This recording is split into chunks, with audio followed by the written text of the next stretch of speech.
tax bill. And as on present course and speed, any kind of spending reductions or spending constraints are going to be really minimal. The Republicans' margins in both the House and the Senate are so tight that when you have someone like a Josh Hawley say, I don't want to cut Medicaid, it makes it really hard to get the votes to cut Medicaid. And that's the way this process is working. And so you right now have a huge tax cut sitting up there and virtually nothing to be done on the spending side except increase spending for things like defense that we all agree we probably need to do that. So meanwhile, as expected, the Federal Reserve is holding interest rates. Here's the amazing thing about certain countries in Asia. Women live way longer than in the United States. All right? And they don't need as many medications. And they die in their 90s and 100, or even sometimes even a little bit beyond 100. All right? Their cost of being medicated is way lower because they are not on medication because their lifestyle is better. All right? In the United States, chronic disease is rampant because of lifestyle in most cases. If you really want to cut the cost of healthcare, it starts realizing, looking in the mirror and saying it's at an individual level and you have to have the proper lifestyle. And that's what I've been trying to say to many people. You want to get healthy? It starts with you. It's not some fucking research study or some discovery in a lab. It's not going to make you healthy. What's going to make you healthy is actually realizing you're the cause of the problem. The aggregate, the reason why we have healthcare costs radically higher is because we have a society that's on bread and circus and it's too fat, and it's not willing to shape up and to get healthy. That's a big part of why we have escalated healthcare costs. Another part of it is the cost of educating the healthcare staff, doctors and nurses and PAs and all this, right? Another is the hedge funds coming in buying the hospitals. So you have a healthcare system that's too costly, but you can radically change the cost structure by having more people in the society healthier. And that starts with lifestyle. That starts with realizing the choices you make heavily determine your health outcomes. And you're going to start realizing that, hey, we don't need as much in Medicare. We don't need as much in Medicaid. Now, people that really need it should get it. But there are a lot of people in the United States that need it because of their lifestyle put them in a situation where they have chronic disease now. Well, why should society pay for someone making the wrong decisions for their lifestyle? Why should we go into debt generation after generation after generation because people were on bread and circus for 40, 50, 60 years?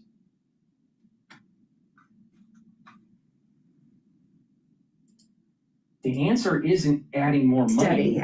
The answer isn't adding more money to the system. The answer is having people look in the mirror and saying, you got to get healthy because the country can't afford to pay for your unhealthy habits. That's how you're going to squeeze that lemon and get the most juice. Then you have to restructure through legislation how they actually charge for training healthcare staff. It's way too costly. It's way too costly. And then hospitals have to be restructured where it's, these hedge funds that are buying these hospitals out and these practices and these clinics, they're driving up the cost too. They're reducing the pay to the healthcare staff to have higher margins for their fund, for their PE fund, or their private equity fund. So it's a big problem. But the big bang for the buck is the society just needs to get healthier. But let's see what Morning Joe has to say after he banged his co-host. A level they've been at since December. Fed Chair Jerome Powell said several times yesterday the central bank is in a wait-and-see mode.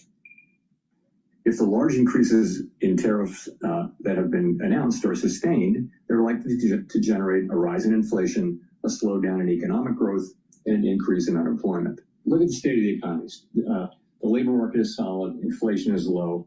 We can afford to be patient as things unfold. There's no real cost to our waiting at this point. So, Steve Ratner, this seems like a repeat of what we've been saying over the past 4 years, where the Fed continued to raise interest rates. They kept waiting for the economy to slow down. We expected a hard landing. We expected, not just you and me, I mean, all of Wall Street, the banks expected a recession. Then we heard about the possibility of a soft landing. Then after the tariffs and the disruption, everybody started predicting a hard landing again. If you listen to Jerome Powell yesterday, he's saying, you know, there are a lot of indicators that things are going in a bad direction, but this economy still is resilient. We're going to have to wait and see. Talk about that. Yeah, that's exactly right, Joe. We did much better these last few years than any of us would have thought. This still is an amazing economy that can just keep growing through a lot of uncertainty and a lot of factors that would bring. The economy isn't as bad as people are saying in the news.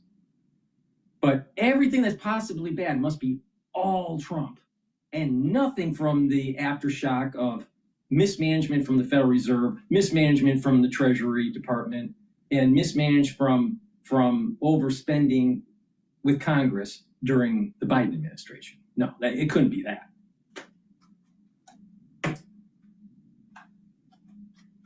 Many other economies, but now Jerome Powell's in a tough spot because he's promised 2% inflation.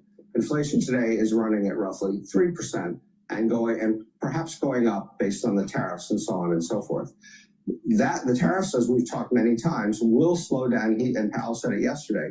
Will not only add to inflation, they will slow down growth. They will lead to fewer jobs. That's what he said. Not me, Jerome Powell, but. Yeah, but what's your comp? What are you comparing? We're at 4.2% unemployment. 5% is natural unemployment. 5.1, 5.5, that's not that big of a deal in terms of the health of the economy. So when the Federal Reserve is saying that they may lower rates if the unemployment goes up to 5.1%, that's inflationary. They're making an inflationary push, especially if inflation numbers are coming in above the 2% target. You do not cut rates if your inflation number is above 2% and your unemployment is you don't cut rates if the unemployment rate is below 5%. All right. That's an inflationary effect. This is the problem that they did in 2024. This is exactly the point I'm making. We have inflation. When you go to the store, we have inflation, not because of Trump, but because the Federal Reserve cut the rates too often in 2024. It's that simple. Because unemployment rate was too low and inflation was too high. And he can't even fucking get it out of his mouth. I happen to agree with that. And that's going to put the Fed in a really difficult position. Trump is beating the Jesus out of them to cut interest rates, but Powell has committed to get to 2% inflation, and he can't really cut interest rates until inflation comes down, but inflation may well be going up. So the Fed is really in a tough spot as to how to handle this. And there's another word for that scenario, which I just outlined. Stagflation. But here the thing is, you have a buffer with unemployment.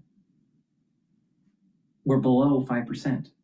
If inflation does stay above the 2% target, guess what? The Federal Reserve either stays where they're at, or better yet, raise the damn number, shock the system. Demand will go down and prices will go down in absolute terms, not just based on rate of inflation. When everyone's looking at inflation, they're always talking about rate of growth. No, what you actually need is a couple quarters, consecutive quarters, below 2%. If you're at like 1.5%, 2 quarters, that's good. That's good. All right? To get there, raise the rate. Raise the rate. That's the way to do it. Now, people are going to go, oh my God, I can't do that. And what about the credit cards? And what about the mortgage payment? Da, da, da, da, da.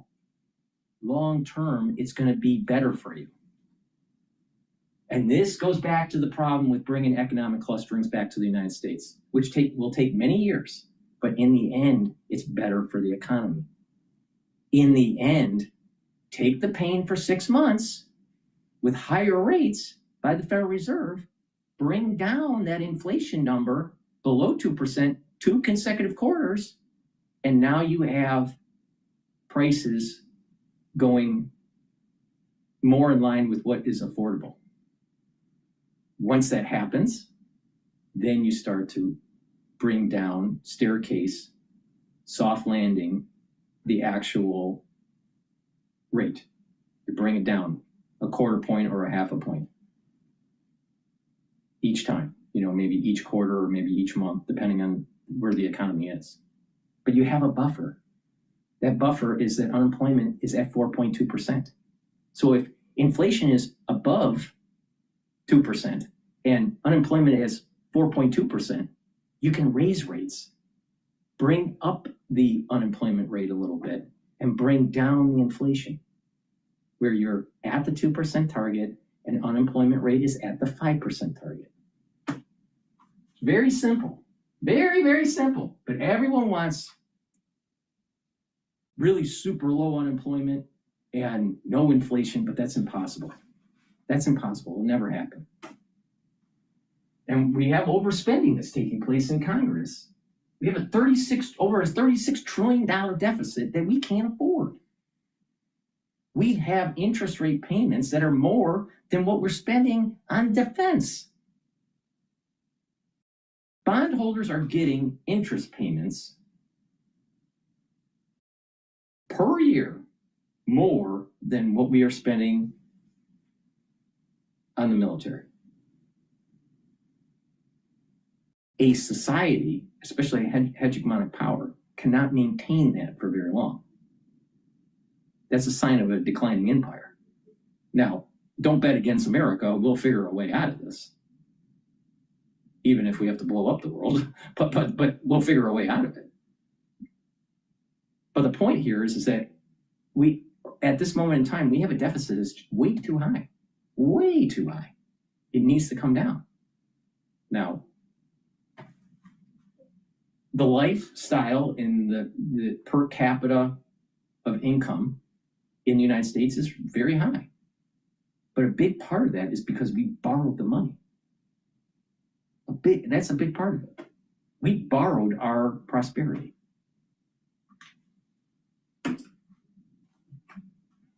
Which frankly Powell kind of outlined, which is called stagflation.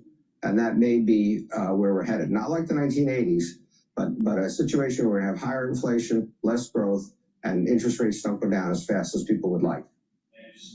President Trump really continuing to pound the bejesus out of the Fed, taking to Truth Social to write, too late, this is the nickname for Jerome Powell, too late Jerome Powell is a fool who doesn't have a clue. Other than that, I like him very much. And he goes on to say some things that are not true about prices going down and no inflation, tariff money pouring in. But he ends by saying what's happening here is the exact opposite of too late and urges again the Federal Reserve to cut rates. There's some real pressure from the White House. Quoting again Chairman Powell yesterday, he said if the large increase in tariffs that have been announced are sustained, they're likely to generate a rise in inflation, a slowdown in economic growth, and an increase in unemployment. That's from the Fed Chair Jerome Powell. Morning Joe economic analyst Steve Radner. A very, very busy morning. We appreciate you, but especially today, Steve. Thanks so much. I'll tell you, these people are just... let's go to Al Jazeera. I think that they're celebrating VE Day. Let's cheer at the liberation of Europe, the end of a war against fascism that had lasted 6 years. The continent lay in ruins, divided between the advancing Soviet armies and those of the Allies. 20 to 30 million people lost their lives, hundreds of millions more displaced by a conflict triggered in part by the rise of the organized far right.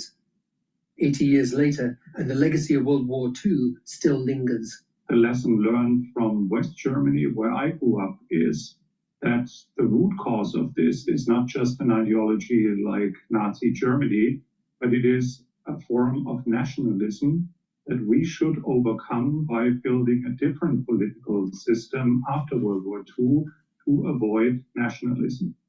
This desire to avoid the mistakes of the past and secure the future prosperity. Not only do we need to avoid nationalism, we need to avoid socialism. All right. We're live streaming on Rumble, YouTube, simulcasting on X Spaces. I'm also live streaming on my website, the-studio-reykjavik.com. Thank you for watching. We're going to be doing the market open soon here, about 4 minutes from now. My name is Dr. Paul Cottrell. Please help support my work by making sure you subscribe to all my channels. I have 4 channels on YouTube, Brighteon, Bitchute, and Rumble. It's very important that you subscribe to all the channels so you get updates of what I'm doing, getting the live feeds, getting the notifications, and you can watch the replays. I do these videos for free. I have thousands of videos out there for free to give you my perspective of what's going on with the economy, what's going on and how to navigate tactically the financial markets, what's going on with scientific discoveries, how to improve your health and wellness. I do this all for free, all right? But I need your help. And you can help by sharing the links, making sure you subscribe, ask your social media to follow me. For the ones that have been following me for a long time, 5 years or even more than 10 years, thank you very much. I greatly appreciate it. You can donate on my website, the-studio-reykjavik.com. You can donate through Stripe, PayPal, or buy me a coffee. You can also be a paid member to my Patreon channel. I don't put anything behind a paywall. All of these videos I do for you is for free. It's through the donations and the paid membership that helps support the free work. That's how I do it. I don't put stuff on Substack and put it behind a paywall and all that stuff. No, because I believe that if there's information that I have to say, I think it's important, you should be able to get access to it for free. But there's a social contract with that, and that is that you help support my work by sharing the links, by subscribing, and if you can, donate. Better yet, go to my store, the-studio-reykjavik.com. If you live in the United States, you can purchase the products that I offer and stack these products the way I tell you to stack them. This is the protocol that I use to actually slow down the aging process and to get healthy, all right? And to boost up my immune system. It's something that I've been doing, ever since I was 16 years old, taking lots of antioxidants and then tweaking my protocol over time and as I get older, and as certain supplements come to market, how to incorporate that new research in anti-aging and longevity research, incorporating that into the protocol. I teach you how to do it, all right? So if you follow my lead, you'll make money and you'll get healthy. It's that simple. So please go to my store, the-studio-reykjavik.com, and help support my work. And I greatly appreciate the ones that are on X Spaces, the ones that listen regularly. Thank you very much. If you have a question, type it in the chat, either on YouTube or on Rumble or even on X Spaces, or you can ask for the mic and you can ask a question that's related to the news or tell me your opinion on what you think is going on in the world. There's a lot that's going on. This is an interactive show. I want people to participate. But thank you for joining. I greatly appreciate it. All right, with that, let's pivot over to what the market's going to be opening up in about 1 minute. So let's just go to Bloomberg here. Told Powell that this stagflation. I mean, you're in Chicago with Austin Goolsbee, the great optimist, and he's now at the Federal Reserve Bank of Chicago. And I asked this question yesterday.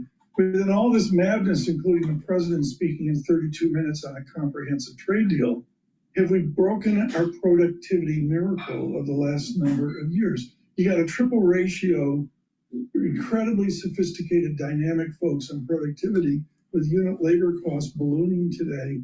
Anna Wong, have we broken productivity? I looked at the productivity and the surge in unit labor costs in today's data. And it really reminds me of the first quarter of 2022, where the GDP was also negative because of imports and unit labor cost was also surging.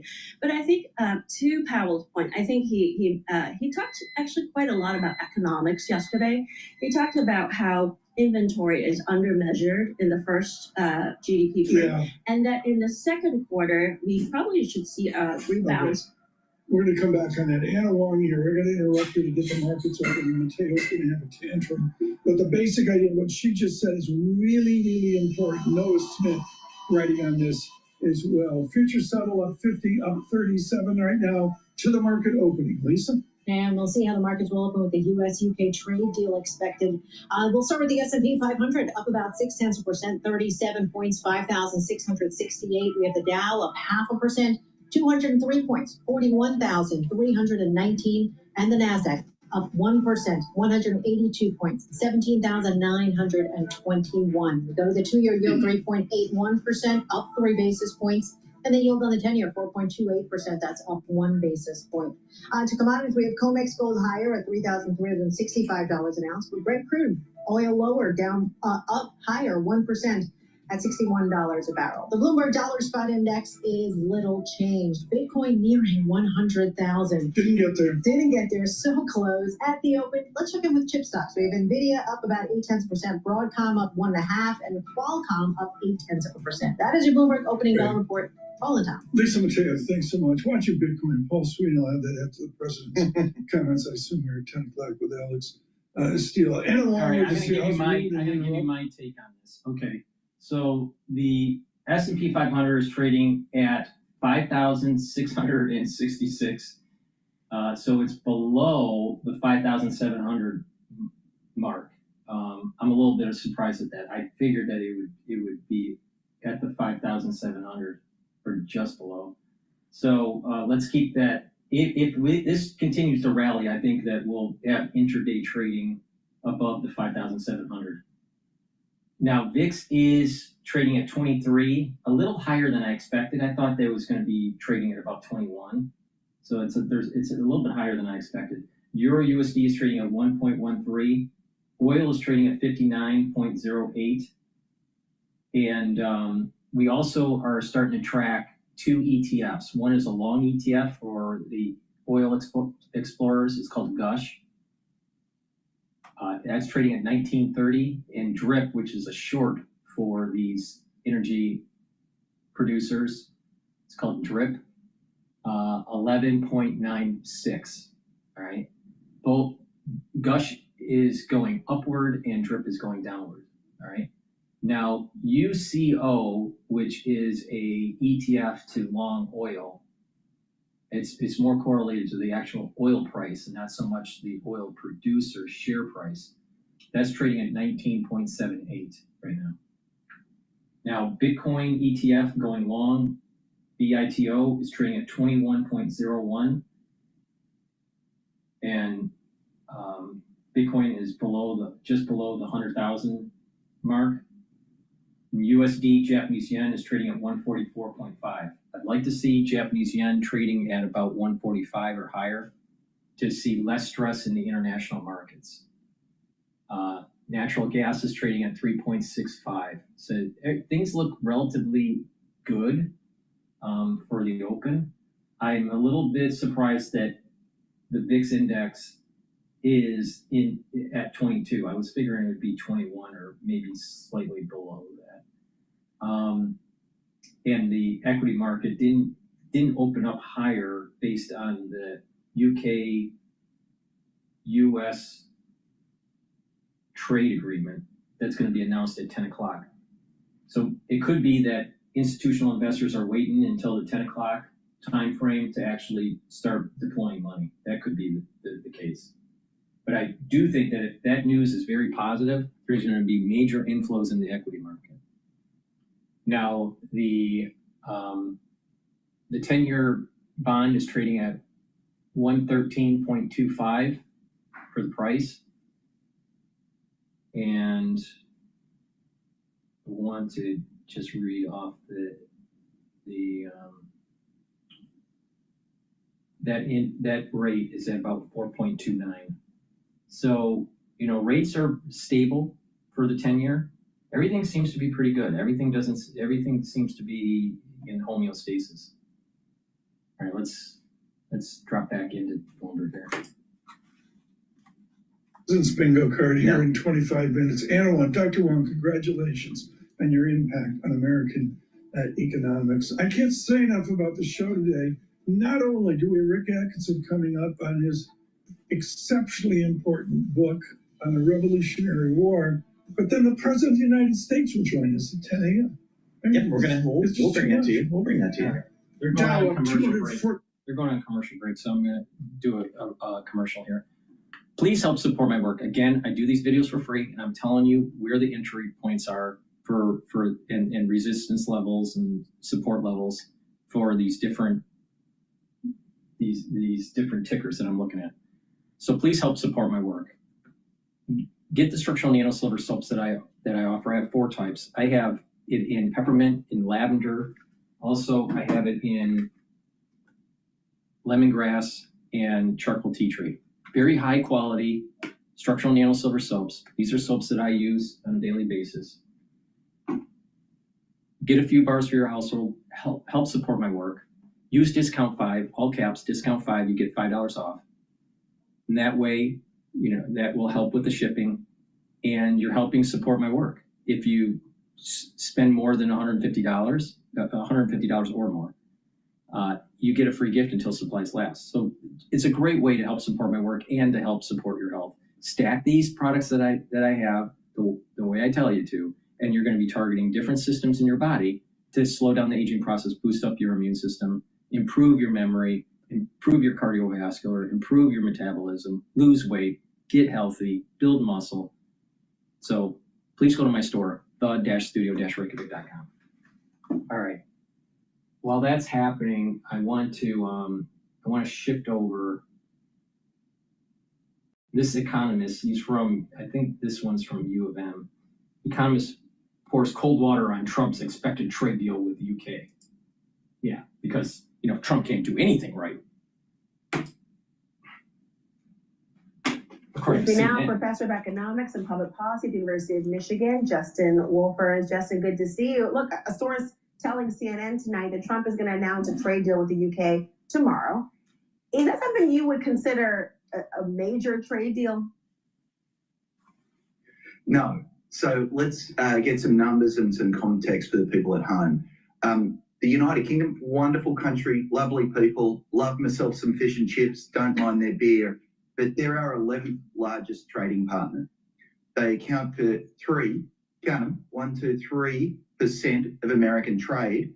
And if I took off all my shoes and socks and got 4 more people in the room, I'd be able to tell you that leaves 97% of American trade are absolutely up in the air.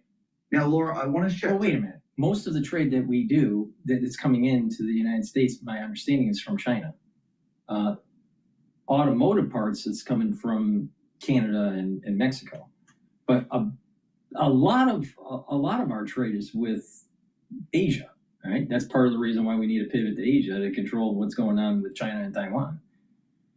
But there's a bigger point here, Professor from U of M, Dr. Paul Cottrell. Just listen to Dr. Paul Cottrell for a second. By doing a trade deal with UK, it boxes in the EU. Do you remember that thing called Brexit? All right? By aligning with the UK, you are now aligning an axis against the EU, which is very important to bolster up the UK, bringing in the UK into the orbit of the United States and them having less reliance on the EU is actually a good thing for military, for intelligence, and for the economy. That's the big picture. See, Trump is not just looking at this as just a trade agreement. If you've been listening to him really closely, he's talking about the Golden Dome. That's military. That's like a shield. That's like Star Trek kind of shit that he's talking about. if you really listen. But everyone wants to demonize Trump, but they're not paying attention. He wants to bring in the UK, Greenland, and Canada into the fold of the United States as a security grid, like Star Trek. But this dipshit doesn't see it. Because horse blind. Your mind. Go back 6 weeks ago. The average tariff the United Kingdom charged countries around the world was 1%. That's the stakes here. So the best we can do is knock the United Kingdom down from 1% to 0, and it's already clear we didn't get them to 0. And along the way, the president is imposing a 10% tariff on the United Kingdom, making it harder for Americans to do business with trading partners over in the old Dart. So why do you think he's announcing this with the UK? What is the game plan here to suggest that this is much bigger deal than you say? Again, part of it is military alignment. Part of it is to bring in the UK into the fold of the United States and away from the EU. Another part of it is to showcase that if other countries start doing deals, that they'll be put on a pedestal. Their economy and their market, their stock market, will most likely be buoyant because of the news. That's going to help traders and investors. And so this is an example of what will happen with the Asian countries when they make the agreement. And by drip feeding it, instead of having all of the agreements happen all at the same time, by drip feeding it, it's actually going to be accelerant for the market. So by the end of the year, the S&P 500 is going to be at an all-time high. So you do this trade agreement, the stock market goes up. Right now, we're trading at 5,665. All right. I would not be surprised that we trade at 5,700 today. I mean, pre-trade hours, that's what the futures market was showing. All right. Now, you drip feed it, and then market is waiting for an additional amount of news, and the market may go down a little bit, right, in trade. So it may go to 5,000. Let me give you an example. It may go to 5,700 today. Let's say it closes at 5,700. And now we're waiting for another trade agreement news. So it goes below 5,700, and it's now trading, at 5,600, maybe 5,550. And then another trade agreement comes in, and it goes above 5,750. Remember, I said that there was a support, there's a resistance level at 5,750. All right, it's not structural; it's more psychological. It was part of the dead cat bounce from the beginning of the sell-off. But the point here is that there is a resistance point at 5,750. So you do this trade agreement, the market gets trading around the 5,700 mark, get another trade agreement, and it pushes it past that resistance point, and now you're trading above the 5,750 and trading closer to 5,800. The all-time high was 6,130, I think it was. 6,130 is not that far away from 5,800. See my point? And we're only in the 5th month of the year. But let's see what the expert at U of M has to say about the economy. The president's a showman. He's going to tell you there's all sorts of wonderful things about it. This is a country with a king and a queen, and they have beef eaters and all sorts of things, but they're not remotely central to us. The other thing to realize about the United Kingdom, bless them, but they're sort of the guys who walked away from trade very recently. They're particularly Has this guy for even friends. heard of the term? Has this guy even heard of the term of the 5 eyes? What the fuck?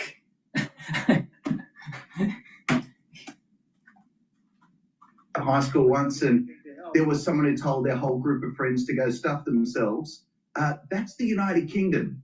And once you do that to your friends, you very quickly go looking for another friend group, and you'll find that other friend group wherever you can. And we probably shouldn't be surprised the country that went Brexit now comes back and goes Trump. Here's to all the kids carrying their lunch tray, wondering for that new group of friends. I'm not saying I'm not one of them. I just like your analogy, Justin. But the Fed chair. Yeah, but what about making the Euro whiners looking like whiners because they just slapped retaliatory tariffs on Trump in the morning news if there's no trade deal, while he's making a trade deal with UK.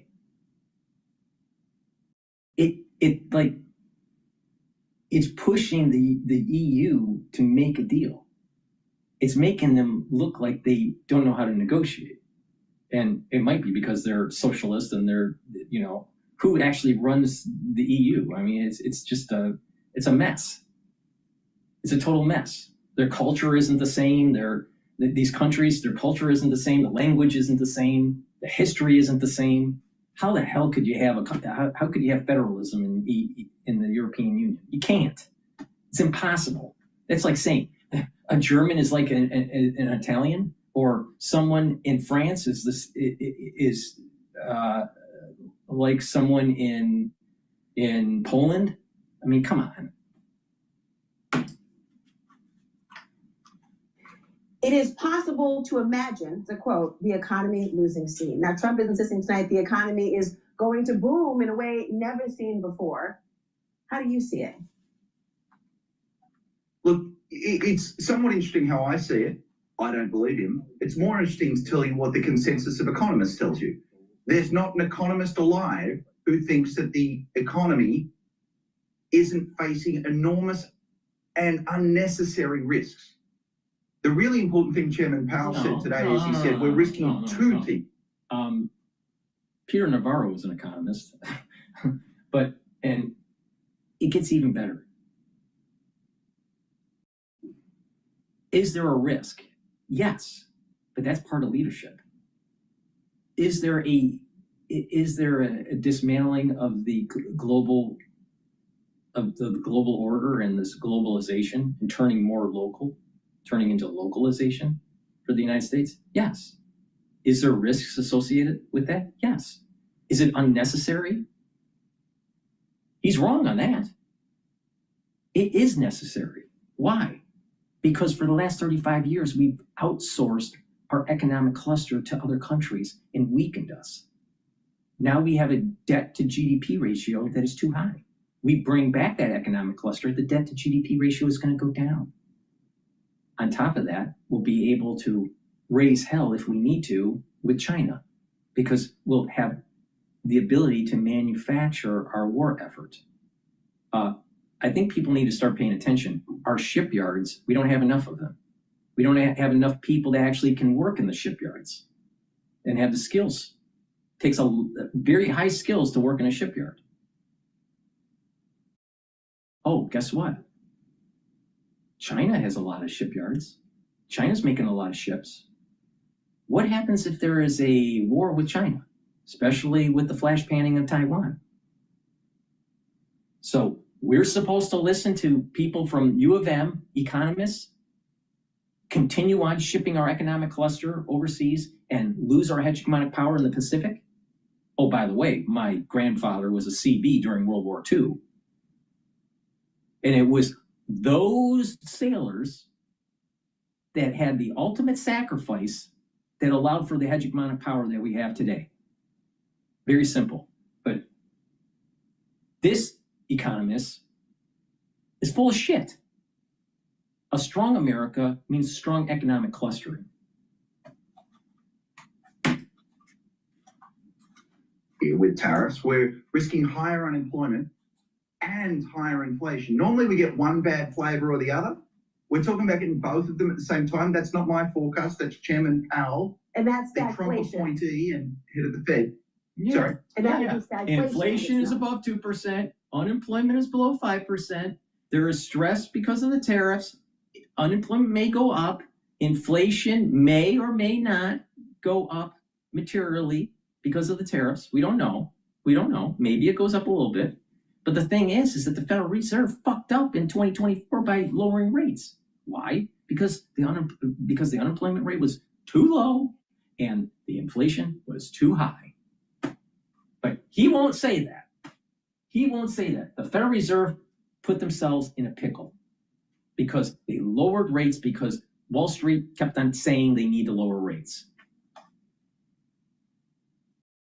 Meanwhile, what the Federal Reserve needed to do when inflation was at over 7%, they needed to do shock therapy, a very high level of increase in rates for a very short amount of time, and do the Volcker shock therapy, and then it would have brought down prices. But instead, they were pussies, and now we have never-ending cost of higher goods at the grocery store because Powell was a pussy. But let's see what the economist from U of M has to say. That's the word for it. Stagflation, 2 words, stagnating economy, inflation. So both bad things happening to the economy at the same time. The chairman was clear to say it hasn't happened yet, but that's what's in the minds of the Fed, and that's what they expect going forward. President Trump announcing what he calls a major trade deal between the United States and the United Kingdom. This would be the first deal that he has actually locked in since starting his trade war. And details of this deal, though, set to be revealed in a 10 a.m. press conference in the Oval Office. Now, the UK, like every other country, is right now subject to a 10% baseline tariff from the United States and a 25% tariff on steel, aluminum, and on autos. CNN's Elena Treen joining us from the White House with much more on this. So it's more of what we don't know, I guess, this morning ahead of this announcement, but tell us what we got.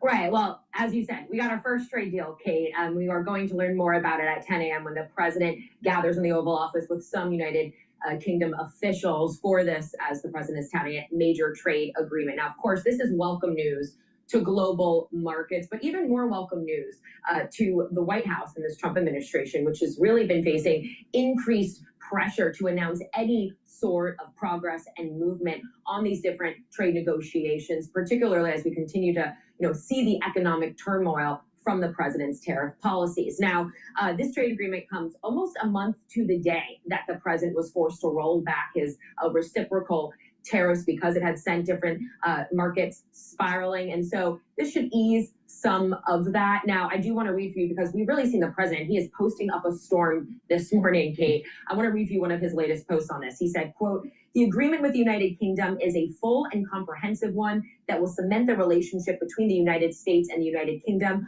for many years to come. Because of our longtime history and allegiance together, it is a great honor to have the United Kingdom as our first."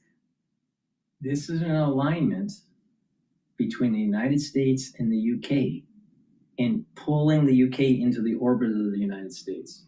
And if you look at this holistically, what's Trump talking about with Greenland and Canada?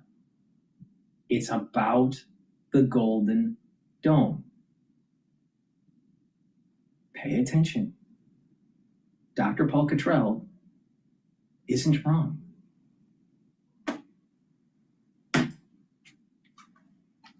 Announcement. He says many other deals, which are in serious stages of negotiations, will be to follow. Now, just to be clear here, despite his rhetoric and the administration's rhetoric that this is going to be a full and comprehensive deal, we know that trade agreements, real trade agreements, actually take a lot of time. They are complex negotiations. They go over the minutiae. Let's have the globalists that advertise on CNN, CIA, advertise and keep on pushing globalization, that it's going to take so long, and this is wrong, and we can't have localization, we can't have economic clustering. We must have the global world order staying the same to make sure that we have labor arbitrage in low-cost centers, and never, ever ask questions about the national security state.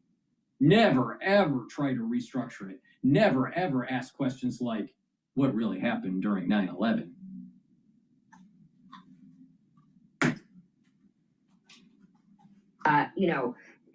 Tariff goods, non-tariff barriers, etc. And so what we're likely to see today at 10 a.m. is some sort of memorandum of understanding. They'll probably lower some tariffs in the time being, but it'll take longer likely to really hash out the very specific details. Now, as you mentioned, we don't actually know a lot of what is going into this agreement, but the Financial Times actually had a great story earlier this week laying out some of the parameters.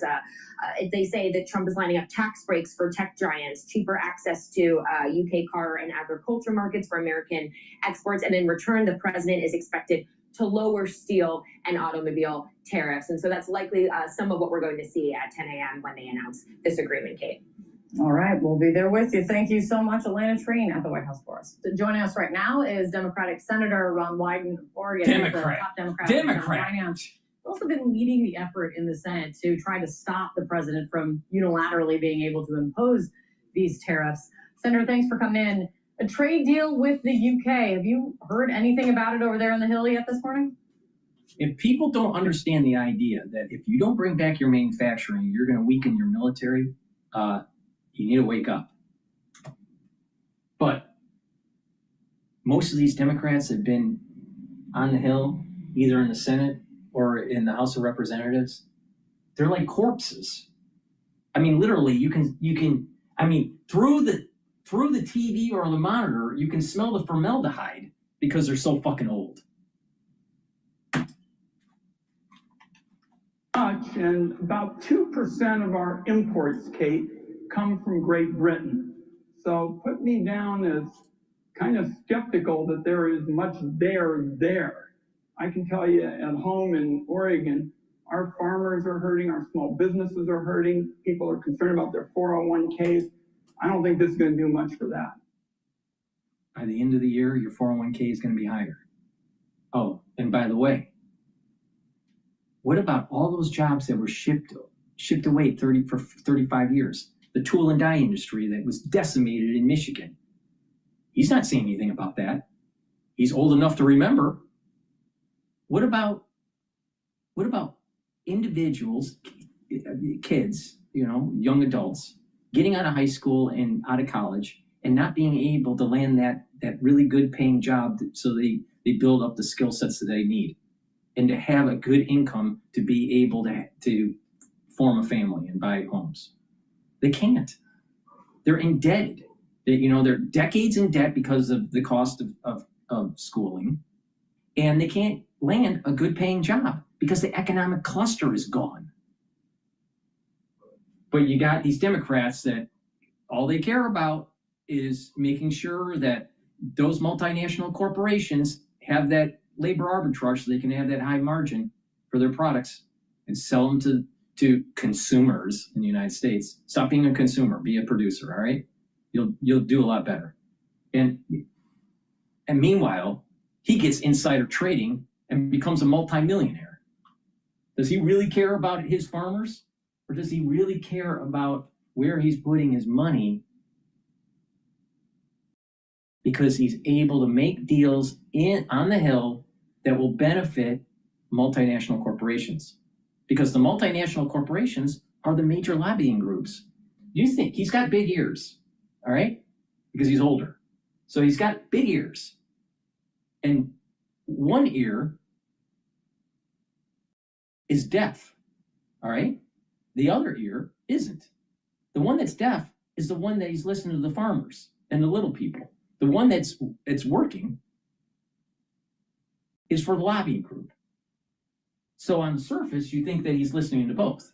But in reality, all he cares about is the multinational corporation because that's where he makes his money. That's how he funds his campaigns.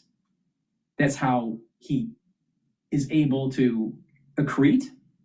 Do you think he's going to accrete with his funds, with his investments by hurting multinational corporations? Of course not. Of course not. This is part of the reason they're on the take. You think these Democrats or even Republicans for that matter, most of these representatives are on the take. They don't care about the middle person. Because they benefit. They benefit through the lobbying group, either directly or indirectly.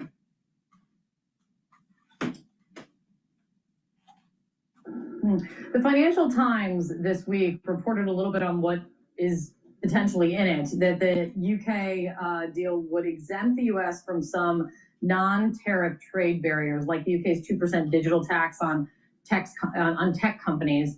And in exchange, then the US may ease the tariff burden on the UK, perhaps reducing or exempting the country from 25% on aluminum, steel, and autos. If that's what this deal is, would you call it a good deal? It's not much. The digital taxes, for example, are something that we've worked on for years and years. In terms of the companies, I can tell you, you saw the headlines this morning, we have companies that after a couple of months are hemorrhaging profits. I can tell you when I talk to the Oregon farmers, the wheat folks, they tell me that prices are down, input costs are up. Another thing he doesn't talk about, and I highly recommend the book called Barron's, all right? And it's about the food industry, all right? The author, I believe, is born and raised in Iowa. And I actually saw one of the book launches when they were releasing the book. And I didn't buy the book. I listened to the audio. It's a very interesting book that you should read, all right? But what it does is it does a deep dive of the food industry. And what you're going to start hearing from all these Democrats, or maybe even some of the Republicans that are anti-Trump, but definitely the Democrats, they're going to say these farmers are hurting. Majority of the farmers are part of a consortium that is part of a multinational corporation, like Cargill. All right. Now, do you think that Cargill has a lot of money to be able to lobbying on K Street? Yes. Do you think the little farmer has? No. Now there are small farmer lobbying groups. All right. But the bulk of the problem with the agriculture that he's talking about, he's not talking about the little farmer. That's emotional fallacy. What he's really caring about is big ag, big agricultural. That's Tyson's, that's Cargill, that's Monsanto's. All right? That's what he's really representing here. But you really need to read that book. It's called Barron's. Let me see if I can find the full title of it. But it was released, I think, a year ago, maybe 2 years ago. But it's an excellent book talking about how the agricultural industry was taken over by multinational corporations and how they use their lobbying power to write the Farm Bill. The Farm Bill isn't for the small farmer. The Farm Bill is for the big ag. And subsidies, and the corn subsidies and ethanol subsidies and the sugar industry. The reason why we have corn syrup and everything, and fructose and everything has sugar in it, it's because of the sugar lobbying group. And it's not because they're trying to keep us healthy. They don't care if you're healthy or not. And unfortunately, high increases of sugar on a chronic level will cause you to age, harden your arteries, cause diabetes, and it causes having high levels of sugar all the time is terrible for the body. Terrible. And that's, the obesity is out of control with kids. When I was a kid, in elementary school, I didn't know anyone that was overweight. No one. I didn't know anyone that had a high BMI. I didn't know anyone that was autistic either. But all of a sudden, you got all these problems that are starting that come up. You got these kids that have serious heart problems at age 12, 13, 14. These kids are way overweight. They can't even, you can see that they're going to just die early. And they can't control themselves because they're stuffing Big Macs in their mouth. Literally begging for some predictability and some sense that the chaos is going to subside. And my sense is we're going to get more of it in July when the pause stops. Really, finally on this one, if it's not a finalized deal, instead it's an announcement of negotiations or announcement of a framework to be negotiated over coming months, because context is it often takes years to negotiate big trade deals. What do you think the impact of that is? I don't think it's going to be. Doesn't much. that sound like like Brexit?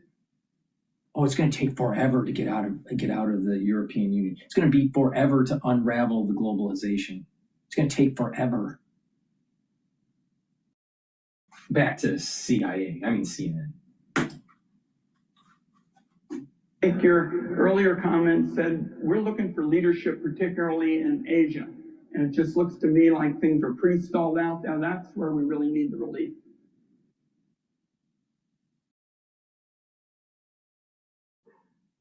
All right, let's go to Bloomberg now. While President Trump is maintaining his position on China regarding tariffs, here's the president yesterday. All right, what else are you looking at? Looking at Apple this morning, shares are up at the moment more than 16% now, so that's really picked up steam since the open, and that's because the AI-powered ad platform reported results that saw first quarter EPS and net income both beating estimates. They also gave an outlook for the second quarter and projected ad revenue beating forecasts too. I think the additional positive for investors is that the company agreed to sell its video games unit to. All right, for the ones that want to know, it's called Barron's Money and Power in the Corruption of the American Food Industry by Austin Frederick. It was published in 2024. It's a book that everyone should read to really understand what's going on with Big Ag.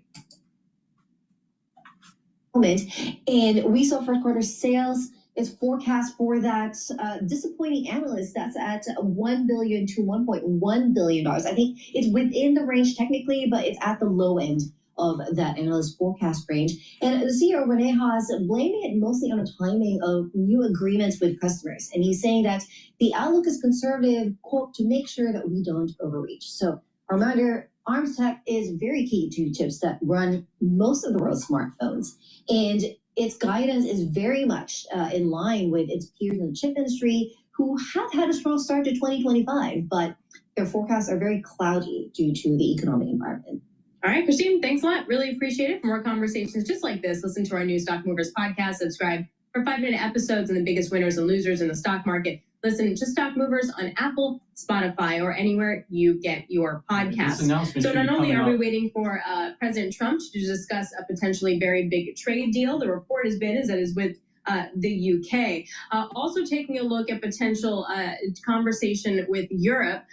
It looks like Europe is going to target U.S. cars, planes, and bourbon if President Trump won't do a deal. Joining us now is Ross Matheson, Bloomberg News Director for Europe, the Middle East, and Africa. How much teeth does this threat have?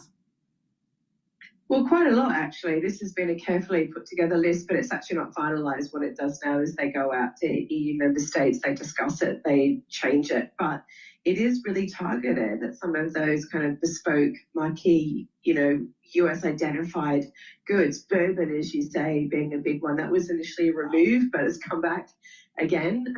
So they're clearly sending a message there. And some of these things are also produced very much in Republican heartland states. So it's quite targeted, really, about sending a message. And it comes against that backdrop. You're saying we're getting this US-UK announcement on trade, but the EU stuff's kind of bogged down. The negotiations aren't really going anywhere at the moment. And the messaging from the EU is they're dug in to the hard yards and they're prepared to put this stuff on the table and retaliate as needed. There's no sense of progress between the EU and the US. So quite a message coming from this list today. Again, it may change a bit in the end, but they're digging in for a fight here. A red headline just crossing the Bloomberg terminal. France pushes back on EU retail investor protection proposal. So I'll have further reporting on. I have no idea what that means. No, but we'll see. We'll have further reporting on that. But it gets a red headline for the Bloomberg terminal. So, Roz, is it kind of unusual or just kind of serendipitous that on a day where we're going to have an announcement of a potential UK trade deal, we also have news coming out of the EU that maybe they're nowhere even near a deal? What does that say about the EU versus the UK here? Well, it's a really interesting dynamic because at the same time, the UK is trying to draw closer to the EU, and Keir Starmer, the Prime Minister here in the UK, is trying to develop ties with the EU, including around trade and things like defence. So he's got a back. They're all most leaders that seem to be at the moment of juggling all these balancing acts. They want to have relationships here and there, but they don't want those things to collide.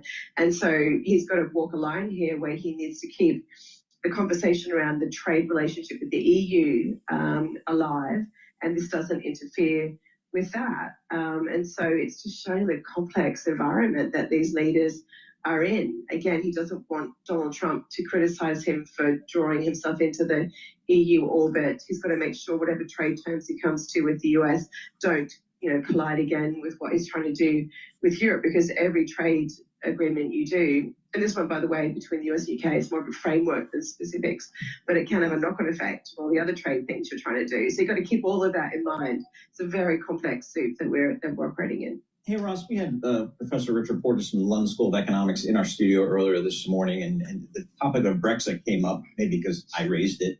But in the context of trade here, the UK versus the EU and the US, I mean, what's the feeling about Brexit? Remember when they these were days? closer? They were closer Yes. before Brexit, and now they want to get closer? I know, that's kind of what I'm thinking. So what's the call on Brexit today?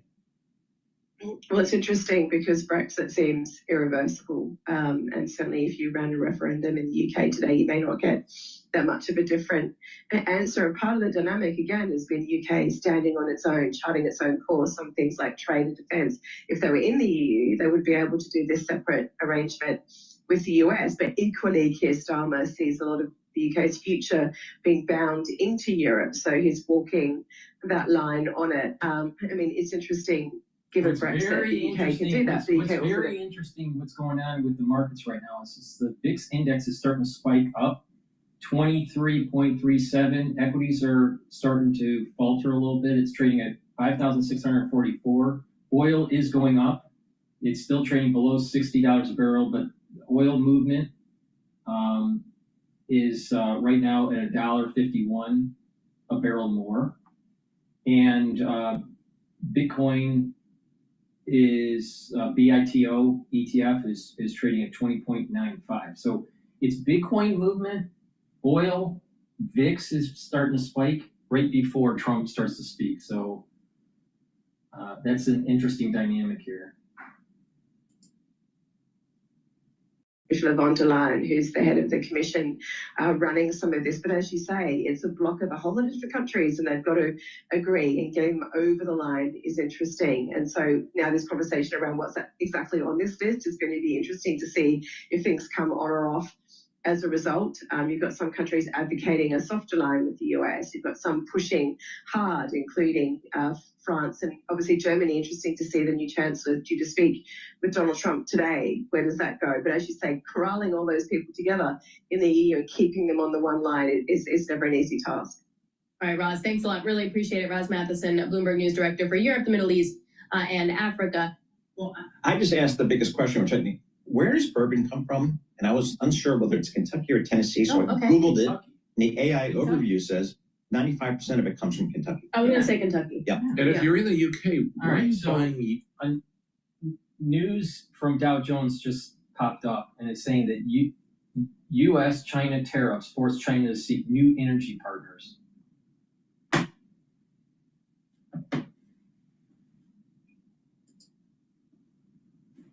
A whiskey drinker.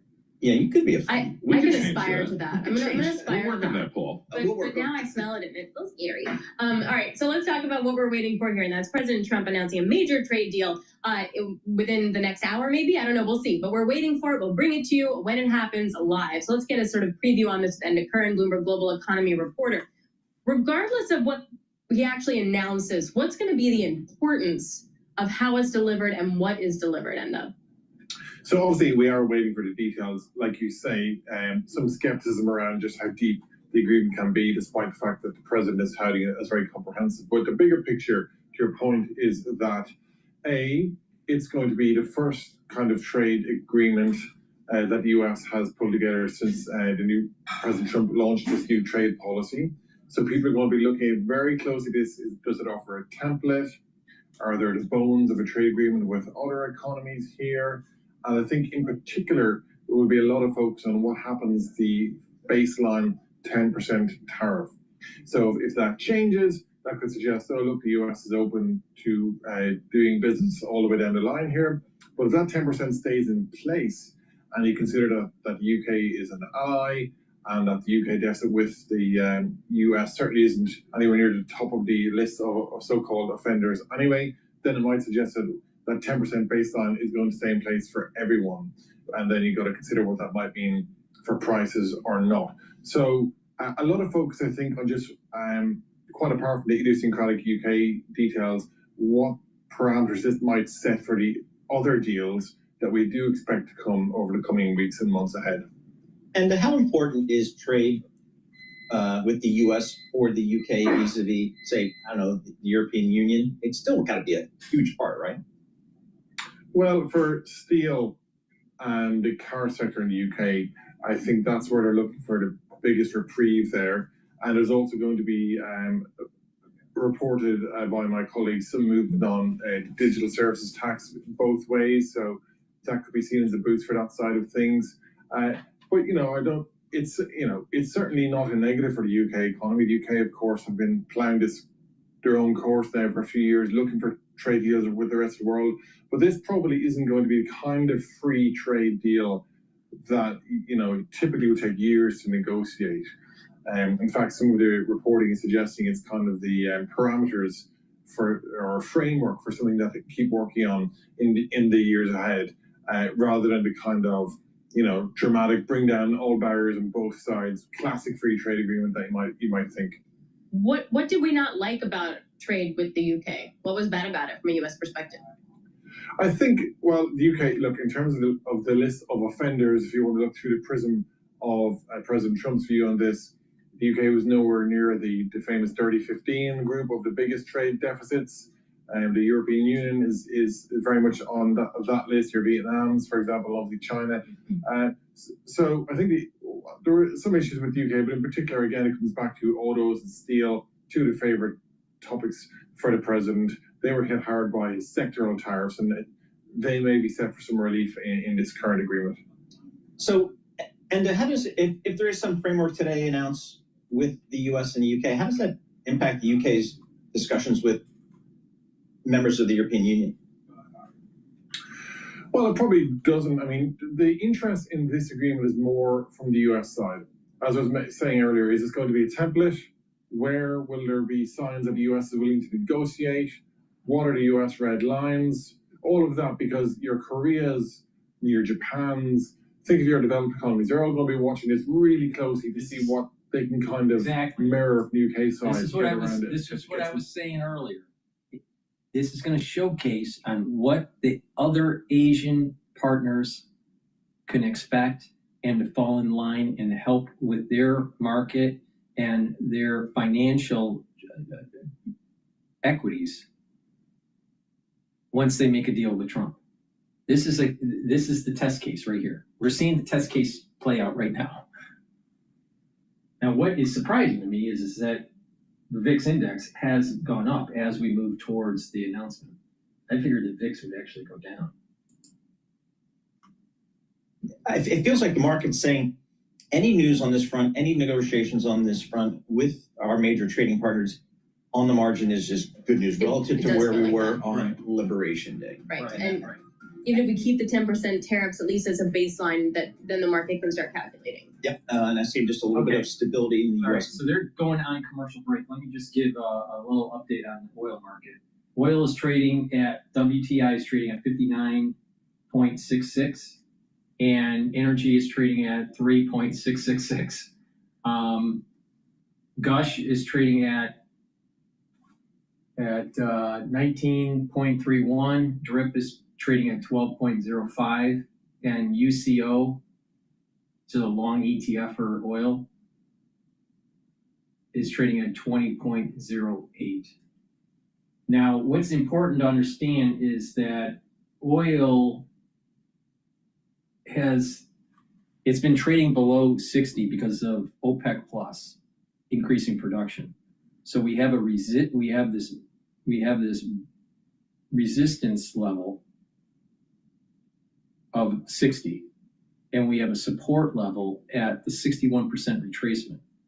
All right, and that happens to be in line with the trading range pre-COVID. And that's approximately 54. It's a little less than 54. It's like 53.6 or 0.8. So just round it up to 54 as a support level for WTI oil. And a barrier is 60. So you have this trading range between 54, maybe slightly lower than 54, like 53.8, and $60 a barrel. So the question is, with this news announcement, will we break the 60? And it's possible, but yeah, you know, the way I'm looking at this price action, it probably will falter and bounce back down a little bit. Please go to my store, the-studio. I'm giving you, you know, with this, all this is free that I'm telling you, all right? And if you pay attention to what I'm saying, you can put positions in the market and make money on the news. You can literally make money on news. Please go to my store, the-studio-reykjavik.com, and get the collagen. The collagen has an amino acid profile shown on the screen here, typical amino acid profile. Go on my website. You can take a look at the label closely. Take the collagen every day. You get a big scooper. It's a powder. You mix it with soft foods, filtered water. You can mix it with milk. Some people even put it in coffee. And you can put it in a smoothie, but take it every day, once a day. It's a dual purpose product. It's going to help with your skin, your hair, your nails, but it also will help with your musculature, your joints, and your bones. Okay? Do resistance training to help with your bone structure and your joint health and your musculature. And with the skin, make sure you drink approximately about 64 ounces of filtered water is best. Some people can't drink that much. If you can't, try 32 ounces of filtered water each day. And also take vitamin C and the magnesium that I have on my store. That will cross-link with the collagen and help with your dermal layer. So please go to my store, the-studio-reykjavik.com. Get the collagen. Take it every day. Help with your skin. Help with your musculature, your bones, and your joint health. Very important. Take it every day. Get a big scooper. This is a month supply. Please go to my store, the-studio-reykjavik.com. Use discount 5, you get $5 off any order. If you spend $150 or more, you do get a free gift until supplies last. All right, let's go to live now. Oh no, let's go back to Bloomberg. Bloomberg.com, Bloomberg Television, and the Bloomberg Business app. This is a Bloomberg Business Flash. Now it's time for the Bloomberg News with this Bloomberg Business Flash being brought to you by Oracle. Attention growing businesses, Oracle is offering to cut your current cloud bill in half if you move to Oracle Cloud Infrastructure. This is for new U.S. customers with minimum financial commitment. The offer ends March 31st. See if your company qualifies at oracle.com/Bloomberg. So it is the trade optimism for now, the big stocks. Investors are hoping for a U.S.-UK tariff pact. This would ease tensions and also, as Enda was telling us, serve as a blueprint for negotiations with other countries at this point. S&P 500 is 26 points higher. That's up 0.5%. 56.58 on the index. The Dow Jones Industrial Average is up 180 points, and the Nasdaq 100 right now up 123 points. That's a rise of 0.6%. Francis Donald at RBC, meantime, isn't expecting clarity on the U.S. economy until later this year. The data right now is still reasonably okay. The problem is, where is it going next? And the balance of risks is towards higher inflation and higher unemployment. ARM Holdings delivered a disappointing sales forecast for the current quarter, and that is stoking concerns about the tariff-related slowdown for the chip industry. And among the best... Based on the comments that the Chairman Powell said from the Federal Reserve yesterday, Wall Street is upset because he didn't signal that he was going to lower rates. And so they're not willing to deploy as much money into the market. That Wall Street's waiting for Powell to lower rates because that's free money, right? They're pumping money into the system. Meeting feature. How that going to work? Anyway, Match Group shares. That's actually super cool. Or, what do you remind me what double dating is when you go out with another couple or you date two people at one time? No, first one. Okay. The other one's multiple dating partners. Okay. At the same, anyway, we check the markets for you all day long. Right here on Bloomberg Radio. I'm John Tucker. That's your Bloomberg Business Flash, Paul and Alex. All right. Thanks so much, JT. Alex Steele here alongside Paul Sweeney. This is Bloomberg Intelligence Radio. We bring you all the top news in business, economics, and finance through our lens of our Bloomberg Intelligence folks, and we tap our amazing resources outside of Bloomberg as well. We are waiting for President Trump to deliver a major trade announcement. We'll bring that to you live as it happens. In the meantime, Brian Jacobson is chief economist at Annex Wealth Management and joins us now. Brian, major trade announcement on an economic level. Like, what do you need to see to start rejiggering models for yourself? Yeah, I think that I would actually need to see a trade deal with a different country besides the United Kingdom. If you think about the U.S. has a trade surplus with the United Kingdom, so based on the math that was unveiled in the Rose Garden, it would actually make the argument that the UK should be tariffing U.S. goods instead. And if you also think about what are the main imports from the United Kingdom, you have luxury cars, pharmaceuticals. Those are likely to be subject to separate sectoral tariffs. So maybe if there's something on that front with autos, steel, pharmaceuticals, that's really what I'd be looking for, because otherwise I'm not really viewing a trade deal with the UK as being a type of blueprint for other trade deals that might come. How about a trade deal with the from the EU, the European Union, because they're out with some pretty tough rhetoric today. That likely to be a little bit more difficult? Probably more difficult, but also more important. It's larger as far as the trading bloc as itself, plus the trade deficit that we have with them. So it seems like that might be more of a blueprint that you could look at as far as what we could have with Japan, with China, other trading partners, those basically that we run a deficit with, which seems to be what President Trump's real focus is. And maybe that's actually why the UK is first, is if we have a trade surplus with them, it's pretty much, okay, things are fine, or we just re-ratify what we had, what was the status quo pre-Liberation Day, maybe with a few tweaks here and there. And so that was almost like the low-hanging fruit. Mm-hmm. Well, but the 10% blanket tariff, it feels like that will also be interesting to see if a deal goes lower than that. But if it doesn't, and that's the base case, and we're going to keep it there, does that truly affect U.S. growth or global growth in a meaningful way? Yes, I think it does. That if we see that 10% is the line in the sand, that he's not going to move on that, even with countries where we have a surplus with him, it does suggest that he's going to try to make good on what he campaigned on, which is 10% tariffs, 60% on China. And then I think actually the market might be relatively okay with that. It won't be great, but at least if that is what things are going to look like when things are all said and done, I think that the market is going to be able to at least adjust to that without having to revisit the April 8th, April 9th lows that we saw. Do you have a recession in your forecast, Brian? It's right now, really the conventional wisdom is it's a coin flip, but is it a balanced coin, or what are the odds of it? And I would actually say probably unlikely to have a recession, because I do think that we will ultimately get to a worst case scenario of like 10% universal tariff, 60% perhaps on China, in which case, based on the math that I've looked at, different models that I run, would suggest we're not going to get that, traditional 2 quarters in a row of a decline in real GDP. But that's not to say it's going to be without pain. Mm-hmm. I agree with that. We are not going to see negative GDP 2 consecutive quarters. So we're not going to have an official recession. But you'll hear in the news that there's a recession, blah, blah, blah, blah, blah, blah. Trump's always bad, blah, blah, blah, blah, blah, blah. U.S. will cut tariffs on UK-made cars to 10%. So as many were pointing out, that the U.S. has the trade surplus with the U.K., which makes this a very different kind of scenario. So the U.S. cutting tariffs on UK-made cars to 10%. That's according to the Telegraph. Okay, so continuing on with the economic points, is that the Fed yesterday seemed to say at the end of the day that everything was fine, that they're worried and there are a lot of headwinds potentially, but that currently we're all fine. Do you agree with that? Well, true. Yeah. Currently, we're fine in terms of the economic data. I don't think people are feeling fine, right? It's kind of one of those things where if you're feeling a little ill, there's early signs of it, and you wonder what's the trajectory here. So things might be fine now, but what's the vector? What's the direction that we're headed?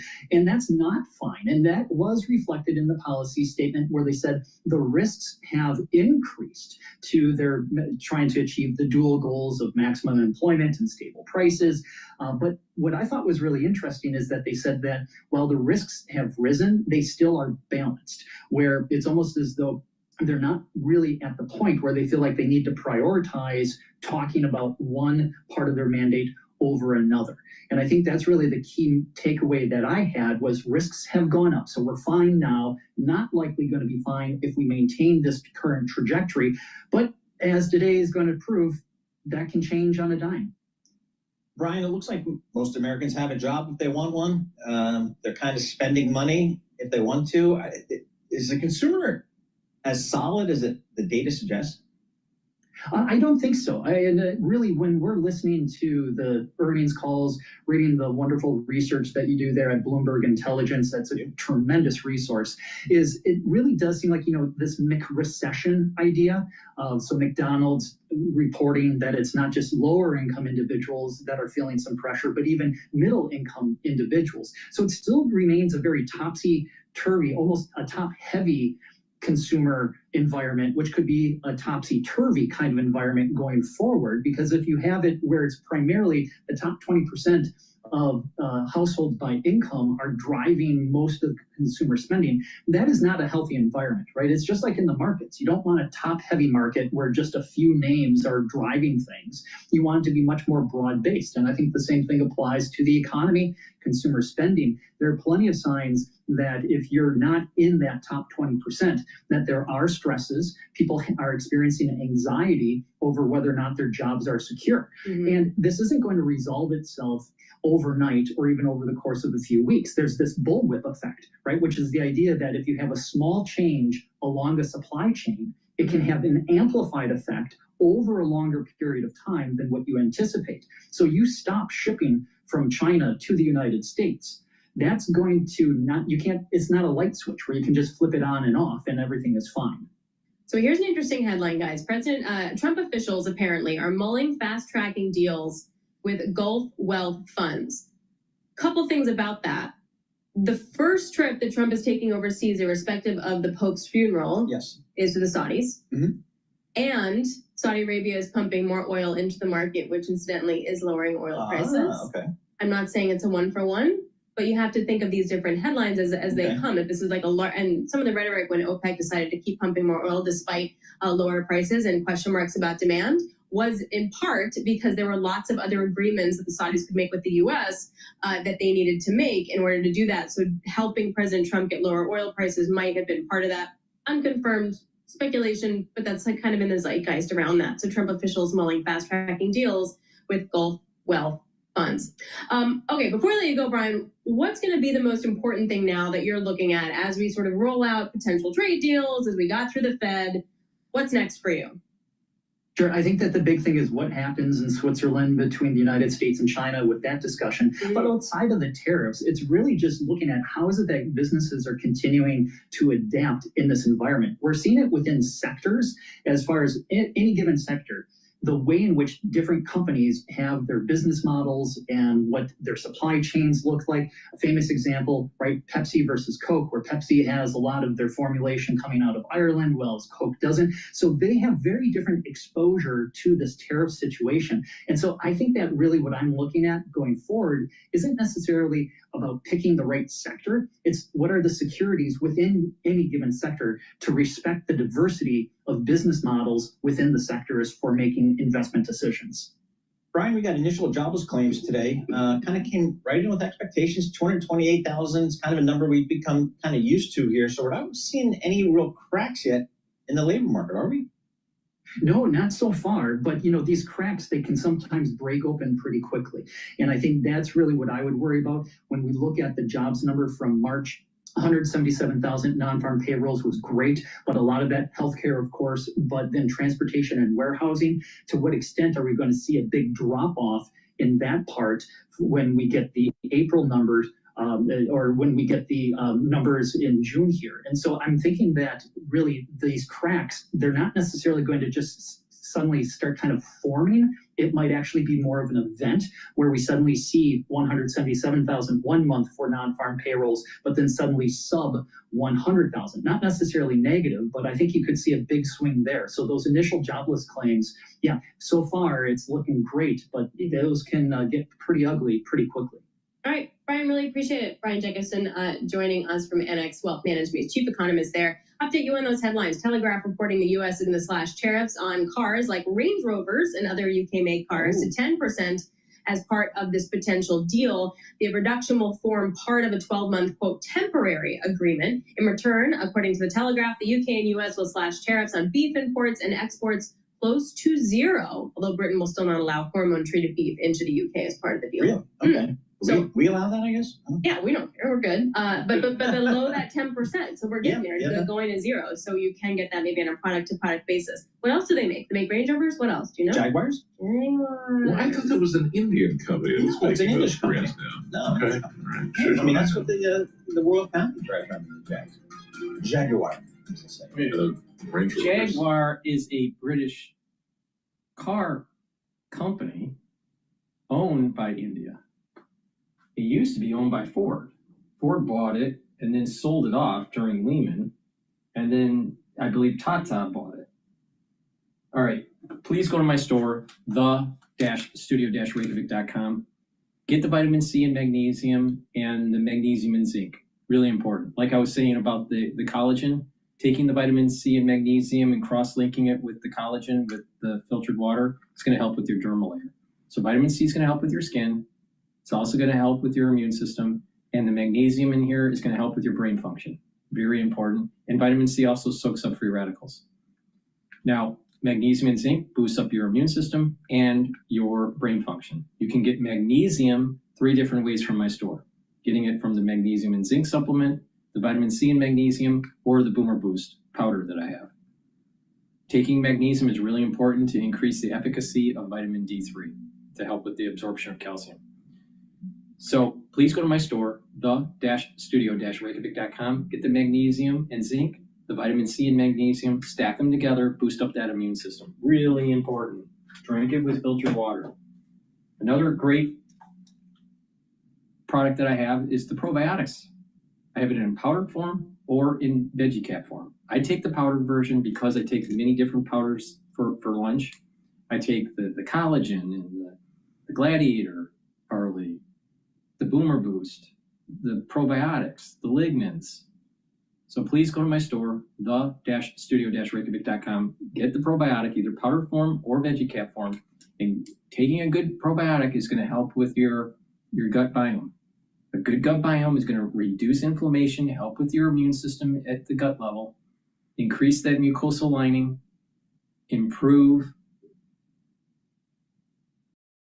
your digestion and the ability to absorb nutrients. It improves the communication between your gut and your liver and your gut and your brain.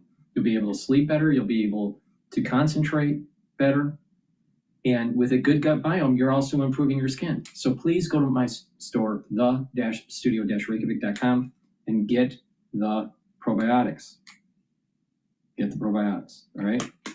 And again, I prefer taking the powdered version. It's just easier for me to take for lunch. Please use discount 5 and you get $5 off any order. All right, let's listen into Live Now and see what they're having to say.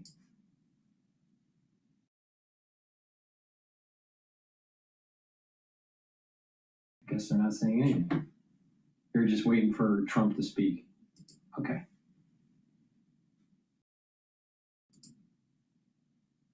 All right. So what I want to do here, United CEO speaks out about Newark Airport air traffic system meltdown. No, we're not going to talk about that.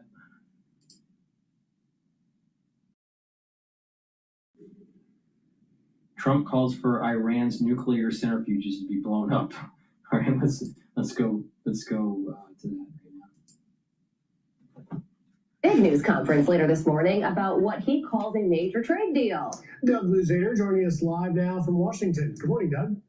Good morning, guys. For a while now, the White House has said that negotiators were closing in on a number of trade deals, and it looks like this morning they're going to take the wraps off the very first one. There are a number of reports now that this deal is with the UK. The president will not confirm that, but here's what he posted on Truth Social last night. Big news conference tomorrow morning at 10 a.m. The Oval Office concerning a major trade deal with representatives of a big and highly respected country, the first of many. Now, at the same time, the administration is moving ahead with talks with China over the weekend, trade talks, but don't look for the massive tariffs on that country's goods to come down while these talks move forward. Are you open to pulling back your tariffs in order to get China to the negotiating table? No. What does China need to do on fentanyl specifically? What do you want to see that? Well, they have to stop fentanyl from coming in. That'll be a very big part. And I had that understanding with President Xi before I left last time, and we had a deal, and he would have honored the deal. But when Biden came in, of course, nothing ever happened.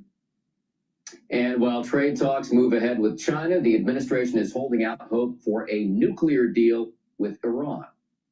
We think that there is a deal here that would reintegrate Iran into the global economy, that would be really good for the Iranian people, but would result in the complete cessation of any chance that they can get a nuclear weapon. That's what we're negotiating towards.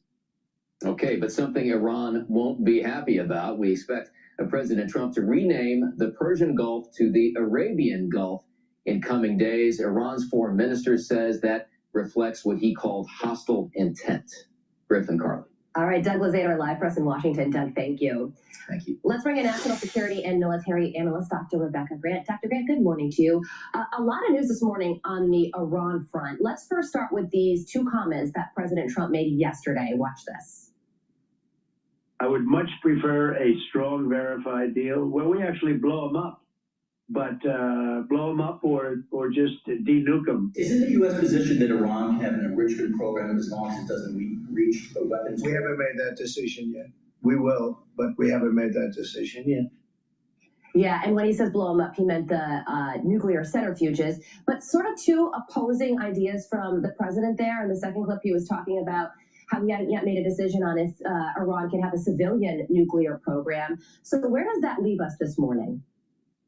Well, clearly we are deep into these talks with possibly another round in Iran. And President Trump is 100% right. Iran can either negotiate, give up their enriched uranium, or have their nuclear facilities blown up one way or another, cyber, bombers, whatever it takes.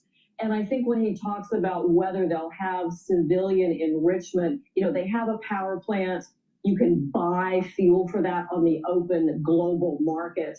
So they are really into the nitty gritty, and I think they've made big progress in getting that nuclear fuel out of Iran, and then the incentive, taking off some of the sanctions or letting Iran back into the global economy. That's what's driving this. Okay, so Rebecca, also take a look at this.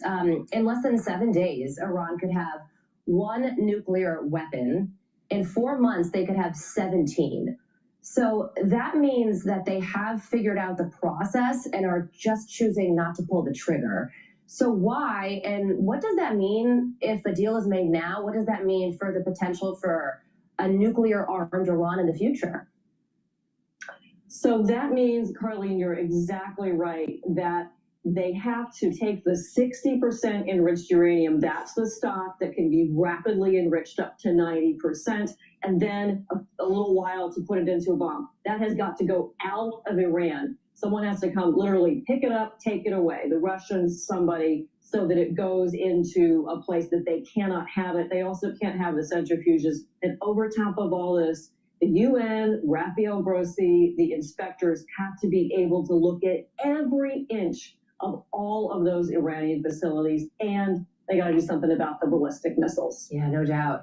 So Doug just mentioned this at the end of his report, that President Trump is reportedly going to rename the Persian Gulf the Arabian Gulf ahead of his Middle East trip next week. Why? Because Iran certainly doesn't like this idea.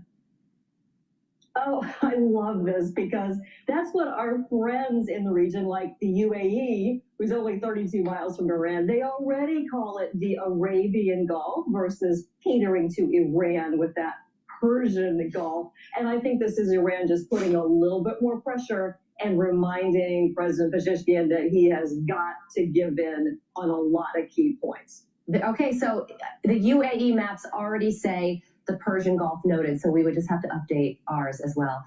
Finally, let's get to this really quickly. Vice President J.D. Vance's comments on Russia regarding the ceasefire talks. This is where he stands right now on this. Watch.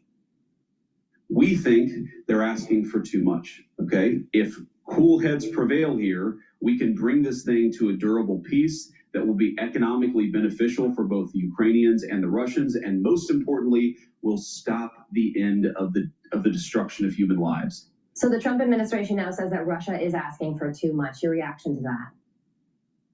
So we're all frustrated, but I'm encouraged by Vance's remarks because it means they are really deep into the deal with Russia. Guarantee you, Vance also said, there are huge economic incentives for Russia with their very weak economy, very dependent on China. Those are being laid on the table in the background to try to get Putin to agree to stop fighting in Ukraine. That's what it's going to take. Yeah, and more talks to come with Iran, Russia, and Ukraine. So, Dr. Grant, thank you so much for following it all for us this morning. We appreciate it. I'm Steve Ducey. I'm Brian Children. We're gonna pivot back to Bloomberg, but let me just plug another product here. Please go to my store, the-studio-reykjavik.com, and get the dual-purpose deodorants that I have. It's for males and females. You use it as a deodorant, and it'll help to detoxify your body. You can get it in peppermint, lavender, and tea tree, or in citrus. Use these every day to detoxify your body, and you use it as a deodorant. Again, for males and females, made from essential oils from the Himalayas. All natural, no aluminum, no baking soda, very high quality deodorants. Please help support my work by purchasing a few bars of these deodorants for your household. Please go to my store, the-studio-reykjavik.com. Use discount 5 and you get $5 off any order.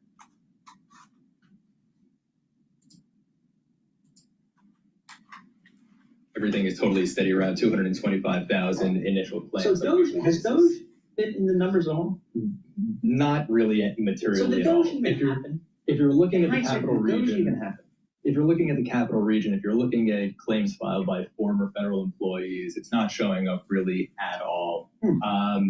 We do know from even just from what Doge is announcing, what they've actually been able to find and cut in terms of fraud, waste, and abuse has been far less than the trillions that was promised. So has it really been happening? Not in a way that's showing up in the aggregate economic data. Going forward, it seems like the question for the Fed is what blinks first, inflation or the unemployment rate? In your guys' models, what does blink first? We think it's probably going to be the unemployment rate. Oh, okay. Yeah. So this is what's really going on in the interim, right? Is this balancing act. You have this two-sided risk where you perhaps have recession risk as a consequence of bare shelves. You have stalled out investment plans. That's going to lead to slower hiring. That's going to lead to higher unemployment. On the other side of that is tariff risk boosting the potential for inflation. The question is whether that can get passed along to consumers at all. Consumers are already stretched thin. You already see credit defaults rising. You already see the savings rate especially low, around 4.2%. So we don't think that tariffs are going to end up leading to materially higher prices, at least not in the immediate term, in the near term. And so inflation isn't going to be the concern. In the near term, it's just going to be the balancing of risk. And then ultimately, it's going to be the cooling labor market that leads the Fed to cover it. You guys have a recession in your forecast here? Well, so we see the unemployment rate rising to nearly 5% at the end of the year. That would typically correspond to a slowdown that folks would call a recession. But we don't have an outright recession. We don't see 2 consecutive quarters of negative GDP growth. Some of that is just because of the composition of growth. So, for example, you saw material drag from net exports in the first quarter.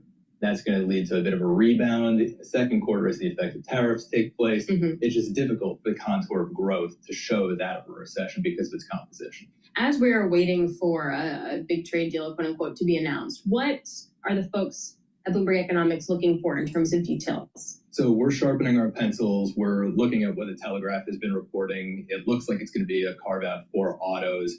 I'm thinking about the average effective tariff rate on the UK, which right now is about 10%, 4 percentage points of which are on autos.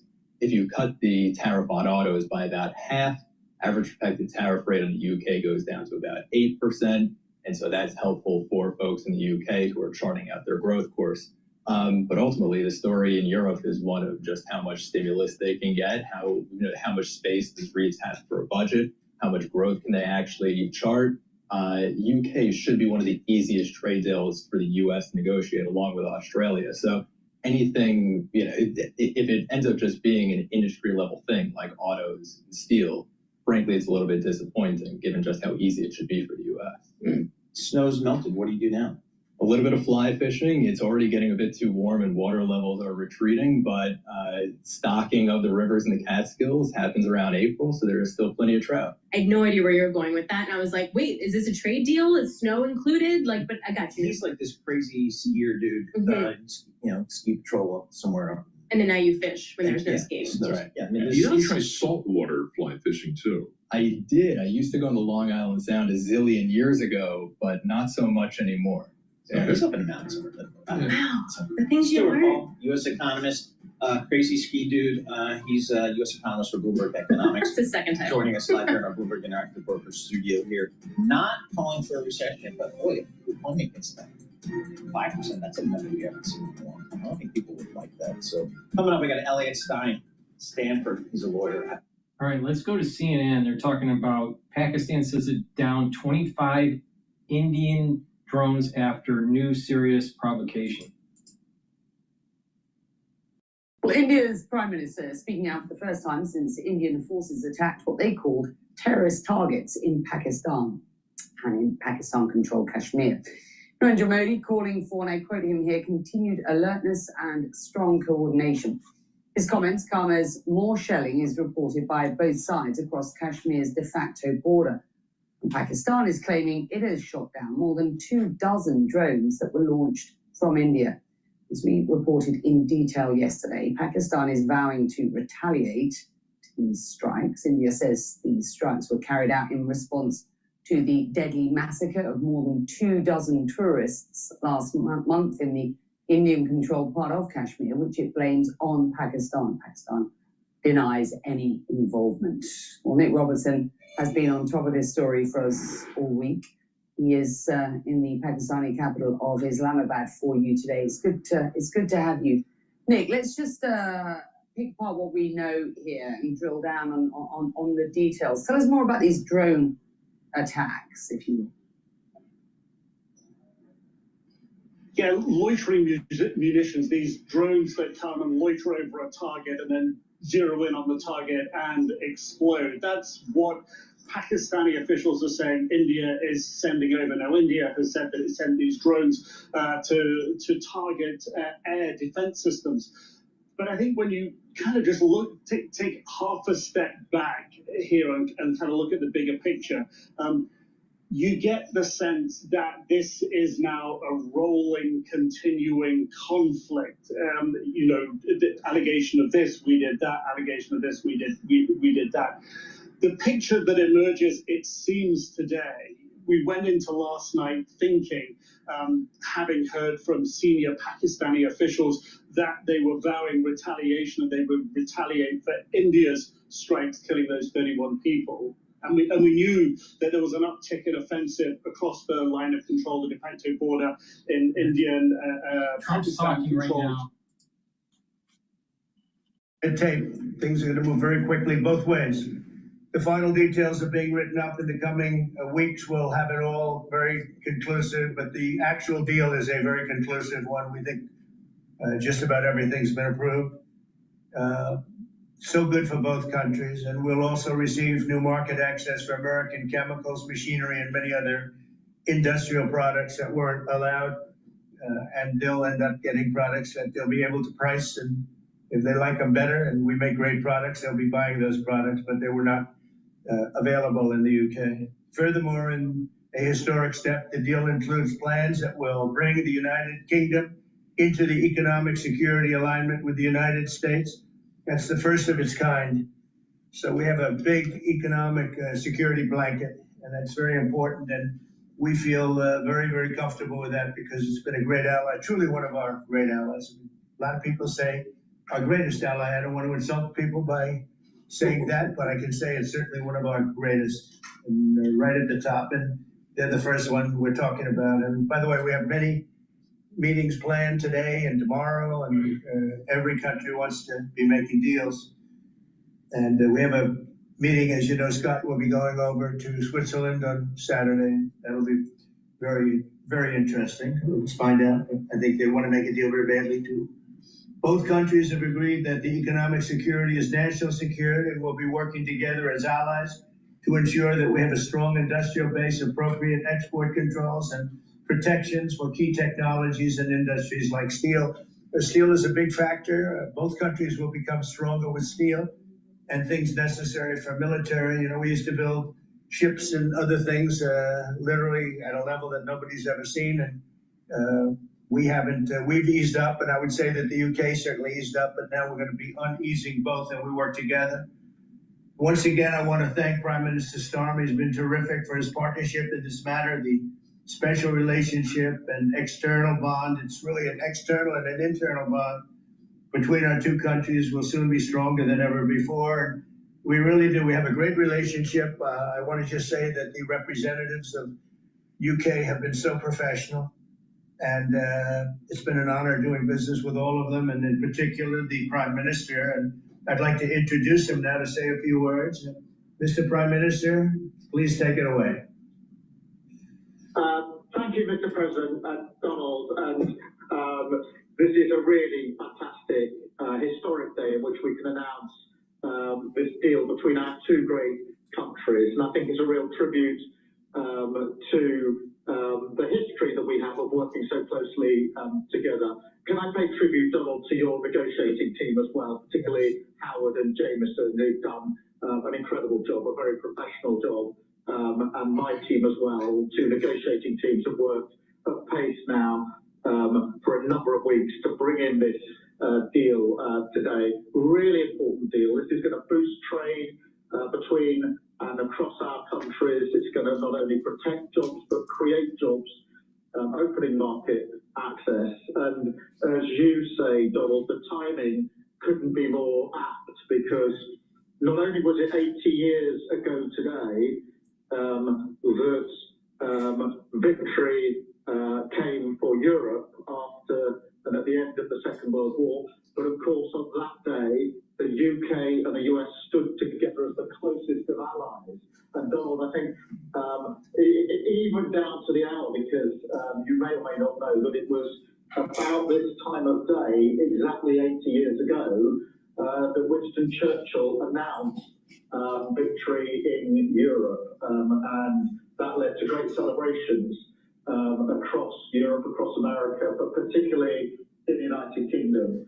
Literally people going out into the street, putting bunting up, going up to the palace. And so to be able to announce this great deal on the same day, 80 years forward, almost at the same hour, and as we were 80 years ago, with the UK and the US standing side by side, I think is incredibly important and makes this truly historic.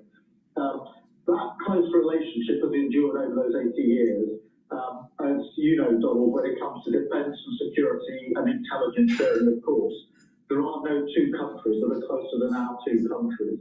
And now we take this into new and important territory by adding trade and the economy to the closeness of our relationship. It is built, as you say, on those notions of fairness and reciprocal arrangements. We've always had a fair and balanced arrangement between our countries. This builds on that, hugely important for sectors like car manufacturing and for steel and aluminium and so many others. And yes, we can finish hiring out some of the details, but there's a fantastic platform here, including, of course, on the tech side, where I think I'm right in saying we're the only two Western countries with trillion-dollar sectors when it comes to tech. And in the end, it comes down to, as you say, Donald, economic security is national security. On national security, we've been absolutely the closest of allies for so many years, keeping the peace through that close alliance, that friendship. And now we add to that this deal on trade and the economy. And I want to thank you for your leadership on that, Donald, and for the way in which your team have negotiated this. I'm so pleased that we got this deal, we finalised it, and we've built an incredible platform for the future. So thank you so much. Donald, I'm now going to go and do a press conference. I think you have your press in with you. But on the details, I think if you've got Howard, we can deal with that through one of my team. That's great. Well, Mr. Prime Minister, thank you very much. It's an honor. We're going to have a continued, maybe a better relationship than ever before. You know, I don't know if the media knows, but the U.S. and UK have been working for years to try and make a deal.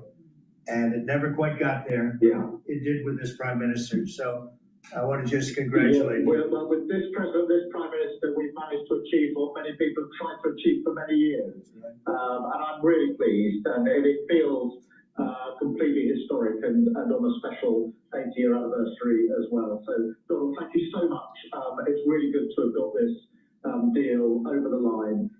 Tribute to both teams, tribute to our countries, and tribute to your leadership. Well, it really is a great thing. And you go do your press conference, and I'll see you soon. Maybe speak to you later. But thank you very much. An incredible thing. I can't tell you that for so many years, even as I sat, everybody talked and talked and talked about a deal. It just seemed like a natural deal, but it was not done. But now it was done with us. So I feel very proud to have been a part of it. Keir, thank you very much. Thanks, Donald, and we'll speak again soon. Very good. So long. Bye.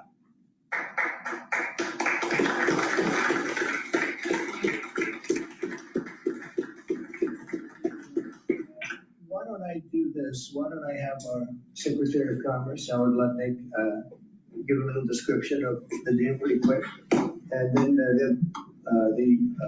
the good side, the very nice side, we'll be speaking about it also, maybe from so you get a pretty equal. I think it's a very it's just been a deal that was, we thought, very complicated. It became very simple. It's opening up the country that we really didn't have the kind of access to that I would have thought. I was surprised. I think it's why the deal never got done before. It was, you know, they've been working on this deal for 25 years, and we got it done, and we got it done. Really, it's going to be great for both countries. So, Sarah, if you could go, and then somebody else, you may have your picture, whoever you want who'd like to do it. I have a feeling you're going to do it, right? So you guys go ahead, and then we'll take questions right after that. But I think you'll get a pretty good understanding of how big it is. It's a very large deal, very big deal, and Howard, go ahead. So the UK is the 6th largest economy in the world and the 4th largest that we export to, right? So it's a huge market, a top 10 market. If you remember Liberation Day, they were at 10% because we have balanced trade with the UK, right? They say they have a surplus, but of course that counts gold bullion, which is, so let's just call it balanced trade. So how do you open up a market in balanced trade? People think it's impossible. They've always thought it was impossible until President Trump came on the scene and changed the way things work. So here's what we've got. We've opened up new market access, ethanol, beef, machinery, all the agricultural products. They've agreed to open their markets, and that will add $5 billion of opportunity to American exporters. So the question is, why would they do that now? Because they've never done it before. And we still have our 10% tariff on, which will produce $6 billion of revenue for the United States. So the idea was, how do they keep their jobs, protect their economy, and do the best for their people while opening the market for us? And the way is they studied it, their team was exceptional, and they tried to figure out the markets that they're importing from other people and try to send them over to America. So why were they always favoring others and not us? And what they've done is they found ways to do that so that we have new access, right? But the UK workers are protected, and that was the balance. So we did a deal with them in automobiles, and you know, if you're not building here, we charge you a 25% tariff. But the president, and by the way, I want to make this clear, while Jameson and I work hard, This was the president's deal. And people think, oh, that's not the way it works. If you got to sit next to him, I have the best deal maker to my left. And if you don't think that we take advantage of him calling the prime minister, getting that deal done, you don't understand who's the president of the United States. So he's the closer. He gets deals done that we could never get done because he understands business, he understands deals, and that's why we're here today. So he agreed they could send 100,000 cars into America and only pay a 10% tariff. And that protects their car industry. And remember, we do 16 million cars a year. So this is only like 0.6%. But for the UK auto people, this is tens of thousands of jobs that the president agreed that he would protect for them. So he made that deal, right? Then steel and aluminum, right? Their steel business has been destroyed like everybody else has been destroyed by people dumping steel into their markets. And British Steel had announced it was closing down. So the British government, as part of this deal, nationalized British Steel, and they're going to match the kinds of models we do. They'll put tariffs on, they'll put quotas on. They want to do it with America so they can be part of the resurgence of steel and aluminum in America. And that saves them, again, thousands and thousands of jobs. That's a smart idea, especially when there's an alliance between the UK and the United States with manufacturing of weapon systems, especially the Navy, because that is where the game is going to be in Asia. It's a genius move. There's going to be an announcement in the UK that they are buying $10 billion worth of Boeing planes later today, but I'm going to let the name of the airline announce it because that's theirs to do. But part of this deal was always to do it together and to do it strong. And you can see the numbers on this board. Everything about this board works exceptionally well for the United States of America. It lays out the plan that you can work with us in autos, you can work with us with aero and commercial, you can work with us in pharmaceuticals if you have a supply chain that is secure and protected in national security. So we feel really good about the deal. You've heard the Prime Minister, he feels really good about the deal, right? And we started at 10% and we ended at 10%. And the market for America is better. And this is a perfect example of why Donald Trump produced Liberation Day. This is a perfect example on when you have a president that actually worked in business and not a lawyer. See, we've had too many lawyers as president, and it has weakened our standing in the world and weakened us domestically. Well, now America's back. To echo the President and the Prime Minister, when we talk about BE Day, this is something we've been waiting for decades, and there's no more appropriate day to do this. And when we step back and we look back a few weeks from now, or months from now, or years from now, we'll look back at this day and better appreciate the significance, I think. And I'll just say as well, in terms of negotiating, I mean, UK negotiators, you know, we've got one right here, did an incredible job, right? This is why you've been wars, right? When we act like this, and the ambassador, he knows more about trade than a lot of us here based on his background. And I would say on this deal, Mr. President, what we've shown is that it is time to change the way we do trade. People said we couldn't do a global tariff. We did a global tariff. They said no one would want to deal with us. People want to deal. They said no one give offers. You saw that stack of offers I showed you yesterday to all those countries. Said we wouldn't get deals, and here we are with the deal with the 6th largest economy. We've agreed to have fair and reciprocal trade, and we've done it in record time. Thank you very much, sir. Great job. Thanks, sir.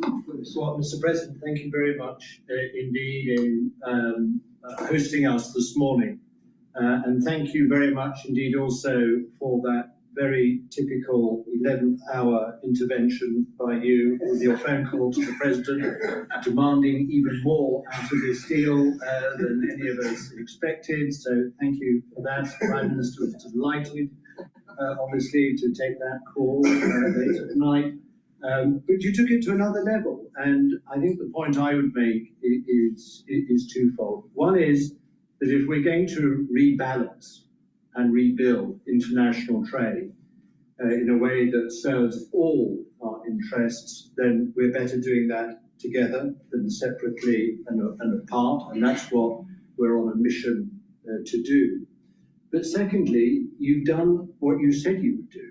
You said to the Prime Minister when he came and we visited in the Oval that you would do a good trade deal with the United Kingdom, that you would do it at pace, and that we would be first. And you have delivered that. You've been true to your word. So thank you very much indeed for that. For us, it's not the end. It's it's the end just of the beginning. I mean, there is yet more we can do in reducing tariffs and trade barriers so as to open up our markets to each other even more than we're agreeing to do today.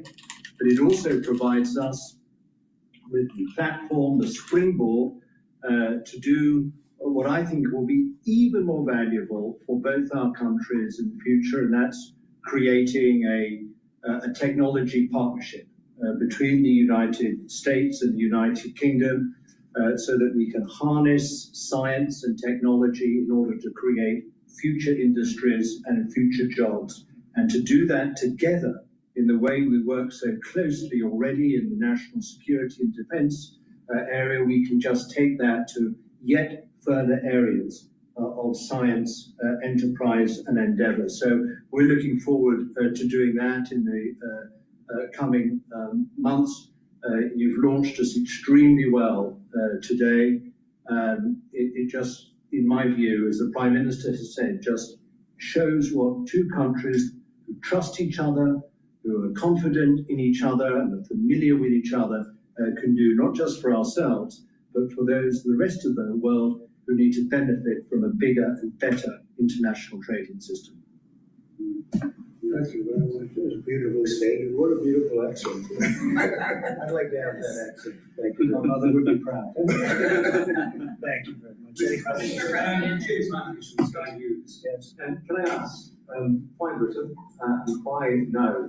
And you described this deal as a full and comprehensive deal, and yet we've just heard from Mr. Mantle said it's the end of the beginning. Clearly, there's much more work still to do. With respect, are you overstating the reach and significance of this deal because you're a president who needs a result at a difficult time? I think that it's a great deal for both parties. It's for us. We're opened up. I didn't know how closed it was. Quite closed, the market, as you know, the UK, and it opens up a tremendous market for us, and it works out very well, and a lot of assets. You see the chart, and those are tremendous assets. But we've been trying, and when you say why us, meaning your country, we've been trying for years, and they've been trying for years to make a deal, including when I was in the first term. It would always be people talking, but they weren't getting it done. But for 25 years before that, they were trying always to make a deal, a very significant deal. I actually, until I looked at the numbers, I didn't realize this is a very conclusive deal, but we think we can grow it even from that. But this is a maxed out deal, not like you said it. You said it really incorrectly. This is a maxed out deal that we're going to make bigger, and we make it bigger through growth. But we have tremendous assets involved. I was surprised to see how big your country is in trade, actually. One of the biggest in technology and so many other things. It's agriculture. I really didn't know. It's depending on your definition, it's from 4 to 5 to 6. That's pretty big in the world. So I was very impressed by that. But we're going to take it to new levels. It's a very big deal right now, but I think it is going to grow just of its own volition. It's going to grow, and over time there'll be changes made, there'll be adjustments made because we're flexible. We'll see things that we can do even better. But it's very conclusive, and we think everyone's going to be happy, and the people of your country are going to be very impressed with the result, and they'll be able to buy from more people. They'll be able to price things differently. They'll be able to get some products that aren't available to them now that we make better than anybody in the world. And it's just something that it's a great thing that it came together. It's so nice because we have many countries want to make a deal, and many countries are very unhappy that we happen to choose this one, to be honest with you. But it's a long time, our oldest ally, or just about, Because a couple of people claim that too, but let's put it right at the top. I think it's going to be something very special for UK and special for the United States. Mr. President, Greg Race with the Daily Caller. How close are you to more deals, and when do you expect the next to be announced? Well, very close. We have numerous deals. I know Howard's going back. As soon as this is finished, your press conference, he's got numerous. And Scott, who's right over here, who's fantastic, by the way. You were great on television this morning. I watched you. You gave them a little lesson in the world and economics. But Scott's going to be going to Switzerland, meeting with China. And, they very much want to make a deal. We can all play games. Who made the first goal? Who didn't make them? Doesn't matter. It only matters what happens in that room.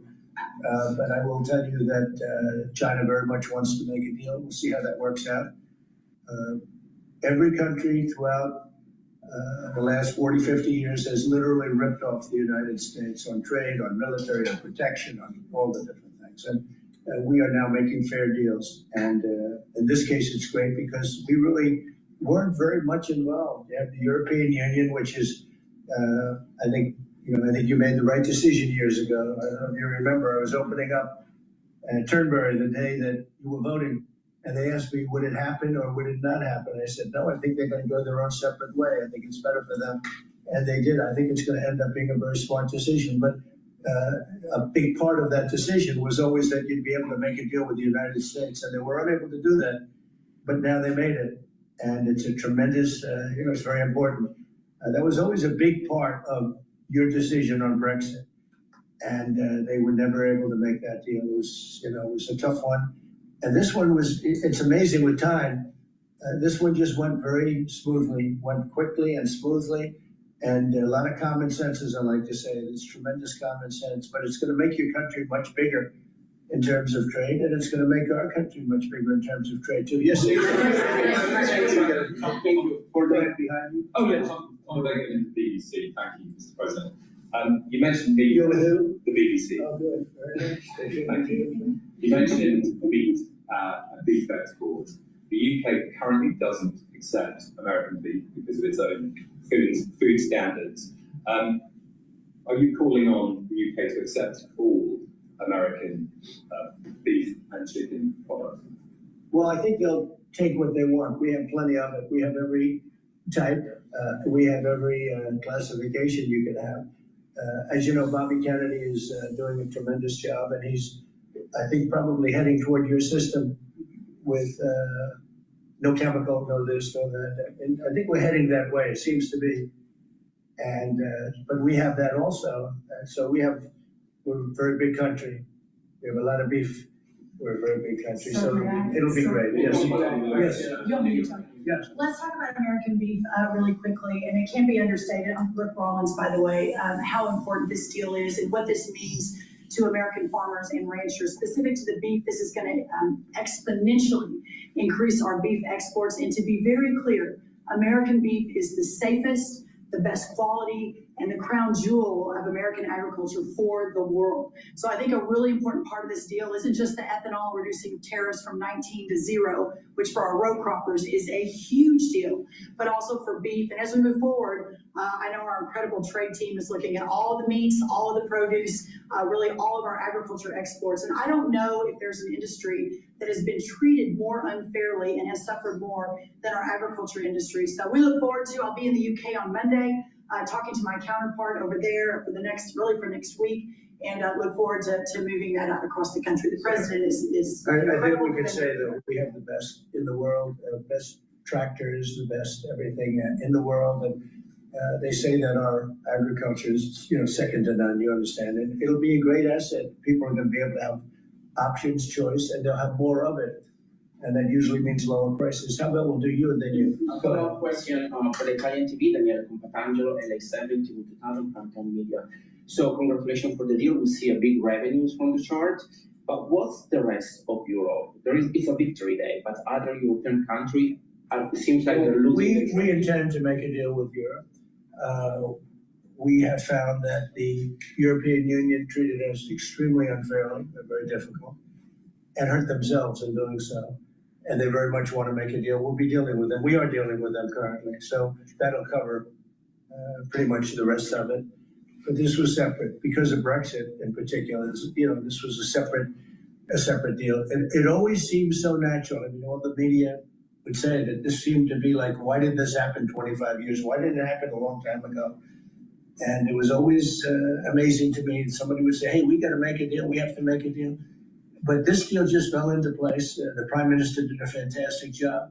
His representatives are total professionals, and they got along well, and it just seemed to work. And I think one of the reasons it did is because we blew up the whole system. If we would have just been dealing with you separately or, country by country, we blew up the whole system. It was very unfair to the United States. And I think because of that, this worked out so nicely. And I'm honored that it was the first deal. Please. Sir, you mentioned. Well, why don't you go to the back? Yes. Oh, thanks, sir. I'm with the London Times. I'll say this is a great day for James Bond because now Aston Martins will be available to American buyers. Even better by extending it to film. You've talked about a big tariff on films, and we'd like to know if there'll be relief on British. Well, we're going to have a discussion on that separately.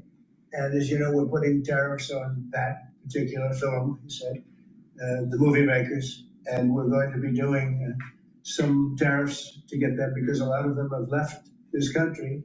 They all live here. The money comes from here. Everything comes from here, but they make them in other countries. So we're going to do something to bring them back, maybe to a large extent. But James Bond has nothing to worry about that, I can tell you. James Bond. And Sean Connery was a friend of mine. Sean Connery was responsible for my getting zoning in Aberdeen.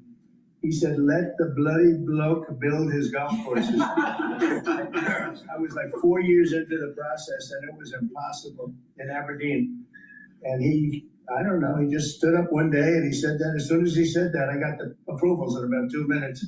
So he was a great guy, Sean Connery. And you go out there later in the year? Are you going to Scotland and to yeah, I will be.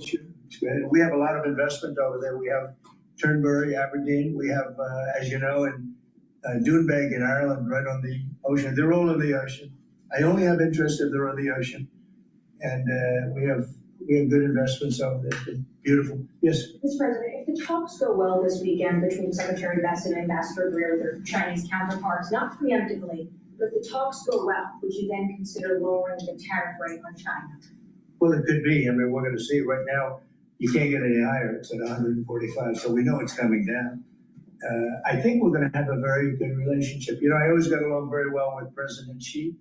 That relationship was greatly disturbed by COVID when COVID came in, but we get along very well now. I mean, the relationship was hurt with a lot of people, a lot of countries when COVID came in. But I think we're going to have a very good relationship. I expect to have a very good relationship with China, Scott. I think it's a very friendly meeting. They look forward to doing it in an elegant way. China, as you know, has a tremendous trade surplus with us, so we just can't have that. And but I think it's going to be very good for both countries. I would like to see China open. One of the big things here is, and nobody would know this, but the UK was largely closed. It was very much closed to trade, and now it's opened. And a lot of the financial reporters are very happy about that because so much. I listened to them. I hope they get countries opened up, and then you compete on a fair basis. But you can't compete when you're not allowed to go there. China would be the number one example of that. It's very close. We almost had it last time before COVID, and that didn't work out. But we made a great deal with China. They had to buy $50 billion worth of our food products, and it was a great deal, doing very well for our farmers. And then when Biden came in, as usual, nothing happened. He didn't enforce it, and it got less, and ultimately, destroyed a great deal. That was a great deal. But no, I think that we're going to have a good weekend with China. I think they have a lot to gain. I do think they have far more to gain than we do in a sense, but we're going to have I think we're going to have a very good weekend. Will you speak to Xi after the weekend talks? I might, yeah, sure, depending on what Scott says. We Scott is doing certain countries and Howard's doing certain countries. I mean, I wish I had like 10 more of each. Then we could do them all at one time. But there will be a time. We'll do a number of them. then there'll be a time, and I think I can say this, Scott and Howard, where we're just going to say, because we understand the countries, we understand what they want, where we're just going to make the deal. In other words, we don't need the country involvement because we've already had it. And we'll say this particular country, which had big surpluses, let's say, we had therefore deficits, that this particular country is going to pay a 25% tariff or 30% or 50% or 10% or whatever it may be. This was, I think we should explain it now. One of the things we did here that we'll rarely do is on cars, we took it from 25 to 10 on Rolls-Royce because Rolls-Royce is not going to be built here. I wouldn't even ask them to do that. You know, it's a very special car, and it's a very limited number too. It's not, you know, one of the monster car companies that makes millions of cars. They make a very small number of cars that are super luxury, and that includes Bentley and Jaguar. So we have some very special cars. So in order to help that industry, and that's really, you know, handmade stuff. They've been doing it for a long time in the same location. And I said, yeah, that would be good. Let's help them out with that one. But that's different than a car company that comes out and makes millions of cars, which they'll be doing in our country. They can build, we have many factories, car plants being built or going to be built very soon. I think we can say that we'll be close to $10 trillion of investment. I think we're actually at that number now if you add up some of the ones we haven't heard about yet. I mean, we have some going up right now. They have plants going up and they haven't even spoken to us. They're doing it because of the tariffs. And tariffs have always been used against us. And I never understood. I used to sit back, as you know, China paid hundreds of billions of dollars in tariffs when I was president. But until then, China never paid anything. And, you know, they really did a big number on us from the standpoint of trade. But we are using tariffs now for our benefit. And we have now close to $10 trillion. To think of that, 10 trillion. If you look at the past administration, and we're talking about over, you know, essentially 2 months, because we could say 3, but it took a little while to get the office in perfect shape, right? It took a little while to get things done. But once we started, when you think of that, close to $10 trillion of investment, you've had years where the United States wouldn't do that in a whole, wouldn't do 1 trillion in a year, wouldn't do anywhere near 1 trillion. We did 10 trillion in 2 months. So it's amazing what's happening. We're getting calls from, and that has to do with chips, has to do with cars. We used to make chips. We had Intel, and we used to make chips. We had a monopoly on chips. Everything was made here. And now, over a period of years, because of presidents that didn't know what they were doing, they allowed that business to be stolen from us. Most of it moved to Taiwan. And you probably were in the same position, right? Because you had a lot of the chip making capacity, but they moved it in. And if we would have said, that's fine, if you want to move it to Taiwan, that's good. But if you want to sell back into the United States, we're going to put a 50% or 100% tariff on, they would have never left. But we had people sitting here that didn't understand that, and it's too bad. But now they're coming back because I'm saying it about 40 years too late. But they're coming back. As you know, we have the biggest chip makers in the world spending, in one case, 300 billion, in one case, 500 billion, same as Apple, and in another case, 200 billion. And we're going to have a large share, a very, very substantial share of the chip making market. You said that this weekend is going to be a friendly visit, but do you expect that it will just be a formality to break the ice, or are they going to get into substantive negotiations? I believe so, yes. I believe it's substantive, yes. I think people like to say, yes, we're having a meeting to meet. Well, we're meeting, so what are we going to do? Talk about meeting again? I think it's going to be substantive. I think we can say that, right, Scott? Very substantive. Now, China wants to do something, and look, they have to at this point. You know, essentially, they made $1 trillion a year, and now they have absolutely, you know, no business because of the tariffs. They have no business, and they want to have business, and we want them to have business. We want them to do well. We want them to do very well. So I think it's going to be very substantive. Because business has slowed down, as you mentioned, we're seeing as a result, the ports here in the U.S., the traffic has really slowed, and now thousands of dock workers and truck drivers are worried about their jobs. That means we lose less money. You know? When I see that, that means we lose less money. Look, China was making over $1 trillion, 1.1 trillion, in my opinion. You know, different numbers from 500 billion to $1 trillion or $1 trillion. I think it was 1.1 trillion. And frankly, if we didn't do business, we would have been better off. Okay, you understand that. So when you say it slowed down, that's a good thing, not a bad thing. But we're going to make it so they can. I'd like to say they can do better, actually, in terms of the bottom line. We'd like to see China opened up so we can compete in China and, you know, give people something that they've never had, you know, access to something. And it'd be great for the world. It would be great for our businesses. And I think it would be great for friendship. I really expect a lot of people think I'm a militant guy. I'm really not. I think that trade can bring a greater friendship with China. It can be something good. But, you know, one of the things that I know Scott's going to be talking about very high on the list is open up and let our businesses go into China. Because when you talk about a closed country, that's a really closed country. And I think it would be great if it was opened up. It would give people a lot of choice and would create a lot of jobs, a lot of everything. So I think it would be a great thing for China. And that's going to be one of the things we'll be discussing, like we discussed with UK. So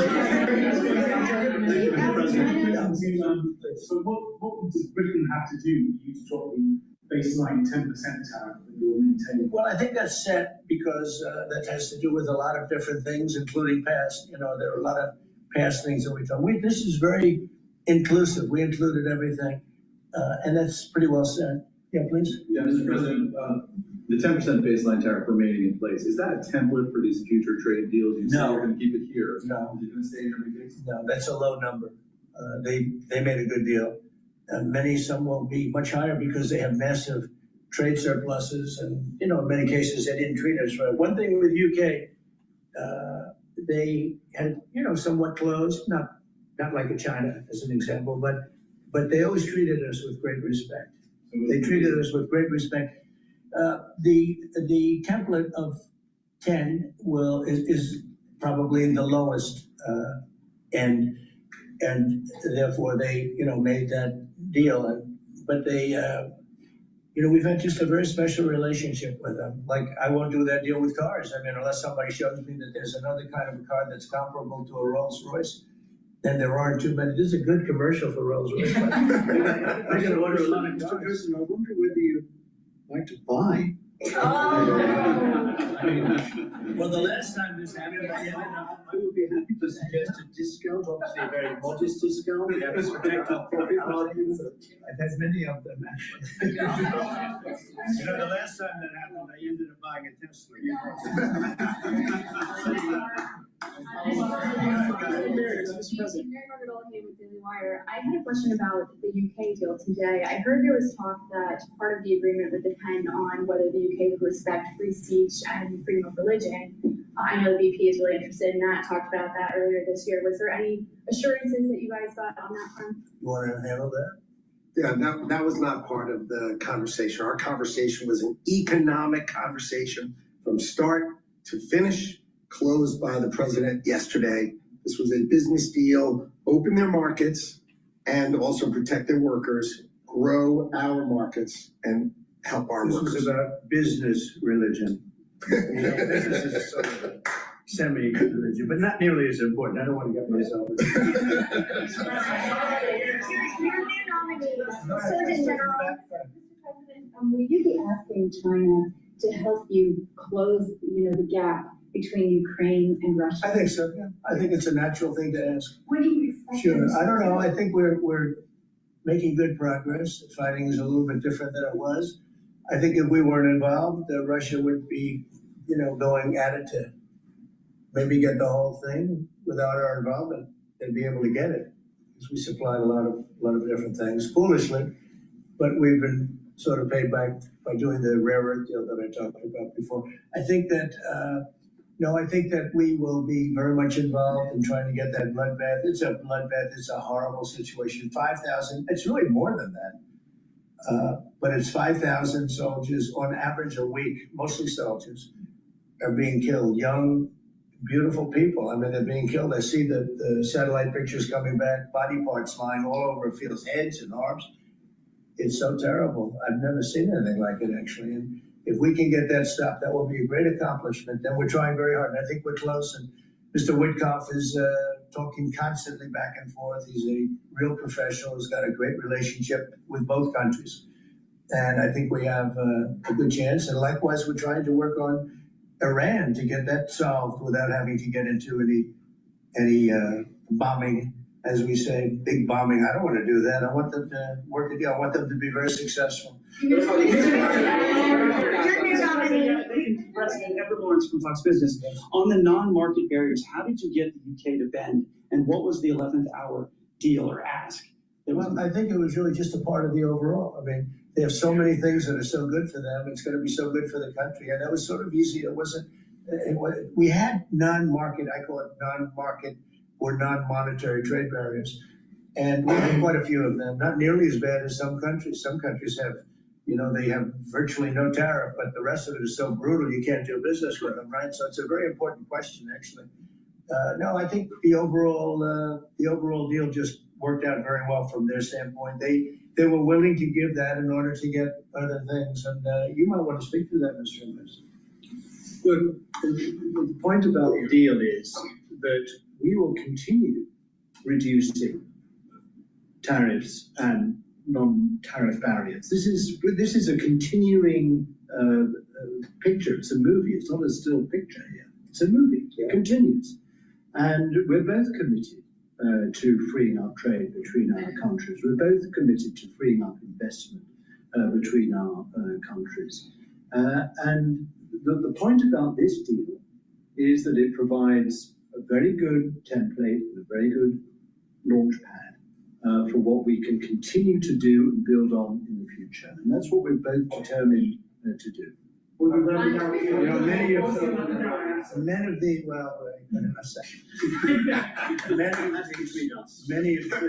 we'll keep it confidential. How about just one more little thing, right? They well got the deal closed, and it was handled very well from the other side too. But many of these things that we're talking about, we've been talking about this for 25 years.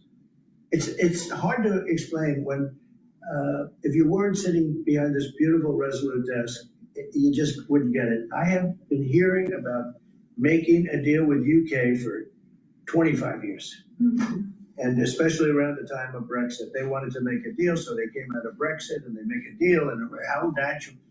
And it just couldn't be done. It couldn't be done. Good people. And this is a bigger deal. This is a much bigger, better, stronger deal for both of us than we ever even contemplated before. It's a big deal. Virtually everyone said that it would end in failure, it would end in tears, and it's ended in exactly the opposite. Yeah. But, Mr. President, can I say that that is due to Secretary Lutnick and Ambassador Greer have been absolutely fantastic. But yesterday I received a call, a very diplomatic call that just edged things over the line, and that was from your new ambassador in the United Kingdom. Who is terrific. Warren Stevens, he's here. Where is Warren? Hello, Warren. He's flying to London tomorrow night. He's going to be very popular with the British people. He's going to be a very successful ambassador. On your nominee, were you disappointed? And he's got plenty of cash.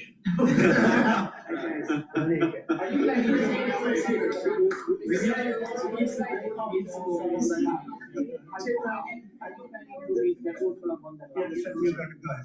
Again, are you planning to meet Ursula von der Leyen, the president of the European Council? Oh, she's so fantastic, right? She's so fantastic. I hope we're going to meet. Yeah, the answer is yes. I saw her a few years ago. And I think that we'll definitely make it. The European Union's big thing. They want to make a deal very badly. You know, everybody wants to make a deal. Look, everybody wants to make a deal with the United States. And we're doing that. We're going to make fair deals. I'm just honored that this was the first one. Go ahead, please. The Federal Reserve Chairman, Mr. President, says that you would have to call him for a meeting. Do you plan to meet with him? And what do you think about it? It's like talking to a wall. He should be. Well, the Bank of England cut, China cut, everybody's cutting but him. It's you know, I don't know. We'll see what happens. It's a shame.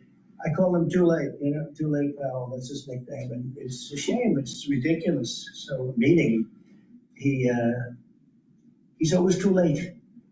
But in this case, it's not gonna matter that much because our country is so strong. We're so powerful in terms of economic strength and what we've done. And I'll tell you what, if we didn't have our first term, you wouldn't be. We created things in the first term. We cut more regulations than any president in history.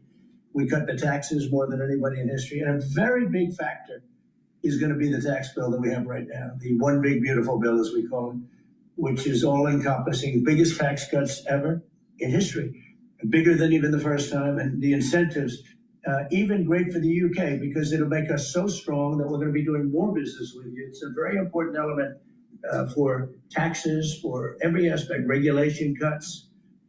That bill is, I believe it's the biggest bill of its kind ever in the history of this country. And Speaker Johnson and Leader Thune have done an incredible job. I mean, I'll let you know, we have to get a vote, but we have a lot of support for that bill.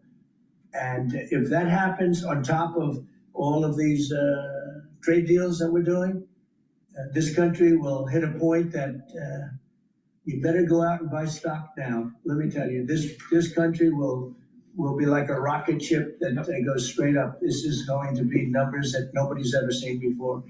That's a very important element of all of this. If we get that, if you don't, and the Democrats are fighting it only because they want to fight. They have Trump derangement syndrome. If it was somebody else, they wouldn't fight. If you had a normal person and some stiff sitting behind you, they'd be fine. But they have Trump derangement syndrome. Senator Schumer's become a Palestinian. Welcome. I don't know when they're going to give him the ceremony, whatever the ceremony may be. It's terrible what's happened to the Democrats. So, very, very important element of everything, what we're doing.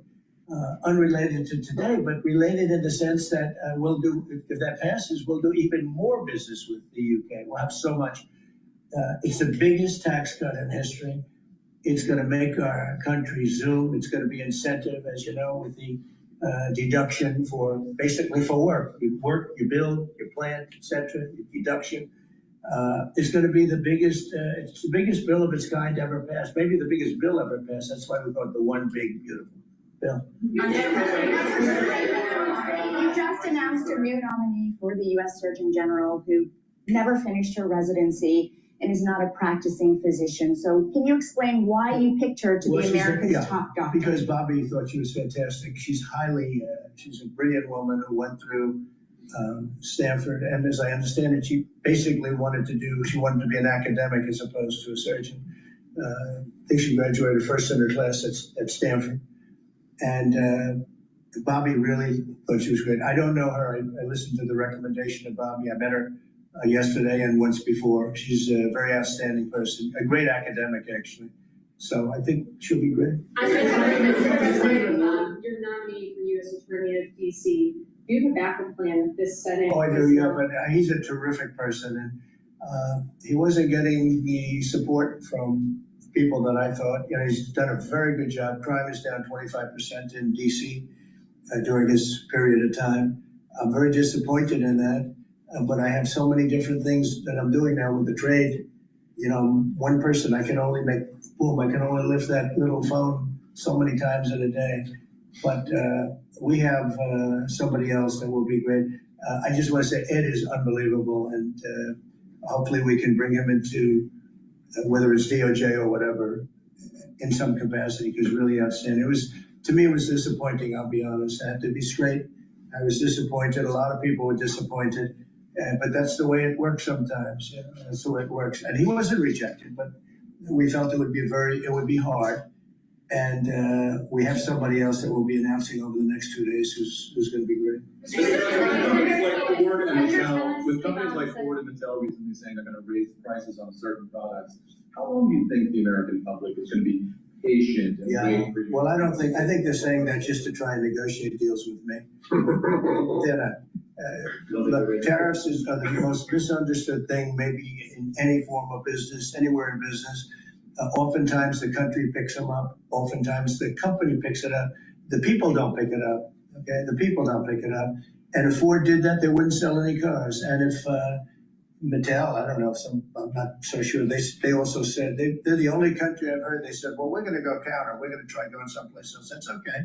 Let him go, and we'll put 100% tariff on his toys, and he won't sell one toy in the United States, and that's their biggest market. I heard that. I mean, I watched this guy talking about how I'm going to go counter. I said, well, I wouldn't want to have him as an executive too long. The Ford people I know very well, what they're doing is negotiating with us by saying that.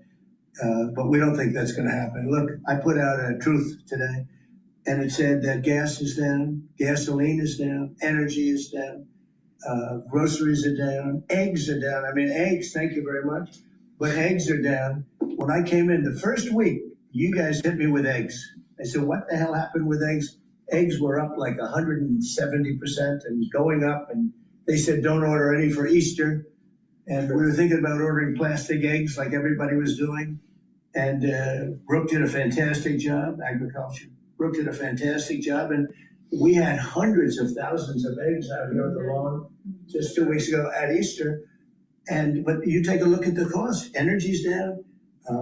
Even interest rates are down. Now, if the chairman of the Fed, Jerome, if he would lower interest rates like China did, like I think UK did, but like numerous other countries have done, it's like jet fuel, it'd be great.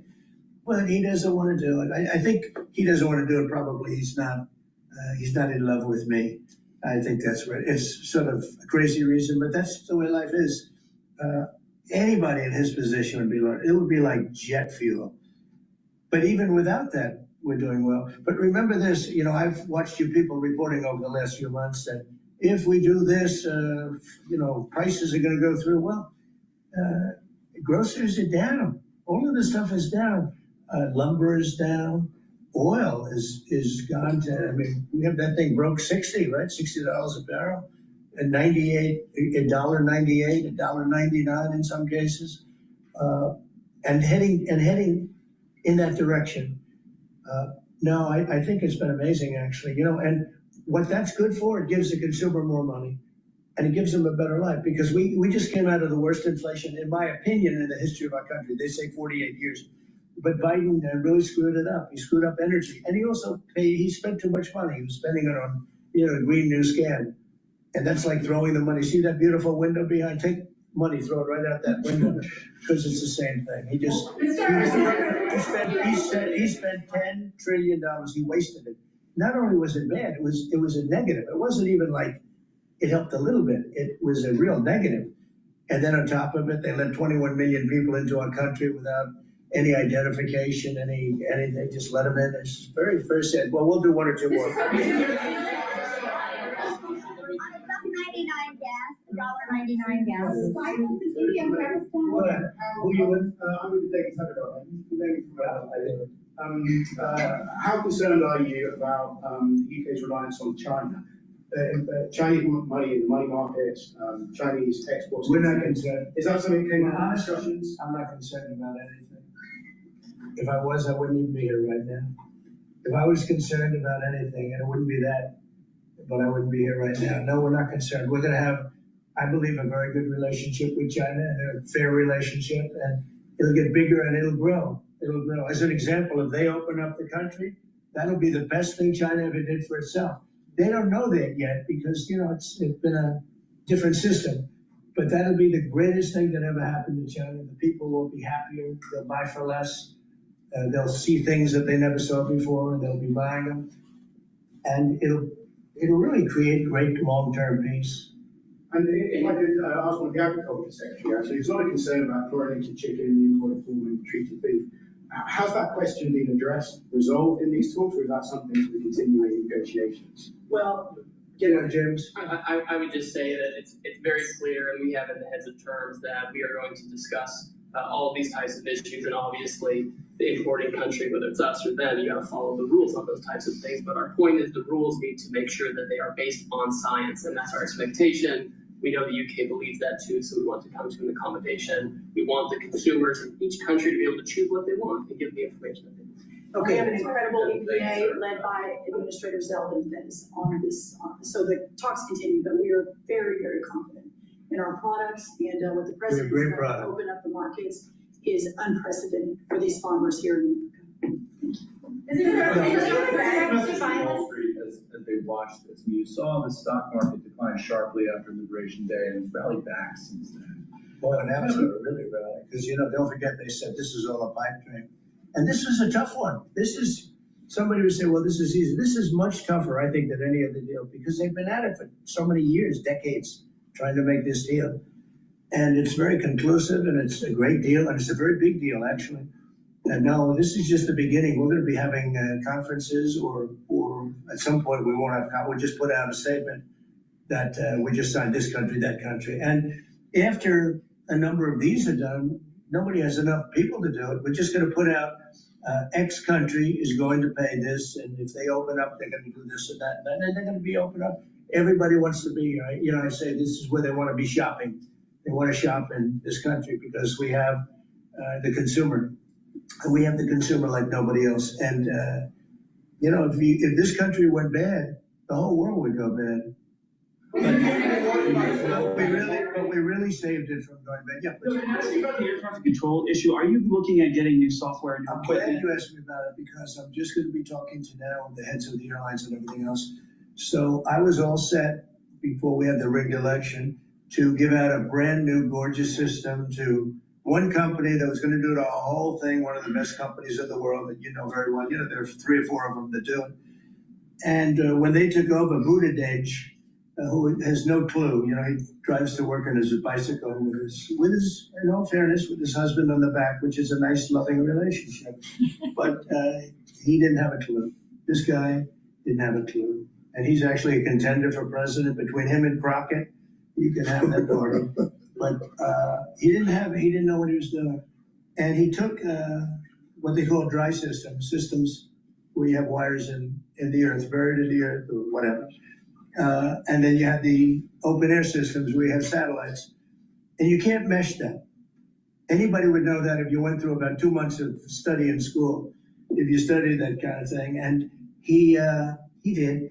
They spent tens of billions of dollars trying to take old, broken equipment and merging it into existing new equipment with brand new equipment. It's one of the greatest. They spent like $40 billion. And what they did is they made it worse because it doesn't work together. You can't make it work together. If you have a satellite system, you need satellite. If you don't, they had all these different technologies, some of them 50 years old, and they're trying to mesh them in. And they end up spending twice the money they should have. You could have bought a whole new system. So we have a very good guy who you all know, Sean Duffy, is head of transportation. And I've given him a 10-minute lesson in buying, and he's become really good. And we are now in the market to buy a gorgeous, brand new system. The helicopter that crashed into the plane at 400 feet, it shouldn't have been. What would have happened is all sorts of bells and sirens would have been going off 3 minutes before that accident happened, if you had the right equipment, but they didn't. And the new equipment is unbelievable what it does. I was going to say something, but you always, in my opinion, you always need pilots. I want pilots, but you wouldn't even have to have pilots. This system is so incredible what they can do, but we have a system that's obsolete. And what they did is the worst. They tried to combine the really old, broken stuff with the new stuff, and you can't combine it, and anybody should have known. So Biden, you think Biden figured this out? I don't think so, fellas. You think he has any clue? He doesn't know what the hell's happening. So here's the story. We're going to be buying a brand new, it's going out to bid very soon, brand new state-of-the-art system that will cover the entire world. I'll give you an example. When my pilot, now I have military pilots, but prior to that, I had very good pilots, great pilots. They would land, and I won't tell you which country, but they would use the system of another country. They wouldn't even use the system of the United States. So if I'm landing in New York or Florida or Tennessee, they're using a system from another country. I said, why is that? And they were, they're not into business, but they're just saying, our system doesn't work, sir. And I said, boy, that's pretty sad. But we were all set to give it out to, look, you have a Raytheon and you have different companies like that, numerous companies. And you have companies that would do it, like an IBM, as an example. And you give out one deal, one contract, They gave out hundreds of contractors. They had diggers. They had non-diggers. They had people that focused on satellites. They had hundreds of different contracts. One contract where one guy is controlling everything. You need a trench, then they dig a trench. But if you don't dig the trench, they don't blame you. What happens is you don't dig it, then they say, we want a cost overrun. Now, we have it all set, and we're gonna be doing it. We would have done it, except that the election took a little strange turn. But the second one didn't. That was too big to rig. Thank you very much, everybody. I'll tell you, while the conversation was starting, the equity market was selling off. But as they were talking, once around, he started talking about the $10 billion order for Boeing for the UK, the market started rallying. All right, so what we have here is the equity market is trading at 5,702. Intraday high has been 5,712. VIX is trading at 22.29. Euro USD is trading at 1.12. Dollar is getting stronger right now relative to the euro, the Japanese yen, and the British pound. Oil is trading at 59.95, just below $60 a barrel. It's very possible that we may see intraday trading above 60. BITO has really rallied. That's the ETF for Bitcoin. It's 21.30. Bitcoin has hit over 100,000. I believe it was 101,000 it's trading at right now. It's trading at 100.9. Okay.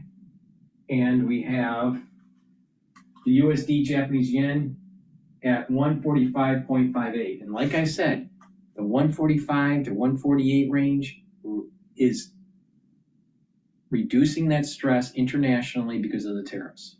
So if we stay above that 145, then you're going to start seeing VIX starting to go below 20, and the market's going to continue to rally.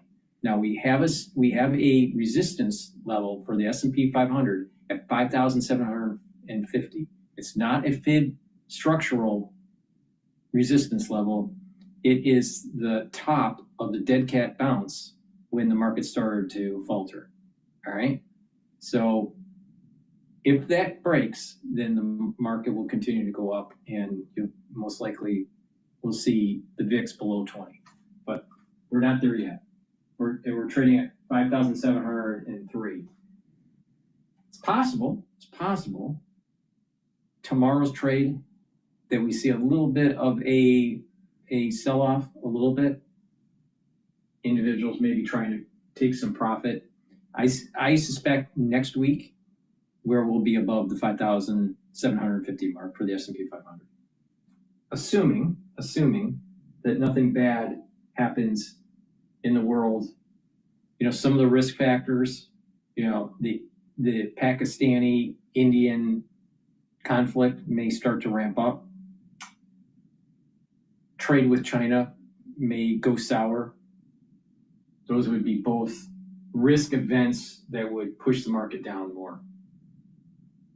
Gush is trading at 19.98, and DRIP is trading at 11.57. So the markets are pretty stable. Everything's moving pretty good. Please go to my store, the-studio-reykjavik.com, and get the structural nano silver lozenges and drops. All right. You want to mitigate any irritation that you have from either the cold season, the allergy season, which is we're in that season right now in the United States, or if you live in an area where there's poor air quality and you start getting irritation in the throat, you want to use the lozenges. So I have elderberry zinc structural nano silver lozenges in stock. You get 21 in each bag, very high quality. And you can also get the drops, which are a little bit smaller. You get 100 in each bag. You can get it in honey and lemon, blueberry and cherry. Blueberry and cherry, all right? You get 100 in each bag. Get a few bags for your household. Make sure you have some at work or at home. You never know when you need it. The moment you have that irritation, take the lozenges and the drops right away. Use discount 5 and you get $5 off any order. Another thing that I want to talk about is how to help with your immune system and your cardiovascular system. And take the stack to do this. Take the turmeric. Turmeric is an antioxidant. It's going to soak up free radicals, and it's also going to bring down inflammation. That's really important for your vascular system. By bringing down inflammation, you're reducing plaque. And by soaking up free radicals, you're reducing oxidized LDL. That reduces plaque. And by systemically bringing down inflammation, you're helping your immune system.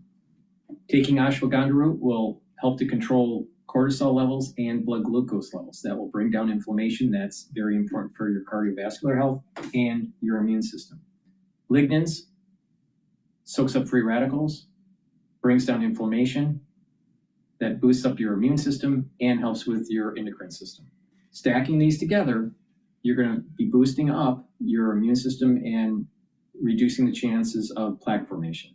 So please go to my store, get the turmeric, the ashwagandha, the lignans. You can take them separately, but I'm telling you how to stack them to get the max benefit.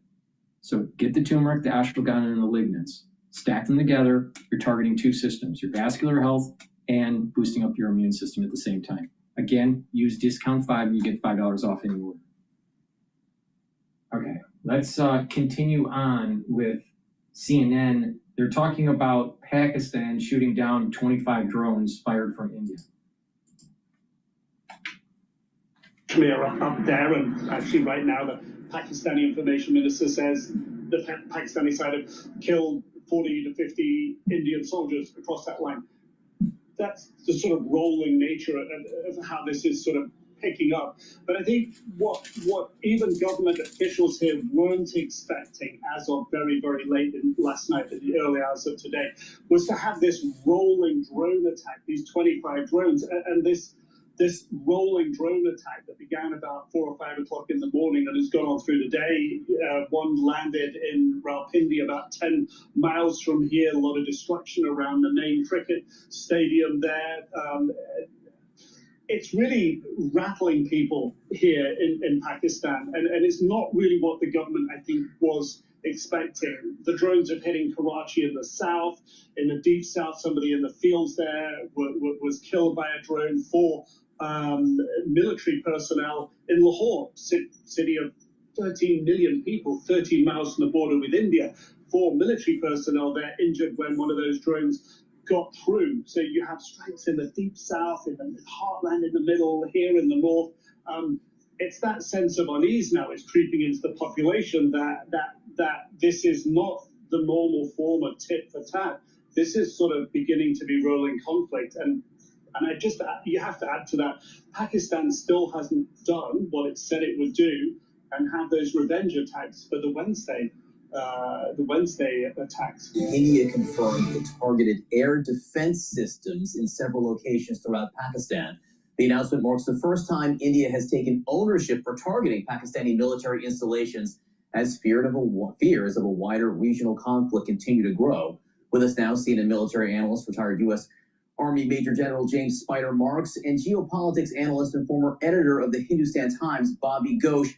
I think both of you, gentlemen, feel that each nation is looking for a way to declare victory and get out of this. But how they find a way to do that is the question here. And Spider, let me just start with you. From a military standpoint, what are we seeing on the ground right now? John, I think what's going to happen next is Pakistan certainly reserves the right to respond and has indicated that they will respond. I think that's true, but I think it's going to be very measured. Look, the Pakistan military is not as, number one, as large and as professional as the Indian military. And I think there's some symbolism here. Pakistan, to its people, must respond in some way, irrespective of the ownership of the terrorist organization that Pakistan legitimately hosts within inside its borders and conducted the raid into India a couple of weeks ago and murdered 26 people. Pakistan will probably respond. It will go against targets that I think are known to both sides. Look, the Kashmir has been fought over and has been contested for decades. China also, bear in mind, has a dog in this fight because they share that border, that contested region. So I think what's going to happen is there will be a response. I think it will be measured. And I think both sides will probably say, we've maintained our honor and we can walk away from this. Also, we need to see what both Beijing and the United States is doing in terms of trying to counsel those moves. Right. I want to get to both those points with you, Bobby. First, what will it take for each side to walk away? I think Spider put it best. Each side has to be able to say, we won something. Each side, through their propaganda arms, has to be able to convey to their own people that we're walking away with our honor intact. And we've seen this movie before. This has happened several times in this conflict, most recently in 2019. On that occasion, India struck back after a terrorist attack, hit several targets in Pakistan, but an Indian plane went down. The Pakistanis arrested the pilot and then returned the pilot home. And that was Pakistan saying, here's a gesture of magnanimity on our part. We're the bigger people here. And the Indians said, well, we were able to hit targets in Pakistan, so we've got what we wanted. That's what you need here. It would help to have a mediator to bring both sides to the table and allow them that opportunity. Right now, the most obvious mediator is a little bit out of it. The United States and the Trump administration has other problems. Well, talk to me about that more. Yeah. What has been your impression of the United States, the statements and the level of involvement from the U.S. here? Well, it's been very interesting. The difference is this time Trump's first response was, well, I hope they sort it out, which is very different from him. He usually likes to say, I'm going to go there and fix it. Or if they have me, I'll fix it like that. This time, his first response was, well, I hope this gets resolved quickly. Very passive. Now he's offering to go in there and mediate. That's different.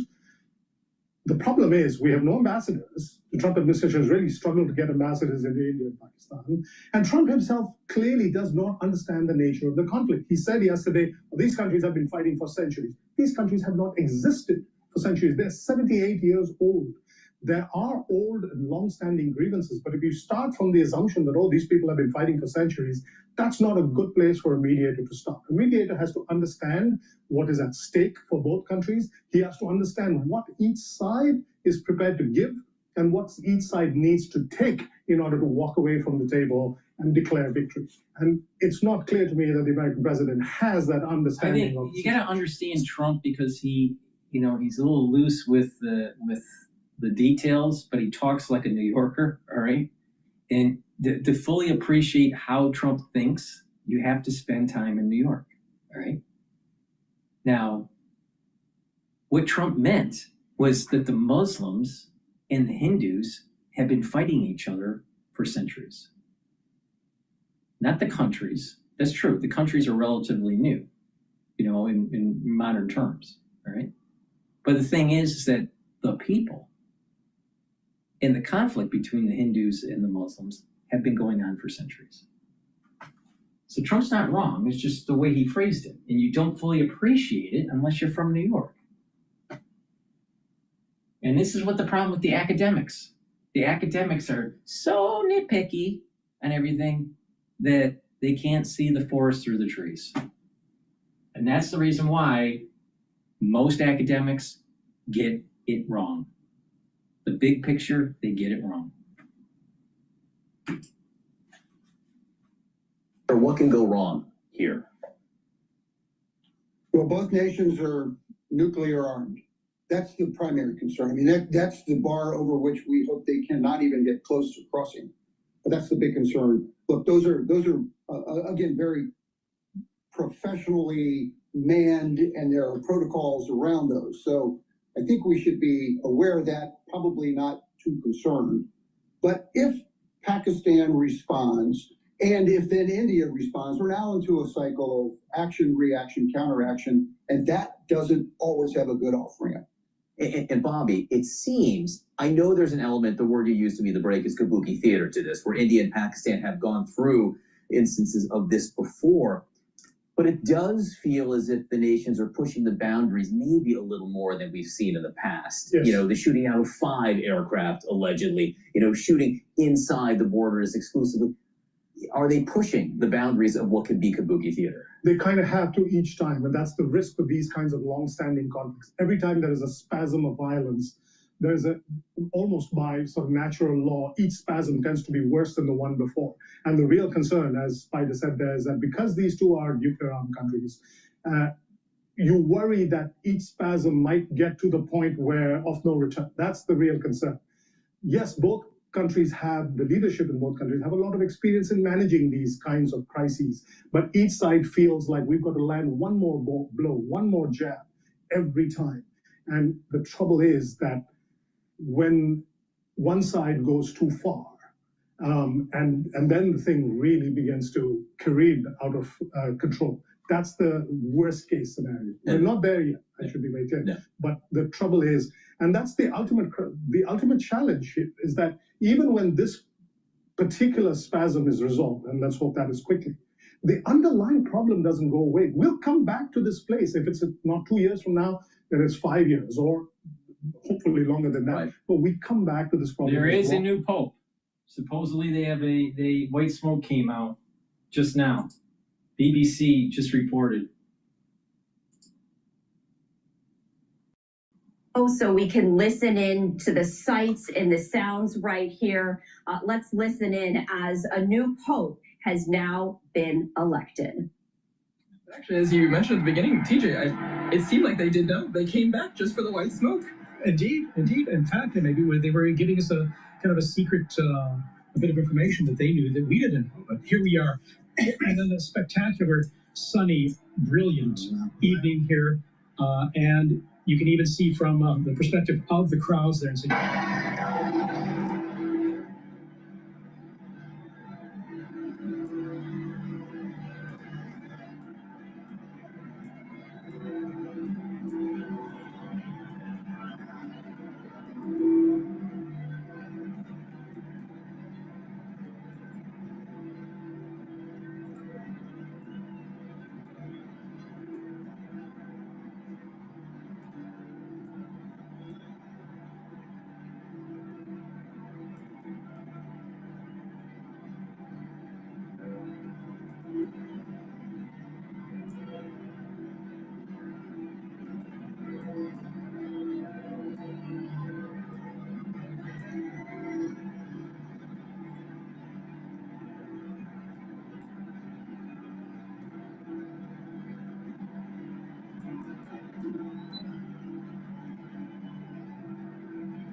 Okay, so let me just plug some products.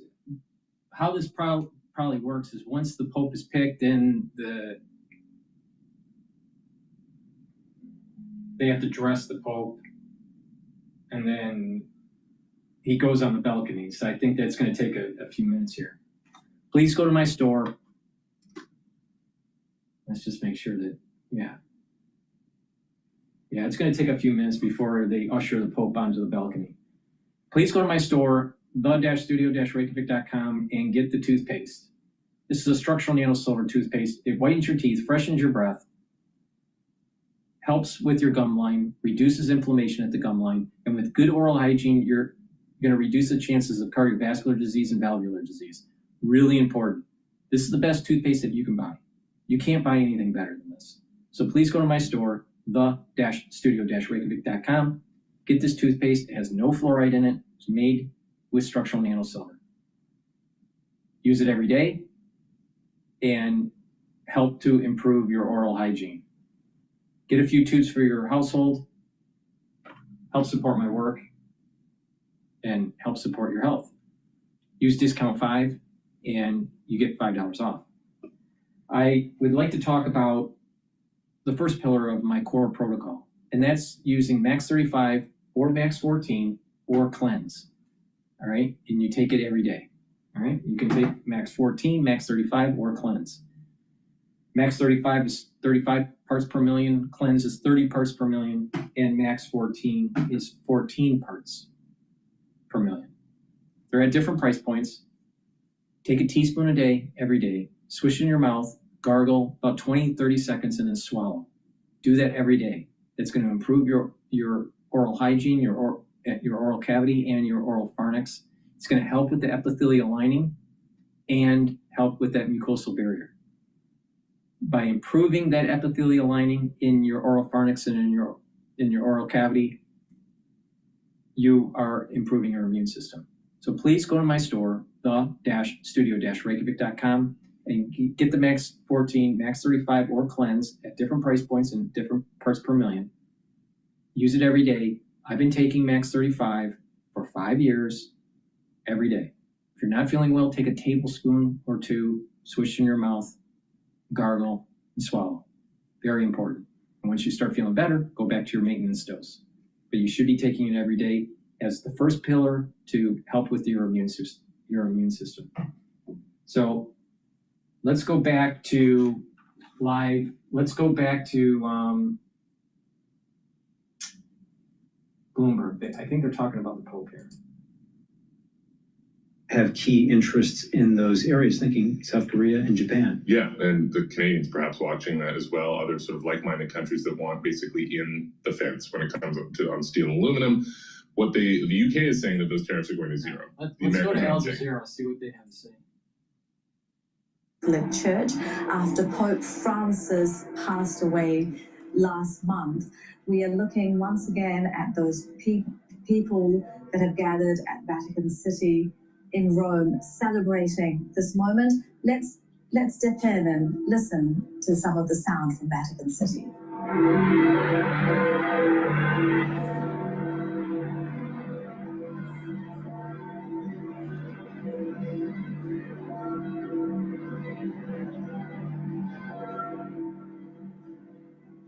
Well, let's bring in our correspondent, Hoda Abdelhamid. She's joining us live from Vatican City. So there we have it, Hoda. We have a new head of the Roman Catholic Church announced by the white smoke that's emerged from the chimney of the Sistine Chapel.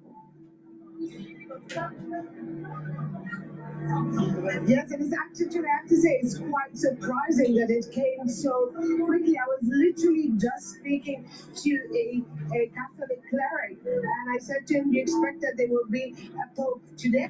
And he actually said, no, it's too complicated this time, which is what we have all been reporting ever since Pope Francis died. It's the kind of message that came out of the cardinals as they were meeting in those congregations before the conclave started. So this is actually quite a huge surprise that it comes at this time so early on the second day. It would be interesting to know if they had 1 or 2 votes this afternoon, because every session they meet they have up to 2 votes. If they had only 1, that would be even quicker than Pope Benedict XVI, who came after 5 votes, and Pope Francis after 6 votes. So that is something that many would be interested in knowing. Now, what is happening inside the conclave, inside the Sistine Chapel, is that usually the cardinal elected, then is asked if he accepts the role of being a pope, and then he goes to the room of tears adjacent to the Sistine Chapel. It's called the room of tears because traditionally, usually it's such an emotional time for the person who is elevated to become a pope that many times they break down. In that room of tears, he will have a moment for himself, and then he will wear the white cassock. It would be interesting to see if he will wear the red shoes that Pope Francis refused to wear throughout his papacy, or if it's going to be more traditional, if he's going to wear the red cap. After that, he will appear on the central loggia, but that usually takes maybe another hour or so, unless they've already gone through all that procedure inside the Sistine Chapel. All right, so that is our correspondent Huda Abdelhamid live for us at Vatican City with the news that just in the last 5 minutes we have seen white smoke emerge from the chimney of the Sistine Chapel, which means that there is a new pope. The 133 cardinals have elected the next leader of the Roman Catholic Church. We will go back to that in just a little while. But we're going to go back now to our top story, the escalating tensions between India and Pakistan. We are joined by Pakistan's Defense Minister, Khawaja Asif. He is live for us in the capital, Islamabad. Mr. Asif, thank you very much for your time. We do appreciate it. So since India launched, especially since India launched its attacks on Tuesday night going into Wednesday, there has been... All right, so the Pope is getting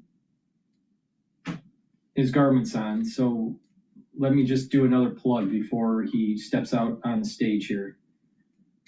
Please go to my store, the-studio-reykjavik.com, and get the nattokinase. This will help with your cardiovascular health. It'll break up clots, it's fibrinolytic, and it'll help to bring down LDL levels and improve your HDL levels. Lower LDL levels mean less LDL that's oxidized, which means less plaque buildup. So nattokinase you should be taking every day, especially when you get older. Now, it stacks really well with D3 and K2 for cardiovascular health, but D3 and K2 also helps with your bones. So take D3 and K2 together. This vitamin K2 is the MK7 molecule. D3 has higher efficacy when you take magnesium. You can get magnesium from my store through the Boomer Boost supplement, the powder, the vitamin C and magnesium, or the magnesium and zinc supplement.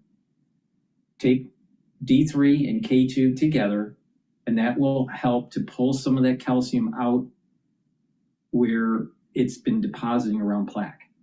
And you should stack it with the nattokinase to get a synergistic effect to also bring down that LDL level and to help to break up clots, and that will help with your cardiovascular health. So this is a great stack for your cardiovascular health.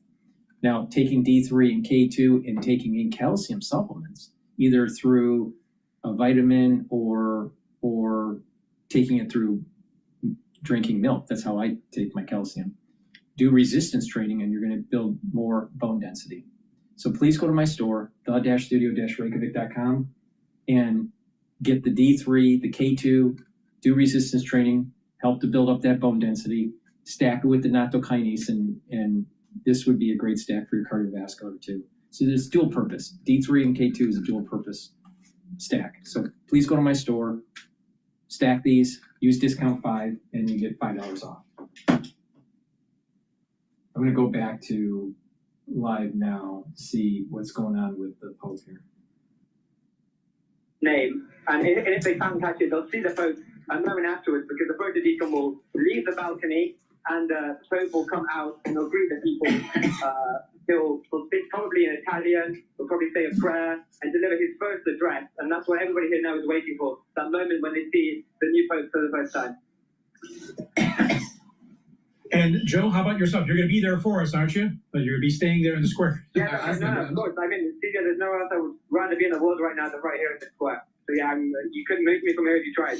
I'll be here. Fantastic. And you'll be telling all your friends about this experience you're having here right now in the future, I'm sure. Well, thanks so much, Joe. Cheers, TJ. Thank you, Joe. We're going to be back with you very soon for more update on all happening in the square there.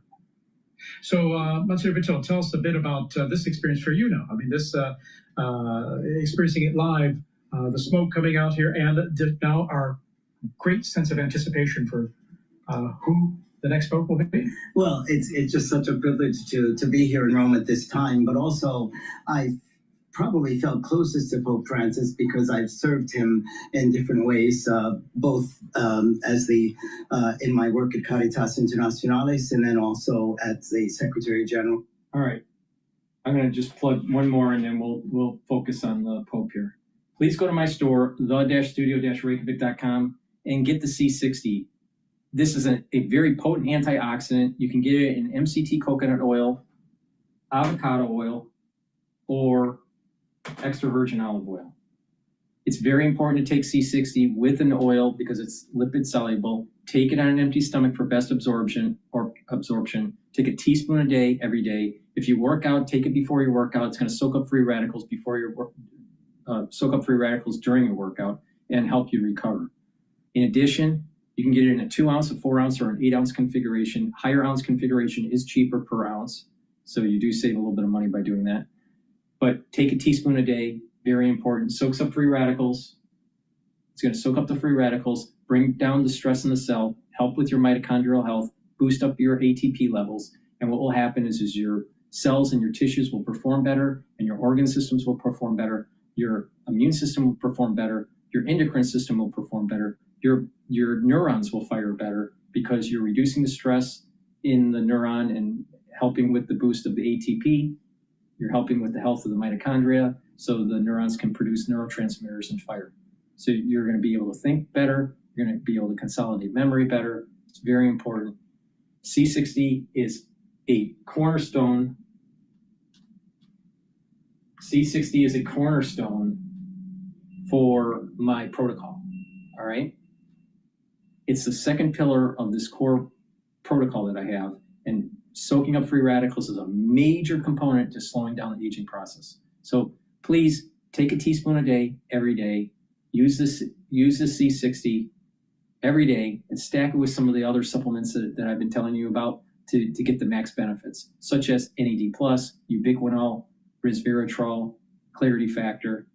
So please go to my store, the-studio-reykjavik.com, and get the C60.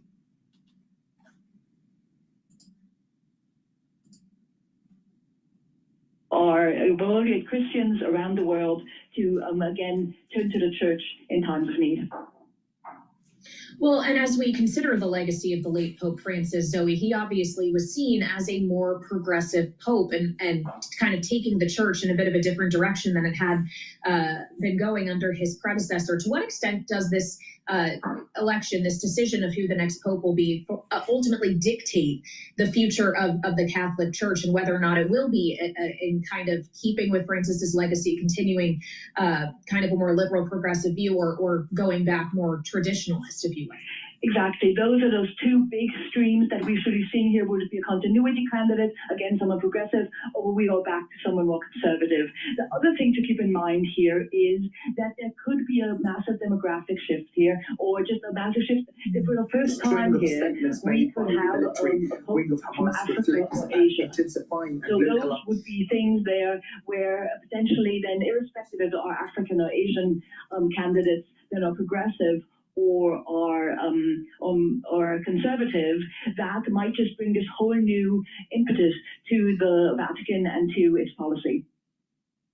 And Zoe, how soon has the Vatican indicated that it might actually reveal the name? We're seeing the images of throngs of people in St. Peter's Square eagerly awaiting the news about who this person is, and you described the stakes so eloquently there. But what is the timing for the Vatican to actually tell the world?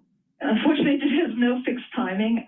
If we go from past instances, it normally takes about an hour. There's this whole ritual between them deciding on the Pope. They have to change clothes, all these things. So there'll be a few steps there. We're hoping about an hour, but again, it's obviously this person's biggest. I'm losing my words. Sorry. It's a big move for this person. So obviously you go out and you speak to the people then. So you want to kind of get to grips with this. So I think a few minutes, fewer, more or less, won't really make a difference. All right, so we really appreciate you joining us on this breaking news. Again, the conclave has elected a new pope. White smoke has risen from the Sistine Chapel. We're just waiting whether it's a small probability, but it could be Trump. Balance of power. Thank you so much. And we want to add another voice to this conversation now in terms of Megan Clark. She is professor of moral theology at St. John's University. Professor, thank you for your time. Obviously, we are working with a limited amount of detail here, but just knowing that the conclave only assembled yesterday and already a selection of the new pope has been made. It only took a few rounds of voting. What does that signal to you? I think it signals that the cardinals have a kind of more of a sense together of where they want to see the church going. And we've seen that in the past couple. Pope Francis was elected on the second day, Pope Benedict XVI on the second day, John Paul I. And so it's not uncommon, but I think it is a sign that that maybe kind of the drama that we saw might be happening in beforehand maybe wasn't so great. The divisions unifies them is stronger than disagreements. And when it comes to that question of unity in terms of bringing together the more liberal wing of the church that Pope Francis really espoused and other more conservative elements of the church that his predecessor, Pope Benedict, embodied, what does this vote tell us about bringing them together, and then what the direction of travel will be for the church going forward? At this point, all we know is that we have a pope. And I gotta say, as a Catholic and as a theologian, I sat there and I saw the white smoke and started to cry. What we will learn in the next couple of hours is we'll be able to tell a lot from not just who it is, but when that announcement happens and he walks out, what name has he chosen? Is he wearing all white the way Pope Francis was, or is he in the kind of the traditional red overlay over the white? These will give us some signs as to how the new Pope is thinking of his role and the church for the future. But at this point, all we really know is that we have a Pope. Yeah, and as you talk to us about your reaction, Megan, we've seen the reaction on the faces of those who are gathered in St. Peter's Square in Vatican City. We're seeing live views still on YouTube here. Obviously, this is a massive moment, not for all of those individuals, but for the more than 1 billion Catholics around the world. And when we consider the kind of global reach of the church, knowing there is potential here for a demographic and a pope to be touched that we haven't seen before, how important is that, the representation here? I think that what we've really seen over the last 2 weeks as everyone came together to mourn Pope Francis, as the cardinals all came to Rome and as the conclave began, is I think we really did see global Catholicism in a way that we never had before in this moment. And that's because of the way that Pope Francis prioritized that we are a global church and that the men who are in that role of leadership and that select the Pope should represent the global church.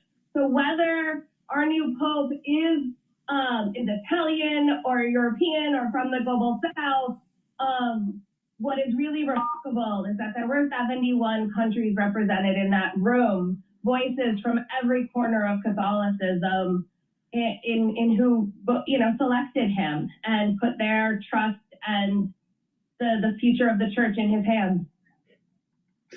We've talked about the views globally of the incoming pontiff, but how have American Catholics looked toward this change in leadership at the Vatican specifically? Are they looking for something different in the new leader of the church? I think that American Catholics, like Americans in general, are kind of a very wide-ranging group of people. I think there are some who are hoping for a change. I know that as someone who teaches young adults, I know that what I see and hear from my students and those I've taught is a real deep sense of they felt seen and cared about on a personal level by Pope Francis. And so I think that myself, like my students, are really hoping that that there can be that kind of sense of intimacy and communication and real listening and love that comes from the next Pope too. Well, we don't know who that will be yet. We still have our eyes here live on a shot of Vatican City after the white smoke emerged from the Sistine Chapel. A marching band is playing. We are seeing a lot of flags and people celebrating an incredible moment in history, to be sure. Megan, we thank you so much for joining us. Really appreciate the time joining us from St. John's University, where she is. Please go to my store, the-studio-reykjavik.com, and get the resveratrol. Resveratrol is going to help to soak up free radicals, help to boost up the health of your mitochondria. Your ATP is going to go up with healthier mitochondria. This helps with youthful gene expression. I've been taking resveratrol for decades. It stacks really well with NAD+, ubiquinol, C60, clarity factor. Take it every day as part of your anti-aging protocol to get healthy and to help with the youthful gene expression in your cells and your tissues. Resveratrol also helps the basal layer for your skin.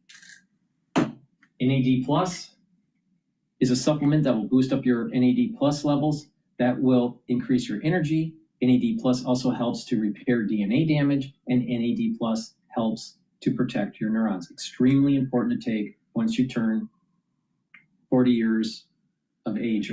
So if you're 40 years old or older, you need to be taking NAD+. Stack it with resveratrol to get a synergistic effect.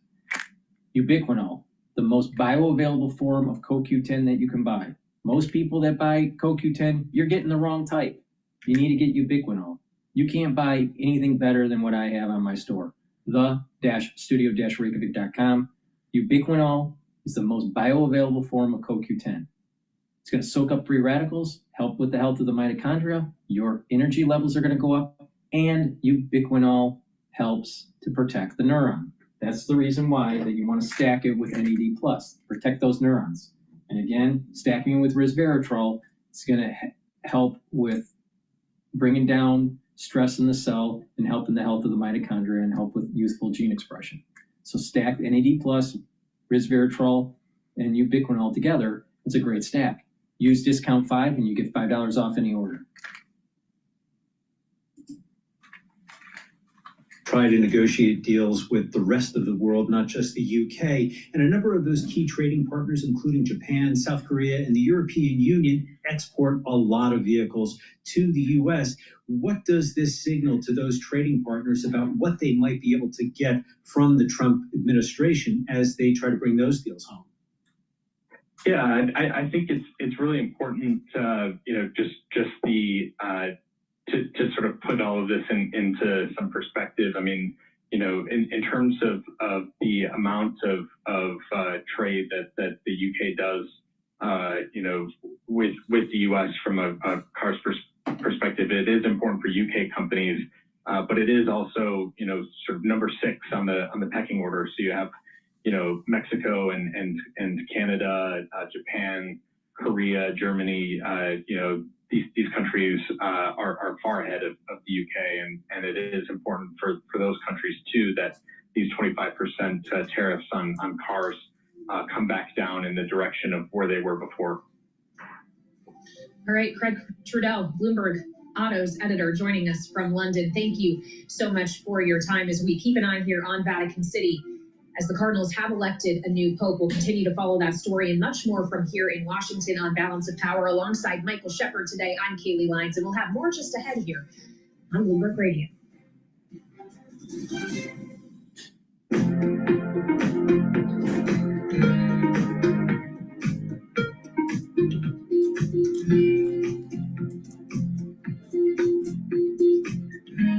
Let's go to Al Jazeera. Cardinals come out and give some tidbits about what's happened. But that was Benedict XVI. Pope Francis took one extra vote over Benedict XVI. So, we've been talking about that ever since Pope Francis died, ever since his funeral. We've been talking about this big conclave, 133 cardinals coming from all over the world, not knowing each other, having to pinpoint what are the priorities of the Catholic Church at this time. a bit of a race, then a bit of a sort of friction between the conservative camp and the progressive camp. And people were saying this is one of the most difficult conclaves. It could drag on. Just this morning, I was listening to Italian TV, and one person was saying, "Oh, it could go on for another 5 days." And then all of a sudden, very rapidly, the white smoke came out. So, had they already agreed on something going into the conclave? I have to say that they did ask for an extension of 2 days for these congregations they were having in the morning and the afternoon, these meetings they were having to debate and discuss all what needed, what was on the agenda. Did those 2 extra days make a difference? All of these questions are up in the air because originally the conclave was supposed to start on the Monday and the cardinal said, no, we need more time. So did they want that extra time to be ready, go in and wrap the conclave really quickly? These are all questions we'll have to know after. But I do remember that at the time of Benedict XVI, after he came, one of the cardinals told me jokingly, it's not very pleasant to be locked up in that Casa Santa Marta, being cut off of the world. So of course we want to do it as quick as possible. So that is that human side to these cardinals who have this monumental task of finding, or they found him already, the leader of 1.4 billion Catholics around the world. But they also do have the very worldly concerns, just like any one of us. Was that in the ballot? Again, I cannot tell you. But certainly it does come as a surprise that the choice came so quickly. And I think the next surprise will be who is the new pope? Is it a compromise figure like every expert has been saying, as we have been reporting? Or did the church go to the right? Did the conservative wing? Or did they decide, no, we're going to stay on the progressive path of Pope Francis. We're going to get maybe Cardinal Tagle from the Philippines, a liberal, a karaoke enthusiast, a charismatic man who really came to represent the church in the developing world. I think it's him. I think it's the one from the Philippines. Those inside have already answered that question. Want to stay with us while we actually look at some of the cardinals, just some, of course, that are likely to replace Pope Francis. 70-year-old Italian Pietro Parolin is the Vatican's long-serving Secretary of State and a senior figure in church diplomacy, though he's been criticized for his handling of sex abuse allegations. 67-year-old Luis Antonio Tagle is a liberal-leaning cardinal from the Philippines. If elected, he would be the first pope from Southeast Asia. 72-year-old Peter Erdo, who's from Hungary, is a leading figure among the conservatives. He didn't always agree with the direction Pope Francis was taking the church. And 65-year-old Cardinal Fridolin Ambongo is the Archbishop of Kinshasa in the Democratic Republic of Congo. He's known for his leadership in a region facing conflict and rapid growth for the church. Well, let's bring Hoda Abdelhamid back in. And Hoda, those are just, of course, some of the likely cardinals. There's so many others out there. We've been hearing from analysts about the Archbishop of Bologna, for example, even the Archbishop of Rabat in Morocco. Yes, the list is very long. It kept on changing as we got closer to the conclave. Now, the ones you mentioned, each one has pros and cons. For example, Pietro Parolin, yes, a fine diplomat. He was a Secretary of State, one of the most senior jobs within the Holy See, which is the diplomatic branch or the international branch of the Vatican. But some people say he's not charismatic enough to come just in the footsteps of Francis, who was devastating with charm, who really managed to attract all these people. But some people also say we need a European cardinal because the biggest problem of the Catholic Church is in Europe. That's where the churches are empty. That's where people are walking away from the church, and that's where the evangelists are actually gaining ground. So will it be that? Or would they say, no, we need an African one? And then for that, we have several names. You mentioned Cardinal Ambongo, but you still have Cardinal Sarah. He's from Guinea. He's very conservative. He's in the lines of Cardinal Erdo of Hungary, but you have Cardinal Tuxen, for example, from Ghana. Well, he's considered on the progressive side of things, but he could be also one of those compromised figures. And then you have those who are diplomats, like Cardinal Pizzaballa, who's the Patriarch of Jerusalem, who managed to sort of straddle between Israelis and Palestinians and talk to both sides. He even offered himself in exchange of a hostage back in 2003 when this latest conflict started. He speaks fluent Hebrew. He has very good relations with the Palestinians, and he's considered a fine diplomat, but too young at the age of 60.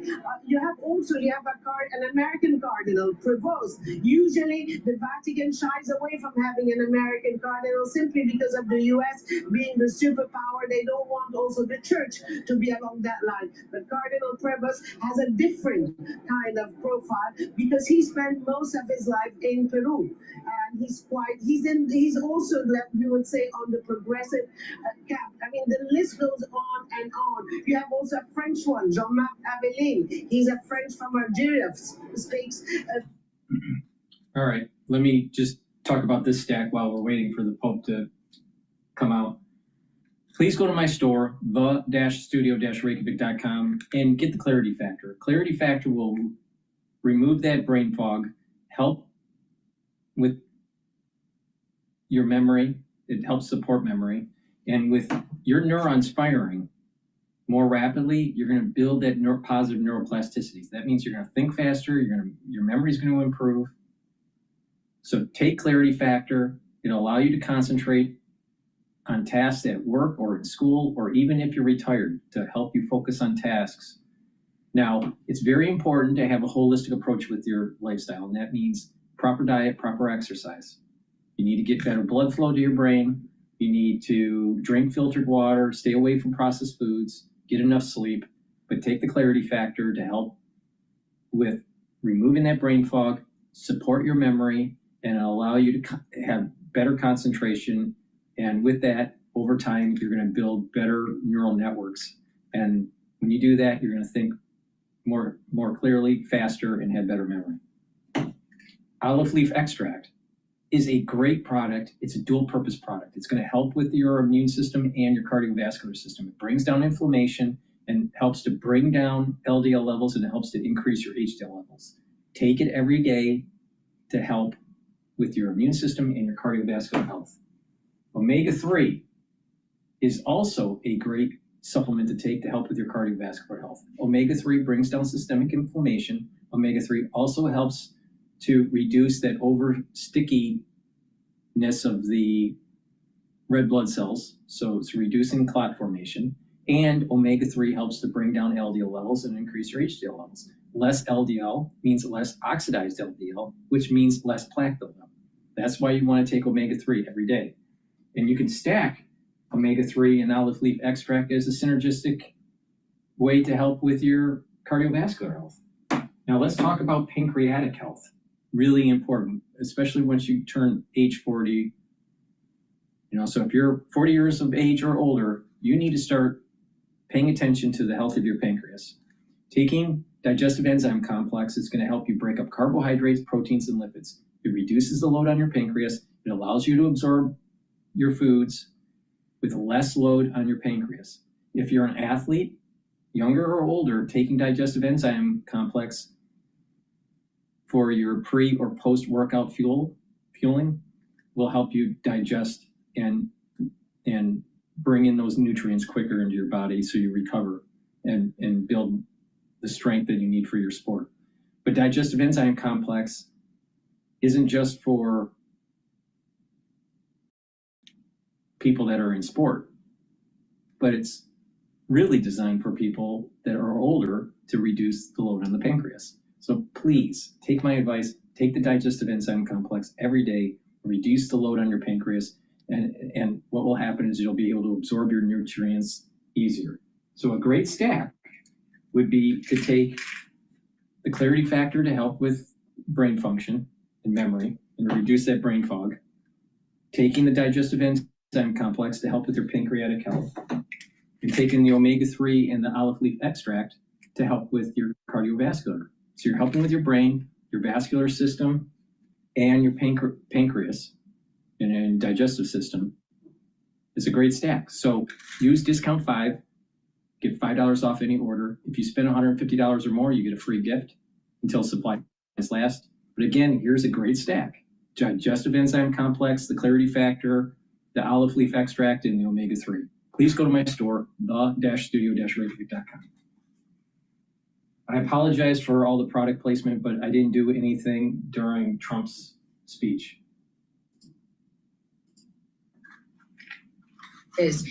We focus on Capitol Hill. And Rick, when we consider this question still remaining about whether or not they're willing to cut Medicaid substantially, questions remaining on SALT, how likely is it in your mind that we end up with a package that is nowhere near as big and beautiful as President Trump has suggested it will be, either because there aren't adequate spending cuts or there isn't as many tax cuts as he would like to see because there aren't adequate spending cuts?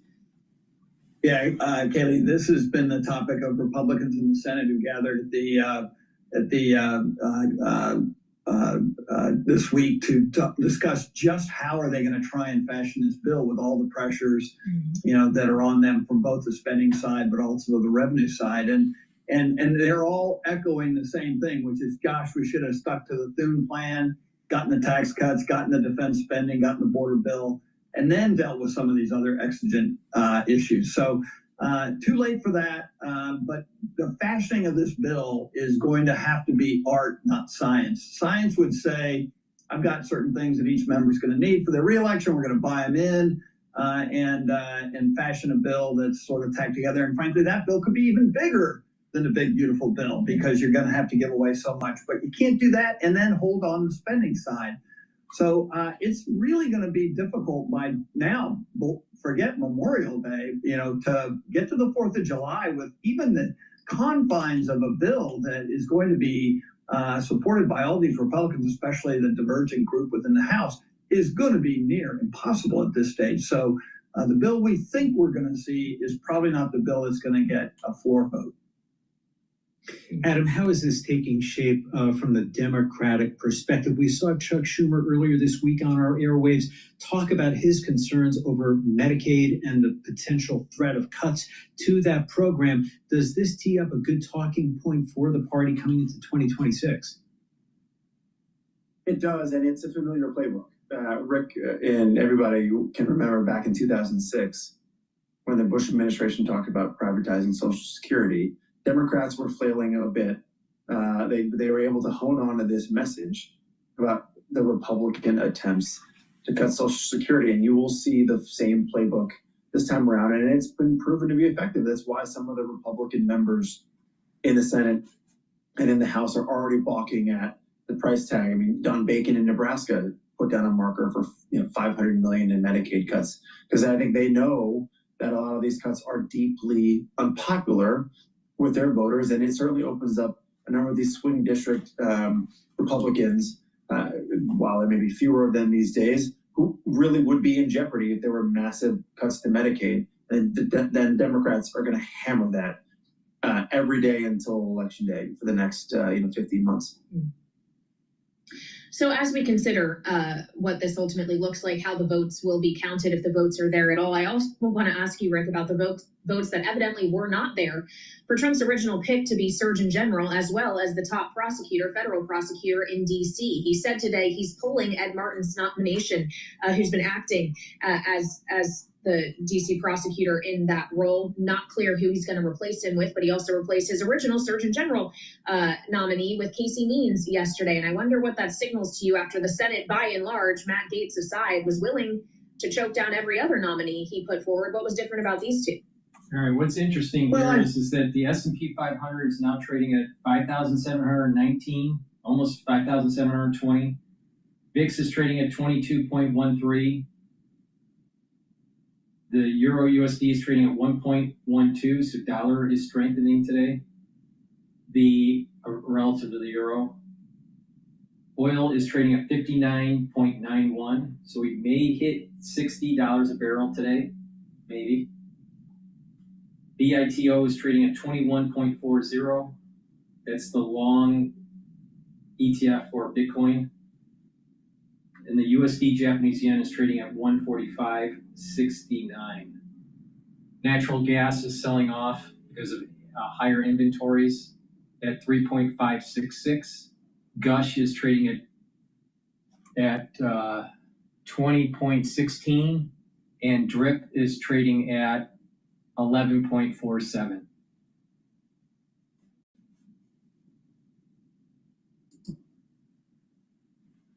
To what we were just talking about, which is they're going to break their pick on this big, beautiful bill. They do not need to be muscling a bunch of senators around right now, just to get marginal picks through the Senate confirmation process. Adam, we also got. I was going to ask Adam about the trade deal, actually, because that was the other big piece of news today.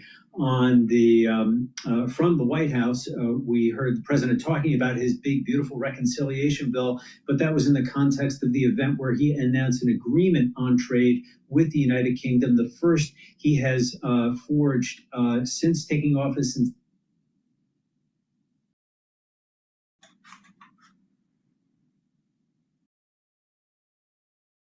launching a trade war against the world. What are you making of this, and how does it set the stage for negotiations with other American trading partners? Yeah, no, look, we got some white smoke out of the White House today, too, on the trade front, in addition to what we got at the Vatican. I think it's no surprise that the UK was the first out of the gate here. Remember, the Trump administration was spent a lot of time negotiating potential free trade agreement with the UK in his first term. They didn't get it across the finish line. In the Biden administration, we tried to take a little bit of a different approach to that relationship. And so it's no surprise that coming back to, like, they had the bones of an agreement that they could lean on for this initial agreement. But I want to make clear, this is a framework. There's still going to be more negotiations. The devil's always in the details with these agreements. And it remains to be seen whether this is the kind of like bigger package that ultimately has to get put up for a vote by the US Congress. And that, if there are major changes on tariffs, I think that's the type of thing where Congress gets involved, and it raises the doubts about whether it actually gets across the finish line in a sort of a bigger trade agreement. Not going to stop the White House from the pageantry and having a deal, because then they need it to try to help calm the markets, and you're seeing some of that reaction today. Well, Adam, you talked about how they need this in the moment. During the announcement, the president signaled that it would be coming weeks. Is that an optimistic timeline, given all the fine print that needs to be typed out? I mean, I never want to, cast doubt on the skills of my former colleagues at USTR, but that's tough. It may be a month, 6 weeks before they get the final details nailed down. And I think that when you're talking about, agriculture or steel and aluminum tariffs, I mean, those are all really sticky issues, and the language with how those goods are imported really, really matters, because you're talking about moving billions and billions of dollars of goods, and so people want to make sure that they are ironclad. So that's where I think you'll see this take some time to get across the finish line. I do want to, though, take a step back lastly and just make it the point. We're still going to have 10% tariffs across the board with the UK, which is still pretty high for what we are with the economy. So as much as this is progress on certain issues, it does raise the floor, and that ultimately will raise costs in the bulk of goods between the US and the UK. And Rick, in our final minute here, keeping in mind the timing of this, announcing this deal before it is fully signed, sealed, and delivered, completely ironed out, what does that signal to you about how eager the Trump administration was to have something tangible to show for its post-Liberation Day negotiations? I think Donald Trump's been watching the consumer sentiment. I think he's been seeing the economy, and I think he realizes that in order to continue to grow the economy and not have GDP go in the negative, he's got to start getting some momentum. And this was a good momentum play, right? I mean, he obviously got that out in the public with the cooperation of Prime Minister Starmer quicker than any trade deal that anybody can imagine doing. And of course, yes, all these details need to be dealt with, but this was a PR stunt and it worked. Markets reacted very positively. Kudos to Ambassador Mandelson. experienced trade negotiator. This deal wouldn't have happened without him there. Starmer was not a Trump favorite. Boris Johnson couldn't get it done, who was a Trump favorite in his first term. This is a pretty smart UK team. All right, Rick Davis and Adam Hodge, our political panel on this Thursday. Thank you both so much for joining us as we follow the news on trade, but also the news out of Rome. As we have a live shot, if you're with us on YouTube, you can see live images of Vatican City in the aftermath of the white smoke emerging from the Sistine Chapel. The Cardinals, all 133 of them, have elected a new pope, and we are keeping an eye on the balcony at Vatican City of St. Peter's Basilica to see who that new pope will be, and ultimately, Mike, what name he chooses and what that might signal about the future of the Catholic Church. There is so much symbolism in the decisions that the Pope makes, the new Pope makes, about his name, but also what he wears. You'll remember that Pope Francis rejected the red shoes and instead wore something just very plain. So we'll be looking to see what that is. All right, and we will keep an eye on Vatican City, and we have much more ahead on this in our next hour of Balance of Power, which will begin right now with eyes on Washington and also on Rome.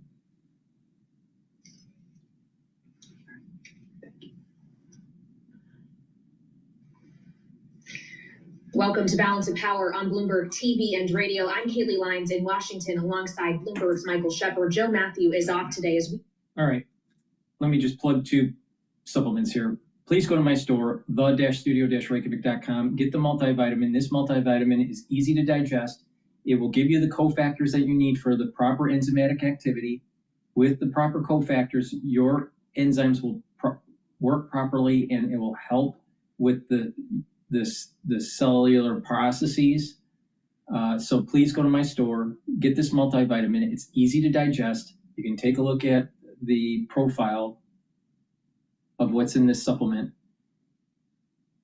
on the screen there. You can also take a look at the label on my website, the-studio-reykjavik.com. This is a great foundation to start with. Start with a multivitamin and build off of it. So please go to my store, get this multivitamin. Stacks really well with the probiotics that I have, and customize your health protocol, your supplement protocol. All right? Pay attention to how to stack them the way I've been telling you, and so you can target certain systems like your brain, your heart, so your immune system. So please go to my store, the-studio-reykjavik.com.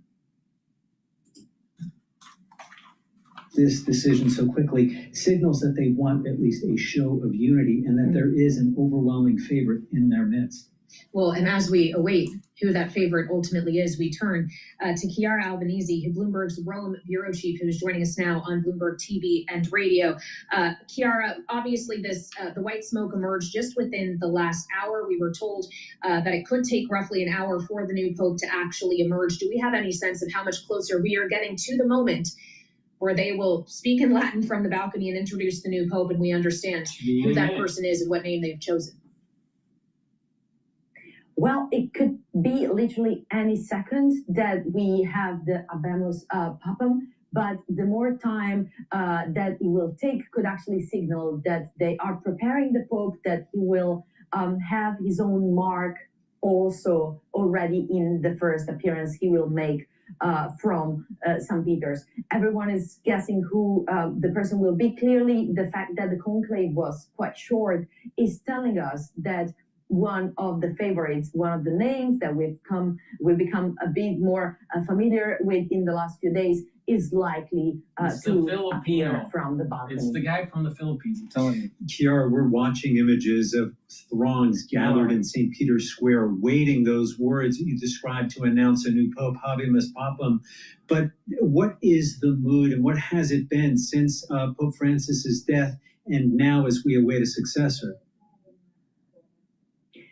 This conclave and also Pope Francis' death and the days that followed have been definitely felt very dearly across Rome.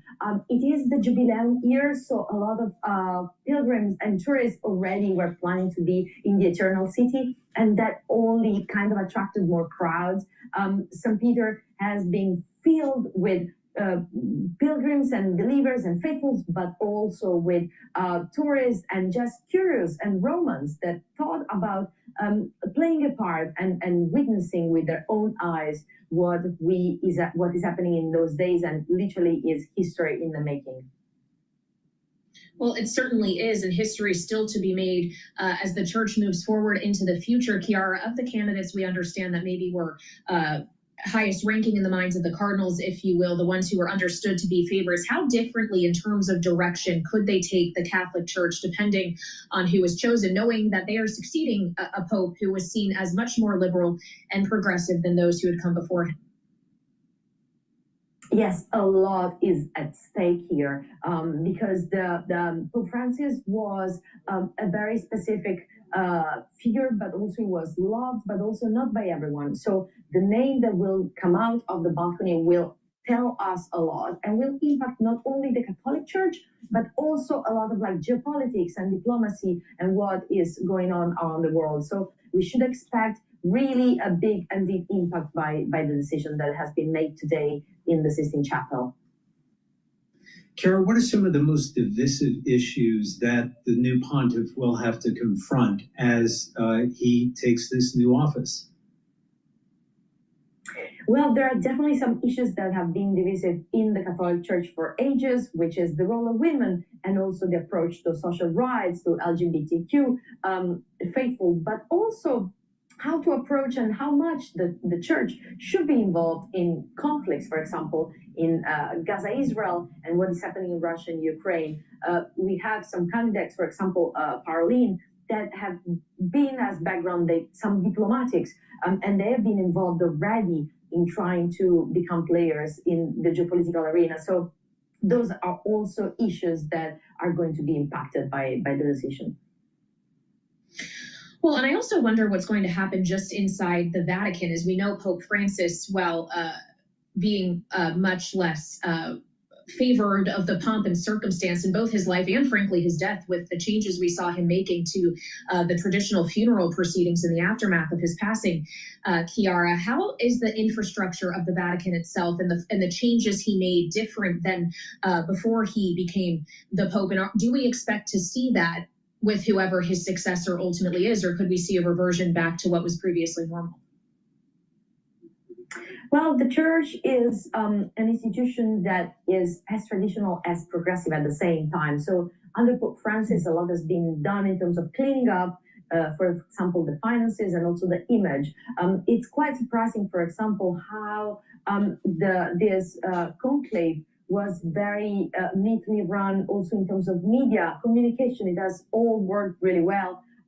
Rome has supported. All right, while we're still waiting, he should be stepping out any minute here.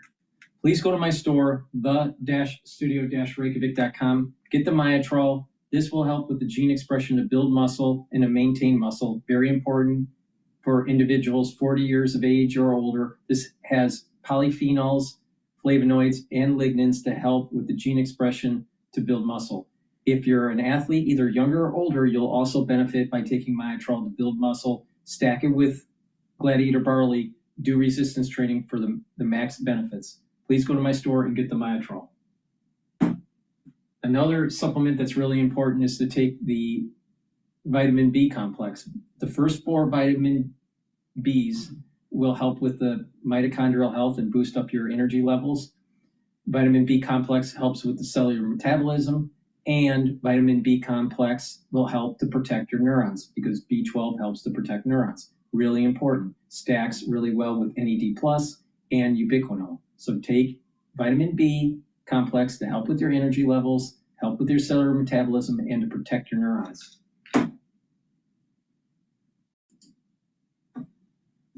From Rome, where she is our bureau chief here at Bloomberg. Thank you so much. Again, we're keeping a live eye on Vatican City here on Bloomberg TV and our ears on it as well on Bloomberg Radio, as the Cardinals, all 133 of them who just assembled for the conclave yesterday, have indeed elected a new pope. We are awaiting that new pope's emergence from the balcony and, of course, his name to be spoken. And as we do so, we add a new voice to our conversation here in our breaking news coverage and turn to Christy Traina. She is professor at Fordham University, here with us live on Bloomberg TV and radio. Professor, we appreciate your time. Obviously, there will be some immediate signals when the Pope does emerge from the balcony. His attire the name that he chooses, how important are those in terms of giving us our first glimpse, our first piece of understanding as to what kind of pope this person is aspiring to be? I think they're fairly important, but not ultimately comprehensive, right? First impressions are lasting ones, and so indeed the simplicity or opulence of his dress, and even more importantly, the name that he chooses will most likely indicate his direction. If he chooses one of the last three popes' names, that will be hugely significant. But if he chooses a name that isn't on that list, that will also indicate that he's wanting to be independent in some way of the trends that they set. Crispy, when it comes to this new pontiff and his approach to the church, what sort of change in direction are we expecting? Francis brought such a progressive approach and point of view that was a marked contrast from his predecessor. Are we expecting a move back to something that Pope Benedict, for instance, had advocated? Well, that's a real puzzle because Francis was pastorally progressive but theologically conservative, and the new pope could embrace both of those trends or only one. So it's important to see what happens, right? Francis was a complex figure and left a complex legacy, and so which pieces of that legacy the new pope picks up is the question. I would note for our audience here on Bloomberg TV and radio, you're hearing some of the sounds from St. Peter's Square in Vatican City as there are hundreds, if not thousands, of people assembled to get their eyes on this new pope now that the conclave has indeed elected one. But I would almost expect it, Mike Shepard, to be louder than it is. There are many people who are waiting in, frankly, kind of stoic silence, keeping their eyes on the balcony here. Well, I think they want to be able to hear the words in Latin to announce a new pontiff, Habemus Papam, a significant moment and a personal moment, as we've heard from so many Catholics already, and what this means for them in their relationship with the church. Well, and on that note, Professor, as we consider, you were talking about the kind of complexities of Pope Francis, the complexity of issues that he is dealing, or what was dealing with, and that the church was dealing with. What are those foremost issues that the new pope will have to take on and navigate for the world's more than 1 billion Catholics? Internally within the church, the Pope is going to have to do something that's not very romantic or fun, which is continue the bureaucratic reorganization of the Vatican, which was begun under Francis. Also, hopefully, to continue the synodal initiative. That's a fancy word for having conversations across people at different levels and in different geographic areas among Catholics, to get a sense of what our pastoral priorities should be. Will the new pope continue that, or will the new pope basically ignore that initiative? But also there are enormous issues within the church. I think one of the most prominent is the role of women in ministry. Will the new pope pursue women deacons? And if so, will they be ordained or will they be simply appointed? That's a big question. And then there are questions about LGBTQ issues within the church, clearly. But there's also the question in African countries of what to do about polygamy and marriage. So when we look with a Western lens, we really only see part of the picture. When it comes to that lens, the Western lens, here in America, there are a lot of Catholics watching the proceedings unfold now with high anticipation. And the American delegation to the College of Cardinals was 11 at our last count. What is at stake for the U.S. Church here now? It has had to grapple with a lot of those issues. I think actually what's most at stake for the U.S. Church is what kinds of cardinals will be appointed in the near future to replace those who are retiring or just to indicate a direction. The U.S. Church is divided at the moment, and I think that there's a possibility of creating more unity depending on who's appointed by the new Pope in the next few years. I think that's one of the most important things that's at stake. Well, and as we look outside of the Western lens, as you were alluding to earlier, Professor, when we consider kind of Catholicism globally, and I am watching the balcony here, we are seeing the doors open. This is live on Bloomberg TV and radio. The new Pope is emerging after being elected in Vatican City. No way. For our listeners on radio, he is adorned in red, and we're listening for those words to be spoken in Latin. We have a Pope.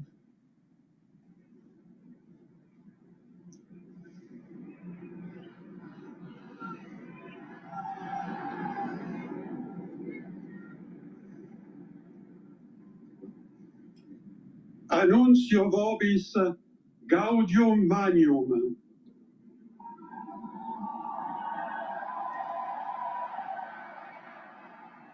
Habemus papam.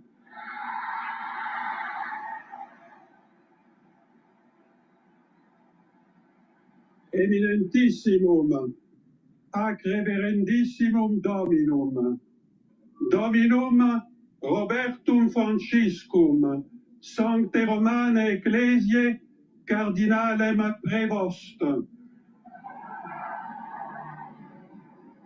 qui sibi nomen imposuit Leonem decimum quartum.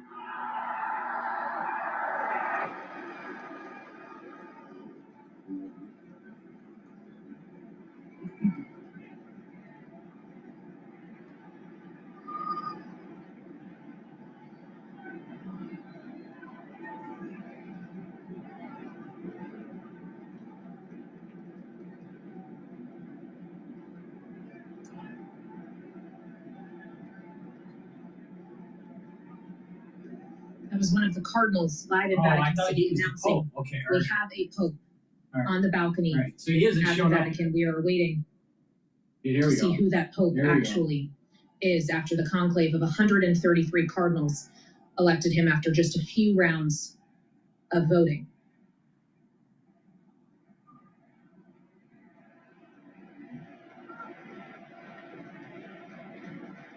And Christy, as we await the actual emergence of the Pope here, as cardinals are assembling on the other wings of the balconies, and he walks out, those gathered in St. Peter's Square, obviously waiting with anticipation. How important is this moment? Well, it's a moment of great suspense, and it's a moment in which people can be prepared to offer their blessing to the new pontiff, ask for the guidance of the Holy Spirit, and anticipate his first actions as Pope. Holy shit. And we understand now who that person is as we await for his It's an emergence from American. the balcony. The cardinals elected Robert Francis Provost as the next Pope, an American, a 69-year-old American who served as head of the late Pope Francis's main advisory group on picking new bishops, born in Chicago, to a family that had many roots elsewhere, including in Italy. But again, it is Cardinal Prevost who has been elected Pope, Michael Shepherd, and we're awaiting him to emerge from the balcony now, keeping a close eye on the name he will have chosen after his given name. Kayla, we are This is seeing a headlines major that are upset. saying that he has Major. chosen the name Leone the 14th and Leone the 24th. I'm sorry, and it is history making to see an American chosen as Pope. This is the first U.S. cleric to be chosen to lead the Catholic Church from the Holy See. We did have a South American leader, of course, in Pope Francis, but this is certainly a moment in history for American Catholics and for the 1.4 billion Catholics worldwide who've been waiting in eager anticipation for this announcement. Yeah, to your point, Mike, this will now be the second Pope from the Americas, Francis having been the first, but the first from the United States of America. And Professor Christy Trina of Fordham University, an American Pope. Did you expect us to be at this moment? No way. I actually did not. I'm quite surprised. I'm very interested also that he's fairly young for a pope, so the cardinals must feel very confident in the direction that he would set. He also has strong connections in Latin America and is somewhat of a protege of Francis's. I'm curious about the name that he has chosen, whether this means that he intends to be a strongly theologically involved pope. Pope Leo XIII was the great promoter of Thomas Aquinas in Catholic theology and in applying the thought of Thomas Aquinas to social problems. And so I'm wondering if perhaps Prevost is leaning in that direction. Do we know how close he was to his predecessor, Pope Francis? They both had ties to Latin America. Cardinal Prevost, during his time before becoming Pope, had spent years in Peru as a missionary and then as an archbishop. So what sort of connection might they have forged? They might have forged connection over common issues, and it's also true that Francis brought him to the Vatican for a while, which is seen as an indication that Francis wanted him to get to know the European cardinals and become known within the Vatican apparatus so that he would be a familiar quantity, if not for election to Pope, for some other senior position. Well, and when we consider the level of seniority he already had, now his elevation to pontiff, again, we should keep in mind that it only took a few rounds of votes to actually bring him to this moment where he would be the next pope. What does this tell you about the 133 cardinals who have never, obviously not all of them having partaken in conclaves before, but chosen an American to be the leader of the Catholic Church, and the kind of unity they were able to find on this individual? I think it's likely that the long set of meetings in the lead up to the conclave may have smoothed that pathway significantly. I was expecting a long conclave, but it's my impression that serious meetings about the direction of the church and the kind of leadership that would be needed began even before the funeral. So I think they've had time to reach some consensus on those issues. Christy, how does the selection of an American to lead the church intersect with the geopolitics that we are seeing outside of questions of faith and religion? Certainly, the U.S. under President Donald Trump is taking a very different posture toward its allies and adversaries alike. How does an American pope handle all of that? That is a very good question. And that remains to be seen. But what I think this does indicate is that there's a desire possibly to go back to the global north for leadership, but to signal distance from Europe in doing that. And so that's probably part of what's going on. I do expect that Prevost will not endorse President Trump's main initiatives. The indication is that he will oppose them pretty strongly. And so it remains to be seen how much pressure there will be put on the U.S. by the Vatican and vice versa. For the benefit of our audience here on Bloomberg TV and radio, I'll just reiterate where we are at this moment in history. As we've been discussing, Cardinal Prevost has been elected as the next pope, having chosen the name Leone the 24th to be his papal name. He, of course, will make history as the first ever pope from the United States. And as we see cardinals amassed on the balconies in Vatican City, we are awaiting his emergence, knowing his name now, Mike, but not knowing how he will adorn himself as he greets the hundreds, if not thousands of people there to support him and to see his face as he takes this position in St. Peter's Square. And this is one of those key elements of symbolism that Pope Francis, when he assumed the papacy, sought to change. He sought to wear simpler vestments and shoes. He refrained from wearing the red shoes we've seen previous pontiffs wear, and instead just chose to wear brown street shoes. And in a way, showing some solidarity with other members of the worldwide church, many of whom don't have the means, and many of whom he had sought to help in so many different ways. Well, that's absolutely right. It is a question of whether or to what extent that legacy will continue, knowing, as we were just discussing with Professor Christy Traina of Fordham University, that there was a relatively close relationship between the late Pope Francis and the new Pope, as Francis was the one who elevated Provost to serve as the head of the office that essentially vets bishop nominations around the globe. And we want to add another voice to this conversation now here on our live coverage on Bloomberg TV and radio as we're still awaiting the emergence of the Pope himself. Mary C. Boyes is with us. She is professor of practical theology at Union Theological Seminary, as Christy Traina is still with us as well. Professor Boyes, thank you so much for joining us as we consider the history-making nature of the conclave's decision today, electing an American to be the next Pope, succeeding Pope Francis. What is your immediate reaction? My immediate reaction is that this was unexpected, at least among many people that I would know and people whom I read. He is an American, but he hasn't spent a great deal of time in the American church. And I think the fact that he was close to Francis. And Mary, I apologize, we have to cut you off as the new Pope has just emerged, now waving to those assembled at St. Peter's Square in Vatican City. Let's listen to this for a moment live on Bloomberg TV and radio.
In a church, such as saying Mass or Holy Confession or something like that. And we are about to hear from the Pope. La pace sia con tutti voi.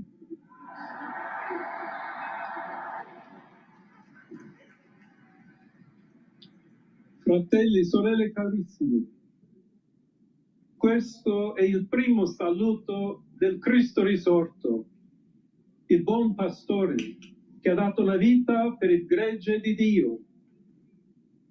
Anch'io vorrei che questo saluto The Pope beginning by saying, "Peace be with you," obviously speaking in Latin as we listen to him live here on Bloomberg le vostre famiglie, a tutte le persone, ovunque siano, a tutti i popoli, a tutta la terra. La pace sia con voi.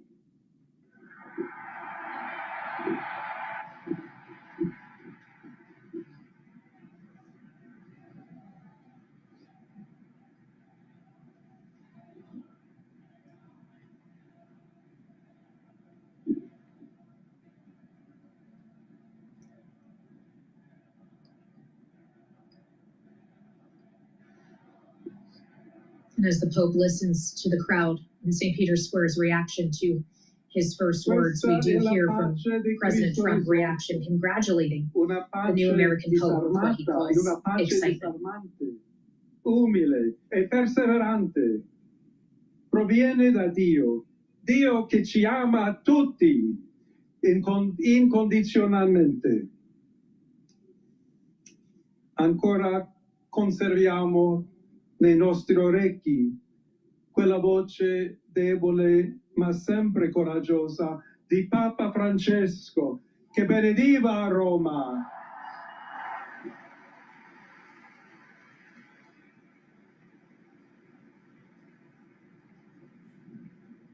Il Papa che benediva Roma dava la sua benedizione al mondo intero, quella mattina del giorno di Pasqua. Consentitemi di dar seguito a quella stessa benedizione. Dio ci vuole bene, Dio vi ama tutti e il male non prevarrà.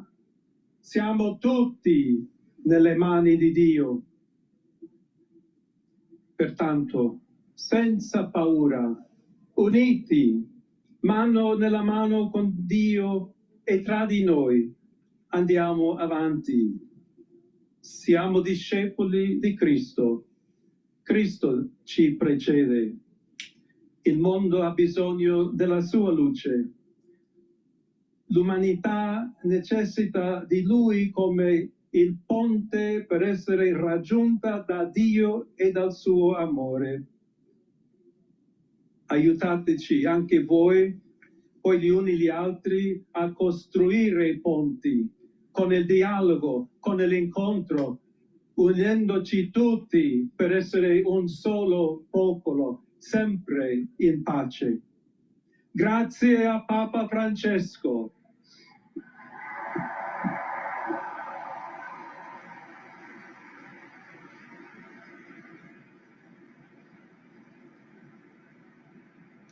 Voglio ringraziare anche tutti i confratelli cardinali che hanno scelto me per essere successore di Pietro e camminare insieme a voi come Chiesa unita, cercando sempre la pace, la giustizia, cercando sempre di lavorare come uomini e donne fedeli a Gesù Cristo, senza paura, per proclamare il Vangelo, per essere missionari.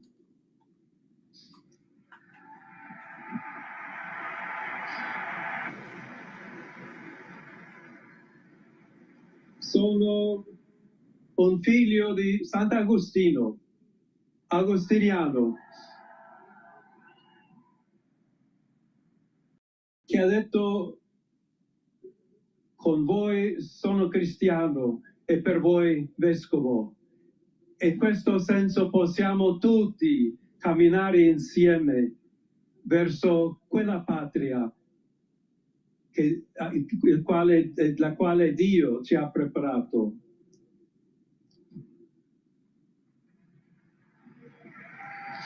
Alla Chiesa di Roma un saluto speciale.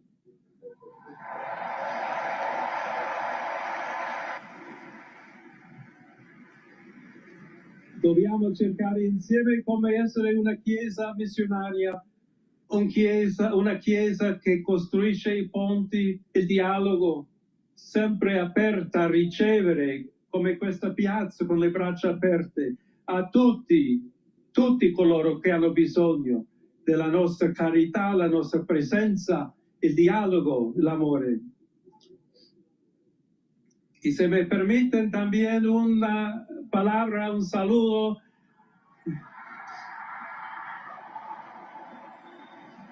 a todos aquellos, y en modo particular a mi querida diócesis de Chiclayo en el Perú.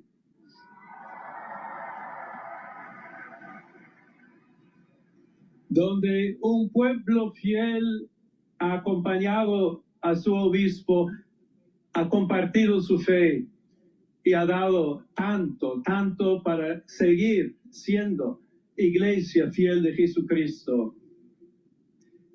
a tutti voi, fratelli e sorelle di Roma, d'Italia, di tutto il mondo, vogliamo essere una chiesa sinodale, una chiesa che cammina, una chiesa che cerca sempre la pace, cerca sempre la carità, cerca sempre di essere vicino specialmente a coloro che soffrono.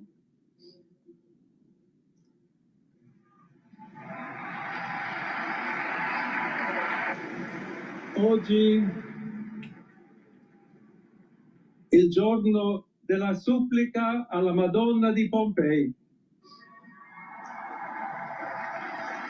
Nostra Madre Maria vuole sempre camminare con noi, stare vicino, aiutarci con la sua intercessione e il suo amore. Allora vorrei pregare insieme a voi. Preghiamo insieme per questa nuova missione, però per tutta la Chiesa, per la pace nel mondo.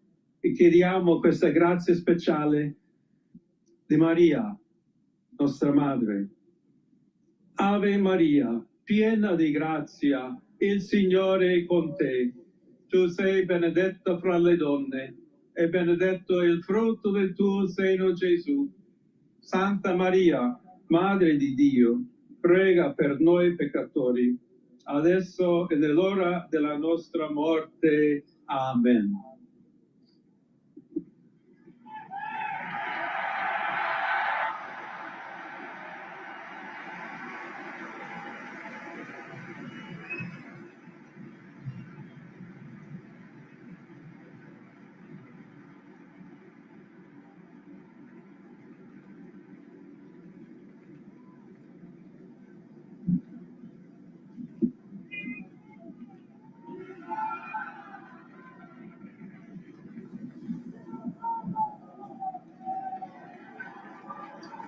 Il Santo Padre Leone, a tutti i fedeli presenti e a quelli che ricevono la sua benedizione a mezzo della radio, della televisione e delle altre tecnologie di comunicazione, concede l'indulgenza plenaria nella forma stabilita dalla Chiesa.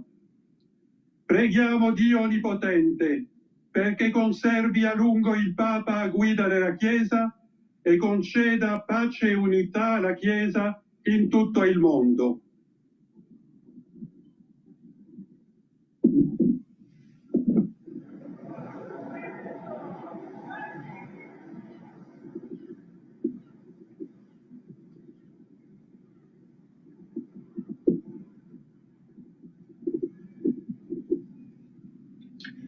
Sancti Apostoli Petrus et Paulus, de quorum potestates autoritate confidimus, ipsi intercedat pro nobis ad Dominum.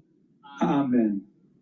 Precibus et meritis Beate Mariae semper Virginis, Beati Michaelis Arcangeli, Beati Ioannis Baptiste, et Sanctorum Apostolorum Petri et Pauli et Omnium Sanctorum, misereatur vestri omnipotens Deus, et dimissis omnibus peccatis vestris, perducat vos Iesus Christus ad vitam aeternam. Indulgentiam, absolutionem et remissionem omnium peccatorum vestrorum, spatium vere et fructuose penitentiae, cor semper penitens, et emendationem vitae, gratiam et consolationem Sancti Spiritus, et finalem perseverantiam in bonis operibus tribuat vobis omnipotens et misericors Dominus. Amen. Et benedictio Dei omnipotentis, Patris et Filii et Spiritus Sancti descendat super vos et maniat semper.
The newly elected Pope, Leo XIV, stepping now off the balcony in Vatican City after his election as the next Pope, of course, making history as the first American Pope, but also showcasing that he spent much of his life in Peru and in Rome as he spoke to supporters and, of course, Catholics around the world, the more than 1 billion of them in both Italian and in Spanish, as he made his first words as the new pontiff. I'm Kaylee Lyons in Washington with Bloomberg's Michael Shepard, as we've been listening and watching Vatican City live here on Bloomberg TV and radio. Obviously, Mike, history being made in this moment, as we just heard our first words from an American Pope who also took the time to thank his predecessor, the late Pope Francis. He did, and that was early in his remarks. He spoke, Kaylee, for about 10 minutes to those gathered in St. Peter's Square and those tuning in around the world, waiting to hear the first words from this new pontiff. What was interesting is that he chose to speak first in Italian, as is custom in the Vatican, and then in Spanish, aiming a message specifically at his friends and former colleagues in Peru, where he had served as Archbishop and had even acquired Peruvian citizenship after serving many years there. So he is someone not just with North American roots here in the U.S., born in Chicago, but somebody who spent much of his career in the developing world, some key years there before he was summoned to the Vatican by Pope Francis to serve in a key role there. Yeah, and it's his alignment with the late Pope Francis that maybe gives us some signal as to the direction he is likely to carry the Catholic Church in as we move forward, having just been elected by the 133 cardinals who, again, only began their conclave yesterday. This new Pope, Pope Leo XIV, of course, was elected in relatively few rounds of voting. I would also point out we have heard from the U.S. President Donald Trump on his election, already on Truth Social, the president congratulating the former Cardinal Robert Francis Prevost, who was just named Pope, the new president, or the new Pope rather, creating some excitement for President Trump as he talks about him being the first American Pope. He says, quote, "What excitement and what a great honor for our country," Mike saying he looks forward to meeting with Pope Leo XIV. And what's interesting, Kaylee, is that during his remarks in Italian, he did send a signal that he may be following in the legacy of his predecessor, Pope Francis, when it comes to taking a more progressive approach, especially when it comes to things like charity and being present in the evangelization throughout the world. His remarks in Italian, he referred to pushing for peace and justice and doing all that is worthy of their faith in Jesus Christ. Very lucky to have Mike Shepard with me here on Bloomberg TV and radio on this day, understanding the Italian spoken by the Pope. And we're also very lucky to have Mary C. Boyes with us. She's professor of practical theology at Union Theological Seminary, who is here with us on Bloomberg. All right, let me just plug these products here and we'll go back to Bloomberg. Please go to my store, the-studio-reykjavik.com. Get the Good Night Formula. This will help you get into 3 cycles of REM sleep and deep sleep to consolidate memory, to detoxify your central nervous system, and to be well rested. Very important to take every night. It has tryptophan, melatonin, GABA, and passion flower. It's a very good supplement, and it's very important to take every day. Why? To make sure that you're you have a good sleep, you're consolidating that memory, and what will happen is you're aging slower. A lot of people don't realize that when you are chronically sleep deprived, you have high cortisol levels, and high cortisol levels is immunosuppressive. High cortisol levels damages tissue. So to be well rested, to consolidate memory, you need good sleep. And one of the pillars for anti-aging and longevity is regular sleep. So please go to my store, the-studio-reykjavik.com, and get the Good Night Formula. And also the structural nano silver gels, very high quality. Get the tube form or the quick dispenser, have some at work or have some at home. It's a dual purpose product. You can use it as an aftershave. You can apply it on your skin every day as a daily skincare. You can apply it on a wound, and it'll help to heal the wound quicker. If you're not feeling well, apply it on your hands, around your mouth, around your nose, lightly coat your nostrils, around your eyes, around your ears. Stays active for 5.5 hours. If you're around someone that is sick, guess what? Do the same thing and help mitigate the issue. Have some at home, have some at work. You never know when you need it. Please go to my store, the-studio-reykjavik.com, and get the structural nanosilver gels. Very high quality product. All right, let's go back to Bloomberg. Has a global vision in a time when there is so much division in our world, within our nations, but also between our nations. Now, that doesn't magically heal the world, but it's important that he is an international person. Professor, you're pointing to... Go ahead. I was going to say, Professor, you pointed to Pope Leo as someone with an international focus and orientation, much like his predecessor. Pope Francis had taken an ecumenical approach, reaching beyond the boundaries of the Christian church to other faiths. Will we expect his successor to continue that effort? I certainly hope so, and I think his notion of dialogue as a bridge is key here. And he spoke on more than one occasion in that short reading about all men and women, brothers and sisters, all. And just sort of lovely, just as I was just about 2 minutes ago, I got a text from a Jewish friend saying Mazel Tov on your new selection. I mean, the world really is looking for people who have this global vision, who have a sense that we must do everything we can that evil will not prevail. And I would have to do some more research, but it seems to me his choice of the name Leo, his immediate predecessor would be Leo the 13th, who was Pope for about 25 years, I think, between 1878 and 1903. So it goes back more than a century. And among the things that Leo the 13th is best known for is a worldwide letter known as encyclical, called in Latin Rerum Liberum, and it was a very important advocacy for the working class, for working men and women. And so I wonder if that has to do primarily with his choice of the name Leo. I mean, we're all, we don't know these things, so we're speculating, but I do think that would situate him in the tradition of Francis and in the long tradition of Pope Leo in advocating for peace and justice for the people in the world who have all too little recognition and who work for paltry wages and in unjust situations. Professor, you mentioned his outreach to the world, but in the church there has been division over the role of women. What do we expect Pope Leo now to do on that issue? Has he taken a stance in his previous roles? I don't know that. The church has 1.4 billion members in every land, in every tribe and tongue. So to say that we're divided is also to say this is an inordinately complex, ancient institution, the oldest institution, long continuous institution in the West. So, and one of the complications is that the status and role of women differs from culture to culture. So I hope that this Pope will be an advocate for more inclusion of women. I feel very, very strongly that until the church is much more than the church it claims to be, a church that welcomes everyone, that uses the gifts of women for leadership, that it will be a lesser church. So, but what exactly, I think, Pope Francis have real opposition. I would say enemies. And I'm not sure he had the political capital, if you will, to do more for women. I also think he had some pretty traditional notions of women. I don't know what our new Pope's experience has been.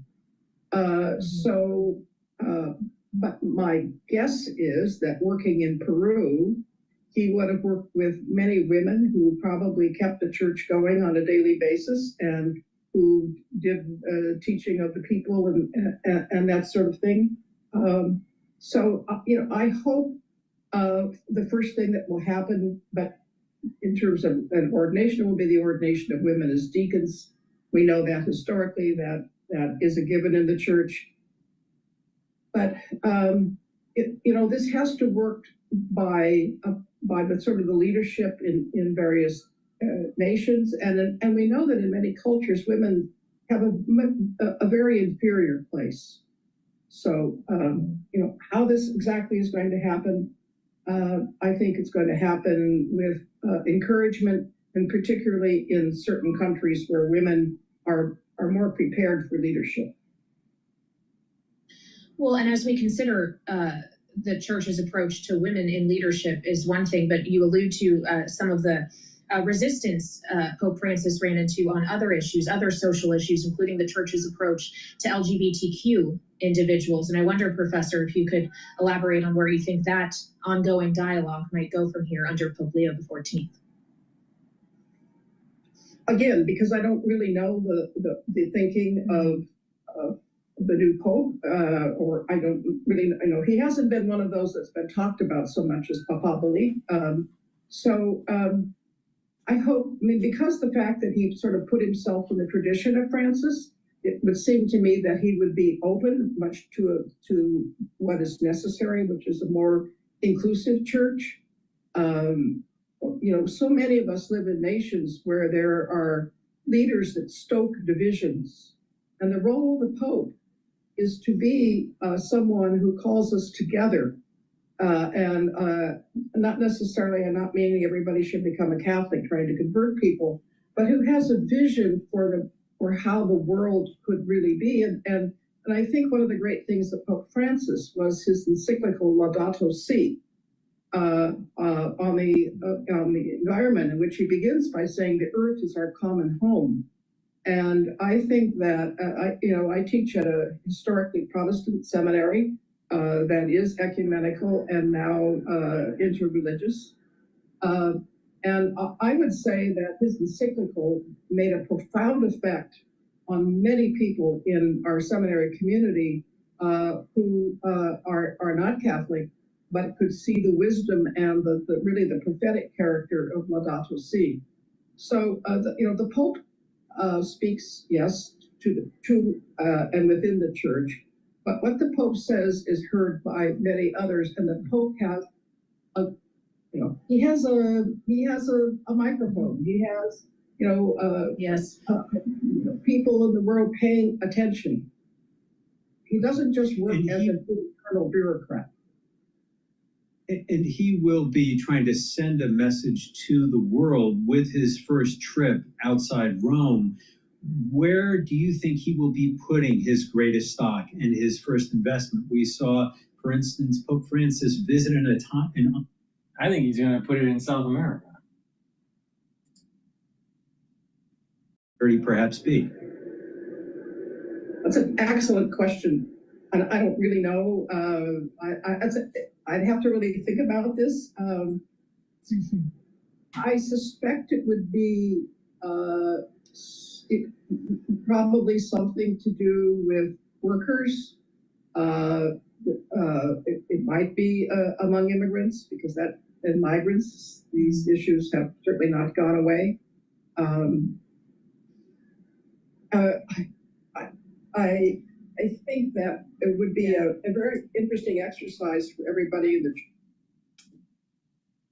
I'm going to probably go to live now here shortly, but please go to my store, the-studio-reykjavik.com, and get the Boomer Boost. The Boomer Boost has 68 nutrients. You can see the very comprehensive profile of the powder that's in the Boomer Boost on the screen here. You can also take a look at the label on my website, the-studio-reykjavik.com. This will target your cardiovascular system, your musculature, your brain function, rev up your metabolism, and boost up your energy levels.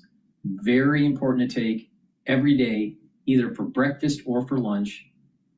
Take it with soft foods or filtered water. You can mix it with milk or even a smoothie, but take it every day, and this will be your breakfast or lunch. you will start to lose weight. You're going to have energy throughout the whole day. And what you'll also notice is gains in strength when you do exercise. You're going to, again, lose weight, and you're not going to have to worry about energy levels. The energy levels will be throughout the whole day. You're going to be able to think clearly. You're going to get better sleep. Take this every day. Very important as part of the holistic approach to getting healthy. Now, you can take separately, or you can take it with the Boomer Boost, the Gladiator barley or the heirloom barley. Now, the heirloom barley helps to detoxify your body. It brings down inflammation and soaks up free radicals with superoxide dismutase. It's high density protein. You take a scooper or a half a scooper every day, mix it the same way as you would with Boomer Boost. You can take it with Boomer Boost and you get the max benefits. The difference with the Gladiator barley versus the heirloom barley is that you get all the benefits of heirloom barley, but you also get strength gains that help to build muscle. The best combo is to take the Boomer Boost and the Gladiator barley together and to do resistance training. You can also stack it with the Myotrol, and the Myotrol is going to help for the gene expression to build muscle. So when you lose weight and you bring down that inflammation, you're helping with your cardiovascular health, you're helping with controlling your A1C levels, you're helping with your immune system, you're helping with your brain function, you're boosting up your metabolism, you're going to have lots of energy, so you're going to have a lot of vitality, you're soaking up free radicals, you're detoxifying your body. So this is a very powerful combo here.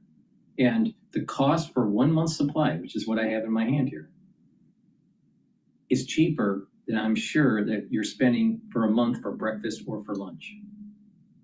So you save money, you lose weight, you get healthy. It's really simple. Please go to my store, the-studio-reykjavik.com, get the Boomer Boost, the Gladiator barley, or the heirloom barley.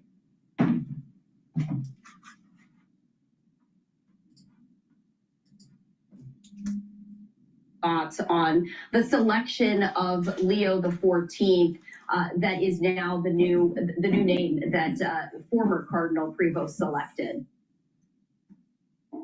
Yeah, you know, we were doing our research, our history. Who was Leo the 13th, the last name that was used back then? And so I have it in front of me. Pope Leo the 13th was Pope from 1878 until 1903. The continuity of the name now to Leo the 14th is so significant, to Ulrich's point, because during Leo the 13th's papacy, that really ushered in kind of the Catholic social worker, Catholic teacher movement. And you're seeing this now, I would imagine, continue under Leo the 14th with an emphasis on, to Ulrich's point, Catholic missionaries, the Catholic worker, kind of also, you know, some would say progressive causes. And so I think that is kind of going to be the heritage that the word and the name Leo goes on to now, so to speak.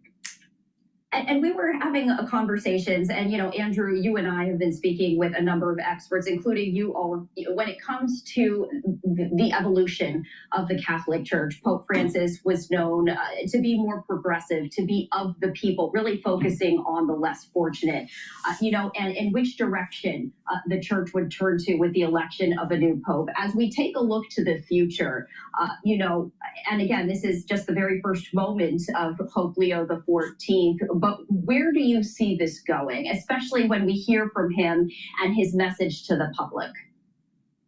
Well, sometimes we have selective memory. Pope Francis had wonderful gestures where he brought the poor and the marginalized into the center of the church. But we should not forget that the same message was preached by John Paul II and also by Pope Benedict XVI. And, you know, where were, you know, who were the first popes that went into slums, that talked with victims of abuse? It was John Paul II and Benedict. So we should not create a false chasm between Francis and his predecessors. But I think there is a great continuity with Pope Leo XIV. And, you know, that the fact that I just accidentally said 13th, look at his picture, look at the portrait of Leo XIII. They look a little bit alike. They have the physiognomy is not too far off. Both were tall, good-looking, youngish men when they were elected. Ad mortus honors for this pontificate. And when I said Leo XIII was a roaring lion, because his roar can be heard until today, because he launches, as Andrew said, Catholic social teaching that life, the dignity of the human person, solidarity and subsidiarity are a crucial part of the gospel. And I think he will emphasize that, but I think he will also emphasize the gospel itself and the clarity of the gospel. Rick, you were actually mentioning, that he's relatively young. And Andrew, I wanted to ask you about this. Well, I'm going to end the transmission. We've been going on for 6 hours today on Rumble, on YouTube, and on Xspaces. So please go to my store, the-studio-reykjavik.com, get the products that I have, stack them the way I tell you to, help with your health, help support the work I do. This is all free. If you paid attention through the transmission, I also tell you, some opportunities in terms of investment. So thank you for listening. I greatly appreciate it. I'll do another show tomorrow, probably not as long. But today was a very eventful day. And just in closing, my feeling is we just moved, we're in a new age, right? And as we progress through 2025 and into 2026 and into 2027, this feeling of a new age and a new beginning and adding to prosperity for yourself and for your family and for the country and for the world at large it's just going to gain more steam. There's going to be more momentum with this. Today was another example of this new age that we're moving in. The old guard passed away, Francis. A new pope is ushered in, Leo. There's trade agreements that are starting to come to fruition. The market is healing through the tariff negotiations. And opportunities are going to be far greater in the near future than what we had last year. All right? So you just have to be patient. But we're living in a new age. And this couples very well with what John Hogue said. And that is the United States, astrologically, is tied with Pluto in the rotation around the sun. And that we're going to be celebrating our 250th year as a nation. This is very powerful. This is a very powerful time period that we're living in. We're living in a new age. Now, a lot of people that doesn't mean that every day is going to be perfect. It's not. But the thing is that we aren't really taking time to look back and see where we have been and where we're going. Because we're so busy with the day-to-day of our lives. But we are living in a very important time period where there's an inflection point. And that it is in our power to have a very prosperous future. And we're going to see, like I said early on, since the beginning of the year, and even a little bit near the end of last year, I said 2025 is going to be packed with 10 years of history. And we're seeing it playing out, and we're only starting the 5th month of the year. So thank you for listening. I greatly appreciate it. You have a nice day. And again, please help support my work by getting the products that I have on my store, the-studio-reykjavik.com. Have a good day.